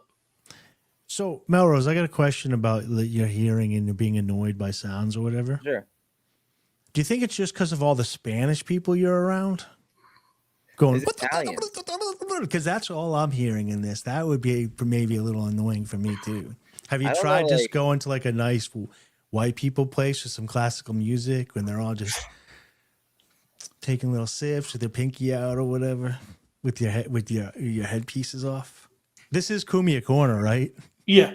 Oh, you guys are turning on me. I thought we were in Kumia Corner. Thought we were in a safe space, with the corner and Kumia, and we could make some jokes. No, yeah, you're good. Okay. All right. Sorry. Continue. Oh, So you have to walk through. Yeah, you're at the end of the video. It's just You have to walk through a cantina. I guess I take over. This is where I went. Okay. First bare knuckle boxing gym in America. So you have to walk through a cantina to get to the bare boxing gym in the back. But it's all out of like a speakeasy tattoo shop, which I think gives it its own little vibe.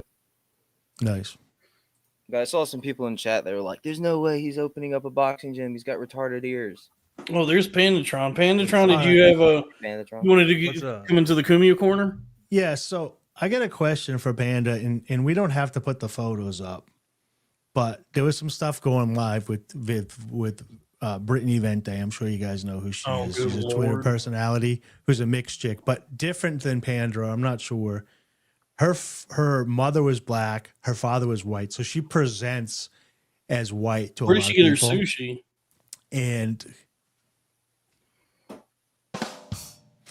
And she's doing the blackface to do like, she's doing it to piss people off, but she's also doing it to do a commentary on how even within the black community, like they police skin tone and like light-skinned people get. Yeah, she definitely had an explanation, some fucking long-winded. And then, she's probably making this shit up now that she's got some heat on her, but this is something that really does it is an issue that does happen. Like really dark guys do not like light-skinned guys with light eyes and so on. There's a whole picking order, then like mixed people. There's a whole cotton picking order. And then there's mixed like black father, so you're darker, or black mother where you're lighter, and so on and so forth. I just thought we could bring in our resident, what is it, mulatto with the bottle? Like Dalton doesn't give. He said, "This is not financial advice. This is not real black." You speak for all black. So Panda speaks for all black people here when he says this. You have the floor. No, but so like chocolate bucket. she's half black. She's half black, and she painted her face black with the mask or whatever to do like blackface. She But did she presents full white. with the red lips. She did the Actually, I got it queued up right The here. Mr. Stancil was pretty funny. That She made did me the laugh. full one of these. Hello, my baby. Hello, my honey. Hello, my ragtime gal. The one that I really liked was the Mr. Stancil. We can pull it up, but I don't know if we want to pull It's it just up. a knock. Okay, so here's the thing about Brittany Venti in particular. She has really nice tits. I like that. Yeah. She's like a clout demon virtue signaler. And now when I say virtue signal, like I just mean like she's signaling towards her side or what her audience who's going to give her the she's trying to grift. She's fuel trying her clout. Yeah, it's grifting, but she does she basks within it. Like, you know what I mean? Like, so I wouldn't call it completely grifting, but it is clout demon hungry shark farming. Here's what I was gonna say though. Isn't she a crazy bitch? So she got some nice tits. So I have the Mr. Stancil video pulled up if you guys want to watch it. It actually makes me laugh because it's a deep meme because it also has the Stancil stuff with Mecha Hitler. But my whole thing was I think if Panda did blackface, he could get away with it. They wouldn't give him like. If you did the red lips and the white gloves and stuff, then that's too just, ambiguous, man. I get all different. types of shit. I get Filipino, I get Mexican, I get Cuban, Syrian. Somalian. I get it all. Like it, so it's like Well, Middle maybe Eastern. not you. We don't have to put you on the spot, but I'm saying like somebody that's no Panatron. Will you do blackface? actually. We'll wait right here. Just go in the other room, throw I some just thought it was blackface on. kind of Let's test redundant this. because she's already like white people don't see her as white, so it's like it's already redundant. Yeah, for her to, that was the thing. Well, that's what I was gonna say.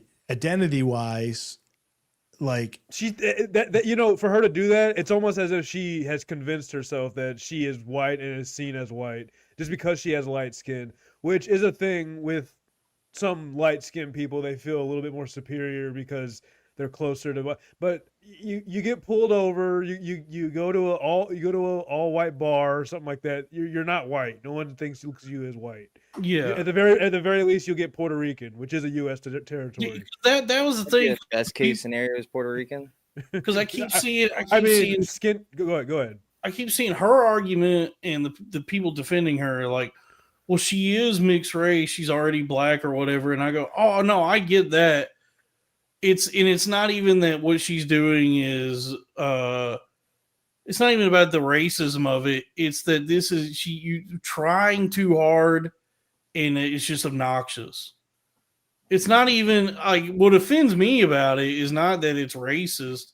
It's just annoying. And it's I think what annoys me the most is how like that she may possibly derive any sort of validation from the action, which is like completely cringe. Meaning like it's somewhere throughout the whole turn of events of her doing that and the fallout, somewhere in it she's like, oh yeah, good move. I'm glad I did that. And that's what annoys me. I will say she from the past, like before she even did this, just because she's doing the other N-word stuff, her accounts went up to like she's got like 50K now on Twitter and Instagram. So there is some weird group of people. I actually unfollowed her when she started to like doing those Instagram videos or whatever. Because I thought she was being clever in the past with some of the jokes that she's making. Now it's just blatant saying the N-word for clout. But she has grown her account. So there is some people that are enjoying seeing a hot chick do this. Yeah. Oh, it's very novel. What's up, bro? What's up? So I just wanted to I was just gonna say something about like the mixed race stuff. So you can have like a half and a half, but the genetics sometimes don't meet 50-50. Like I brought math this up a couple weeks back. Go ahead, sorry. Yeah. Go ahead. Yeah, like you can have like a half black and a half white, and sometimes like the kid will come out like maybe he's like a 70-30, or maybe he's like a 30-70. Yeah. Right? It happens with everybody. So even like when you're doing your parents and your mother, it's every allele on the DNA. So it's like you could have both parents have a widow's peak, but if your great grandparents didn't have the widow's peak, you might not even get the gene from them, or everybody in your family could not have it, and your father has strong genes with the widow's peak, and you end up with the widow's peak. It's something that we see, easy to think, but picture that with all your genes. Yeah, And exactly. you're like Brock Lesnar's daughter It's like the is a good ultimate example. roguelike. If she like when those DNA strands are getting picked up, they're like the father, the father, the father, the father. Okay, the vagina, we'll go with the mother, the father, the father, the father. Yeah. Yeah, and then combine that with Sable. Yes. Yes, and combine that with another manly woman, and then you get Brock Lesnar's daughter, shot put champion. I bet she's So- a dope ass chick. I bet she's dope to hang out with. That Brock dinner Lesnar's daughter. Yeah, that dinner Brock table Lesnar. must be disgusting. I bet you just No, dude, they're tight. they're just mowing down like full turkeys like every night. Oh yeah, Very Shrekian. Yeah, the Lesnar Oh. Lesnar Thanksgivings. You got to clear out the whole village. Oh, how many boxes of stuffing they go through? It just throw them away. Yeah. Well, listen, I don't want to keep up things, but I do want to say before I leave, this is a very arena-esque. Okay, so hey, Hachi's in the chat, and he's talking to Melrose here about his hat. He's taking great umbrage with his hat. Okay. Yes, I So have. what's going on here? Well, why do you wear the cowboy hat, Melrose? Dalton posted my headshot, and I was wearing a hat in the headshot. I didn't Is post. that He did. Or something. Is that a norm? I went through his Twitter and I was like, they're all cartoons. Where's the actual picture of him? And it was him in a cowboy hat. So I was like, all right, this is the picture I'm putting up there. Is him in a cowboy hat. That's why I wear the hat. So this isn't an everyday thing for you. No, hell no. I don't think I've ever worn the hat on stage. I think one. Can you take it off on stage? Can you take it off? Here, take it off. Just take it off. How much does it cost? I'm not taking it off. Don't take it off, bro. I'm not Don't taking make him do that. Oh no! You gotta take it off. It's been man. really awesome. Thanks for having me. I hate the fire alarm beep, and I bet Melrose does too. Have a good one. Oh, absolutely. Thanks, Panda. Oh. We never really got our answer. All right, peace out. Thanks, Panda. But yeah, thank you, Panda. You're smart of him to avoid it. Hello, Robbie. Oh, hi. Thanks for doing a Kumia corner for me. You're welcome. Do you want to watch the Mr. Stancil video? I did realize about halfway through that I don't think Dave has ever left the Kumia corner. No. I am. Here, we can watch it. This crazy ass bitch. It's crazy because she could have done something good. Her old videos where she was kind of like a shoe on head and like she had a tension on her. Where Well, just hit play. Let's see what this is. It's only a few seconds. You do be like that, Mr. Stancil. All You right. do be like She didn't even that, do that Mr. good of a Stancil. job. She's not even throwing her weight into it. Like that was the thing that's so upsetting about all these bitches that be doing the blackface. Well, you got to understand. None of them Women committed. are at least 20 years, if not 30 years behind male comedy, Dalton. None of them committed to it. None of them actually went for it with the minstrel act. They just did the blackface. So they just presented the worst. You're being a chauvinist right now, and you're being misogynistic. Women are just learning comedy, Dalton, and they're going through their blackface phase. I suppose so. Early phase in all comics. Wait until they start figuring out like Mr. X, dude, in their comedy. It's gonna be amazing. Robbie, what Britney Spears song do you start your day off with? Toxic. That's a good one. I think that's what Melrose starts his off with too. Oh no, he does. Oops, he I does did it again. I think, or Yeah. one of those. It's like, yeah, they just top five. they just wanted the attention that comes with doing blackface, but we're not even willing to try and even do the minstrel act, because even that right there, she just does like her cutesy little girl voice. She could have been like, "It do be like that, Mr. Stancil." Well, and that is a meme in itself that she's doing. That's what I was trying to ask you about last week. So, Will Stancil had something go on with Mecha Hitler and the Gronk thing, which turned into Yes, Mr. Stancil, which was some black guy with the somebody did a cartoon called the Will Stancil Show, Okay. There's a black character who says it do be like that, Mr. Stancil. But I'm saying, like, if she's going to do this whole blackface get up and do that, the way she delivers it, where she just goes, it do be like that, Mr. Stancil. Do the fucking fool, like, I got a whole pot of when greens. a black woman is speaking, Dalton, I just let her speak. I got a whole pot of greens cooking. Do the whole minstrel. It's obvious that you have to listen to me because I'm a black woman now. Yeah, yes, there She's is a that. black woman. But it is what Panatron was saying, where it's obvious that all she cares about, and any one of them, it's all they want is the attention and to do something incendiary. Like they're trying to rile people up, but without actually like delivering the performance that should go along with that kind of blackface. It's like, if you're gonna do it, do it. Be like, oh, I got some gizzards and livers frying and some chitlins. I'm cleaning out some chitlins on the back porch. Do the fucking full thing, but they couldn't even. They don't even understand what it is they're even trying to do. They were doing that, and then somebody was comparing them to the Charlie Kirk costumes that people did for Halloween to be like, what'd you say? How is that comparable? Well, they were saying like well, here's the thing. Brittany, we know that's like every single counter argument to so much of the right. Like, well, what about? How's that comparable? No, I'm not. This is not. I'm not a rightist. I'm just looking at what happened. So what happened was I'm just saying that like she put this up, and people know that she's rightist. That she's like leans right, I guess, because she hangs out with Chrissy Mayer. But then there was people that did a Charlie Kirk costume at Charlottesville when he says it's got a shirt that says freedom, and then the neck's bleeding. It's like gory from the murder thing. People are assuming those are all lefties.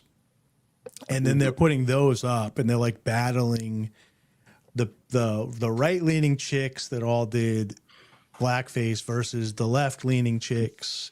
But you don't actually know if the left people are lefties. They're just assuming, because none of them were like political commentaries. They're just like people that posted their just trying to do a shock joke. Yeah, so people are just trying to do shock thing because attention is attention online. Yeah, Julia Fox dressed up as Kennedy after the Jackie Day, like right after the assassination. That's like a gay guy. That's also like a gay guy thing. It's funny because I alluded to it earlier as making a joke, but the normies of the world, like, because we're Twitter brained, were upset that Addison Rae, the TikTok like music star or whatever, that's kind of like under the wings of the Kardashians, did an Ice Spice costume. But she doesn't like do blackface because Ice Spice like presents white kind of the way she does her makeup. She just put the short hair on in the dress, and people are attacking her. Well, I don't know if people are attacking her. There was a couple of articles. This is actually hilarious. I saw mostly people just say it was funny that Ice Spice to dress as a on black Twitter person. They were, but like in the real world, like normies were saying it's not appropriate for her to be doing like black. But why? Whatever. That's because normies are they got less things. Like we're seeing people like literally get snuffed on the train and stuff in our world, and that's all they like. The equivalent to our Brittany Venti is them seeing the normie Addison Rae dress up as Ice Spice. Little do they know what's going on in the actual Twitter. You know what I mean? Mm-hmm. Like grandmothers that watch Fox News are seeing Addison Rae. They're not seeing Brittany Venti and that chick from Gavin McGinnis's thing. It's just attention culture. It is kind of crazy. I feel like costume discourse is pretty like that feels like very online and very silly. Costume discourse. Well, it's my whole is it? We've been doing that shit for like a decade now. I know it's so it's like and it's so not productive. I don't know. It's so stupid to me. Well, here's the thing. I haven't been on Twitter all week, and when I logged on Twitter, and that's my entire feed. Mm-hmm. So I just assumed like that's Twitter right now. Do you guys have something different on your feeds? Besides, we didn't bring up Sydney Sweeney's titties. Yeah, yeah, Dave, you're forgetting how insane your algorithm probably is. I haven't been on in like a week. Mm. But the Sydney Sweeney titties was we did one. Everyone caught those, yeah. Let's yeah. pull up her Instagram here, Dalton. I'm on because she has the hot dog photo too. I got a hot dog photo for her. Oh wow.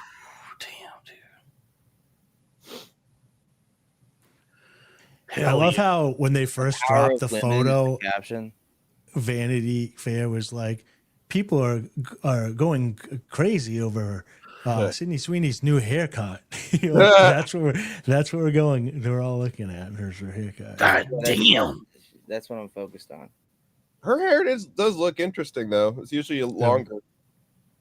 I like that she has bangs. That's like a Hell, traditional. Wanda Sykes is looking pretty shapely herself. Man, you I and wanna... Larry, remember when Larry checked out her ass on Curb? Oh yeah. I would love to just have a girlfriend with big titties like that. Me and you both, brother. I think it would help me. You're telling me.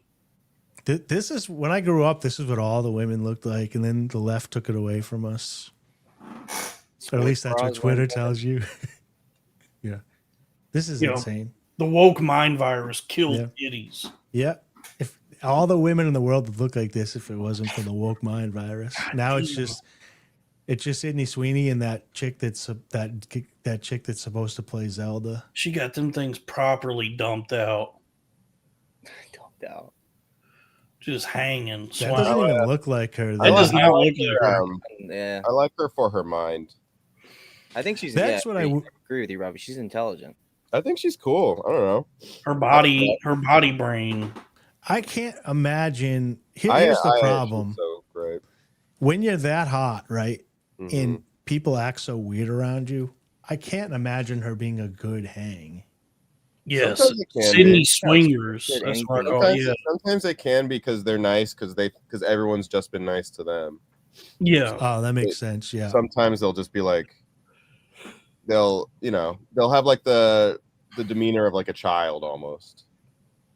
Yeah. Oh, does she have the pussy like Yeah, one? never been through anything. Here's her licking a hot dog. So I don't think she has exactly the mind of a child. Really, it's like how life, like everyone should just be like nice and cool to each other. It's just people get bitter and hardened through mistreatment.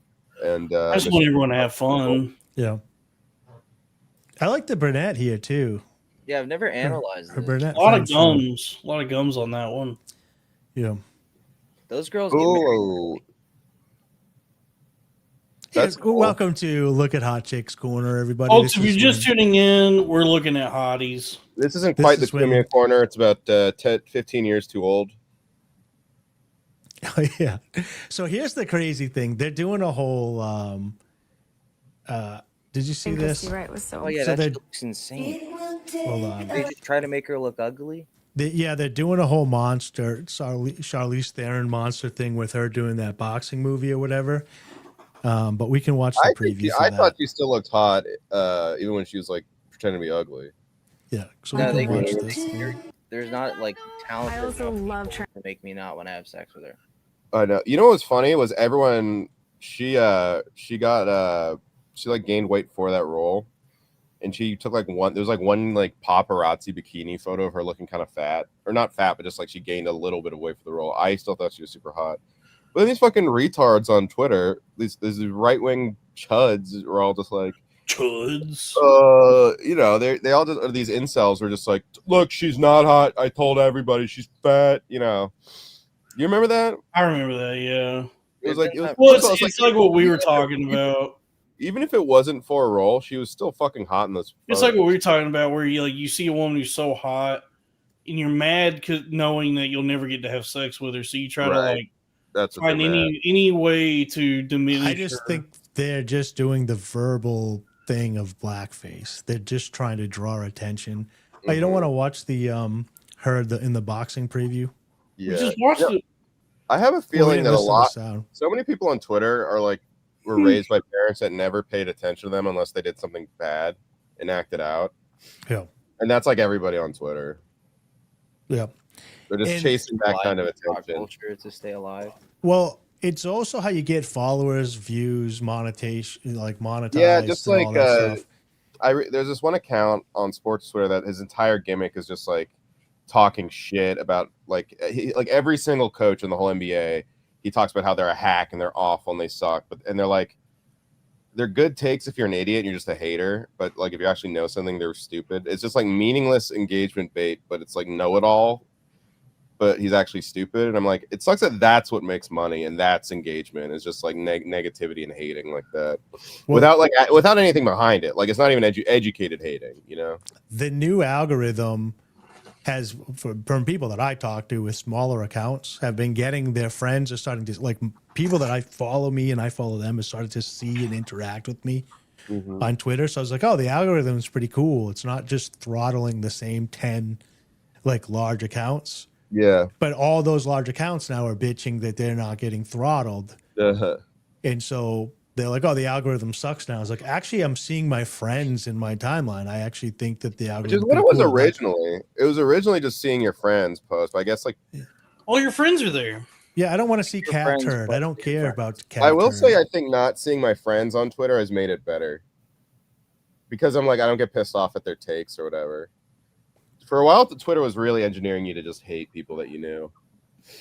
Now I just hate random incels who on there. All the howling mutants. Yeah, I hate all these howling. I'm just howling at these mutants, dude. Oh, he said something.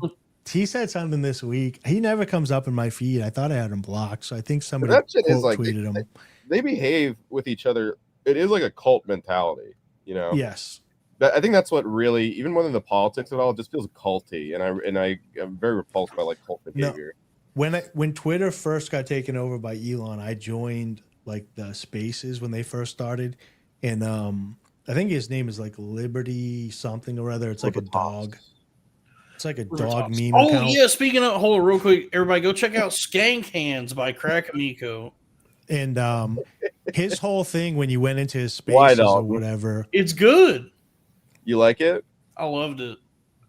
When his whole thing when we went to the Oh, spaces, no, I feel like you might be being sarcastic. Ravi, you're right. He the whole time. Whoa, what was that? Nothing. You're gonna kill Melrose. You're gonna kill Melrose, dude. But his whole thing when you went into those spaces, I've not seen it yet. Is he would tell everybody that this is like you go into my account, you messaged under me, and this, that, and the other thing, and whether we're posting good stuff or not, because we support each other, it'll go to the top, and then we'll run Twitter. So when it first started, there was a cabal of accounts that were basically like that lady Angela with the forehead was in it, and I went to a couple times like, this doesn't sound fun. I want to build my account, but I don't want to do this. This just is. It's basically like you said, joining a Twitter cult. Mm-hmm. And so it worked for them though, because it's been 2 years now, and they all get $1,000 checks or whatever from Twitter for posting the same memes over and over again, and posting the same videos 3 days apart over and over again. Yeah. Well. Yeah. Anyway, I miss Big in Love. Yeah, I wish I knew what it felt like. I've never. I just got out of a 2-month talk. Actually, she listens to the show. If she's listening to the show, don't do. What if you keep doing that? Melrose is going to have a seizure. I'm sorry. I'm sorry. You can still watch the show. No hard feelings. And you're a great person. Aaron Kaplan had a seizure at Comedy Fight Club last week. Look at the middle of the show. Yeah, like the middle of the show. What did they have to do? Stop everything? They stopped everything. He everyone. It was like really weird and uncomfortable. Like 2 people went over to try and like help him. He was like, sounded like he was like choking and snoring. But so it was like a fall down seizure. It's hurting my ears. All right, Jesus. The dinging. What was that? It was his phone kept going off. Oh. You want to watch this Sydney Sweeney thing one real quick? We'll watch this and we'll wrap it up because Yeah, we're gonna watch it with the volume on. Okay. It's just a preview to the TV show, the movie that comes out November 7th. I also love transforming for characters. Getting Christy right was so important. I had months of training. I had a boxing trainer, a weight trainer. I'd be put in the middle of a ring and I'd have 9 girls and they would just drill me with all the different fights. And I like the sound of that. Nice. I think that's why Sydney Sweeney's doing such an awesome job, because she got to be this totally different person that none of you expected. She wasn't the beautiful, sexy Sydney. She was the tough, rugged Christy in this movie. It was a 360 transformation. She walked like me, she talked like me, she even 360, had my so mannerisms. I think I found my thing. I bet most need a people go circle? their entire lives and they don't even know what their thing is. Christy, you are absolutely incredible, and I'm so honored. You're so inspirational, and so being able to have her by my side during this process was a dream. Transforming into Christy has been the role of a lifetime. That Denzel meme is great. All right. Okay. That was weird that Robbie just didn't put his phone on silent. He just was like, okay, I'm leaving. I don't think he believes Melrose has an ear thing, so he's probably testing it. Well, I mean, even without the ear thing, it was just weird that it kept dinging, and like I was even like, can you make it stop dinging right in my ears like that? And he could, I guess he could have just put it on silent, but oh no, he said it was coming from his computer. Okay, I'm not mad. I mean, no one's. I'm not mad. I just I'm livid. Just don't let it happen again. So go. No, I just want everyone to have fun. Yeah, so go over to Midnight Melrose on Twitter. Follow him. Play loud noises. Post videos. Tag him in videos with loud noises. We're gonna get this. We're gonna get some what's it called? Immersion therapy. You know, so when he opens his phone, he never knows what's gonna go on. Play something with got low volume at the beginning, so he's like, "What's this?" And he turns up the volume so we can hear it. Then it's really loud, and like a monster jumps at the screen. If you take that amount of time to trick me, I will appreciate it. Yeah. It's like how I think this journal, like there's a guy in chat that's been talking about me for 4 hours. Big fan. He's a big fan. He's hung out the entire show, so He's been here the he whole loves show. you, dude. He hates my guts, but he's been here the whole show. Yeah. That's pretty much. So just so you know, Melrose, I would say 90+% of the fans show up to see Dalton and hate me. You can't stand. You cannot stand me.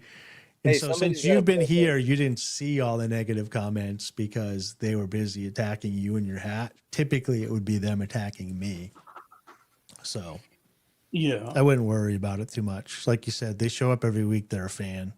No, I'm pretty sure. I'm But, pretty sure it's one of my fans from Twitter. I have like some hardcores. yeah. Thanks for coming on. Everybody, be sure to follow Melrose on X, the Everything app, formerly Twitter. Sorry again to Robbie for asking him to turn off his dinger, but it was coming from his computer. I wonder if what else? Robbie could do brown face because he's mixed as well. I'm mixed. Yeah. I was gonna ask about Black Mask because I don't know. Jews have no idea what the hell they're doing. So I have black mask. I have a black facial mask. It feels kind of cool when you put it on. You get, you want to get a nice scrub going, and and then you can catch a glimpse of yourself in the mirror while it's drying and doing its work, and you're like, hell yeah! Hope nobody shows up right now. I'd be in trouble. Oh It feels yes, good. that was what I was going to plug. Crowder Boys is now every Thursday at 7 p.m. Eastern. YouTube.com/@thecrowderboys, Patreon.com/thecrowderboys. It's me and Robbie right now is the core show, and we have a third that we're waiting on. So we will be getting another third. But for right now, since Crack's abrupt departure, it's just me and Robbie every Thursday at 7 p.m. Eastern. We're having a great time. We're working on a creamer. That is true.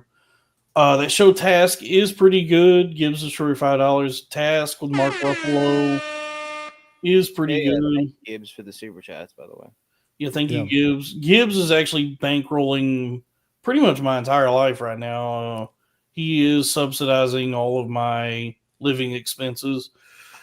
So yeah, Crowd Boys every Thursday at 7 p.m. Eastern. Slav wants to know what's the point of paying for the Crowder Boys Patreon if there's no paycheck. There are. The last 2 weeks we've done the show ever since we never stopped. So there are we have episodes there that we do. Yep. Stream live every Thursday on the Patreon after the free episode, and then the episode's just there to watch or listen to at your leisure. So I don't know what you're talking about. So yeah, next Saturday, the 8th, we're going to be welcoming BSO_LOL on Twitter. You guys probably know BSO from, he's in the Skank Gas Digital universe online or whatever. He's been on Sibling Revelry a couple times, but also I think I haven't confirmed him for next week, but he was dabbling for today, but he realized that it's Halloween and stuff with the family. Mike Harrington from Gas Digital, producer from Gas Digital and future boxer at Skank Fest, coming up for the NOLO event, which is the following weekend, will be here. And then the following weekend on the 15th, we'll have Ray Kump with us. So we'll have people like Sweeze and Drew, Michael Hall, Layton, down in NOLO. Robbie might be going. It's NOLA, by the way. Oh, NOLA, sorry. And NOLA. And it means New Orleans, Louisiana. On the 15th, we're probably going to be having some people live stream in from being down in New Orleans. From Skankfest, Ray Kump will be here in studio at the beginning of the show. I couldn't get a good feel for him. He's happy to come. We talked a little bit about when he was on. Yeah, I DM'd him and he was responsive. Yeah, very responsive. I just wasn't sure if he was busting my balls or not when he was saying like, "Oh, I'm a terrible hang. You guys are gonna regret having me on the show and all this stuff." So I think he's just busting my balls. But I'm excited to have him on. The fans have been asking for him. He'll be here on the 15th, along with some of the streamers coming in and out live from Skankfest down in Louisiana. And yeah, so that's the upcoming schedule for this, and then. Yeah, and then the Patreon for this channel is patreon.com/cornfed with Dalton Pruitt.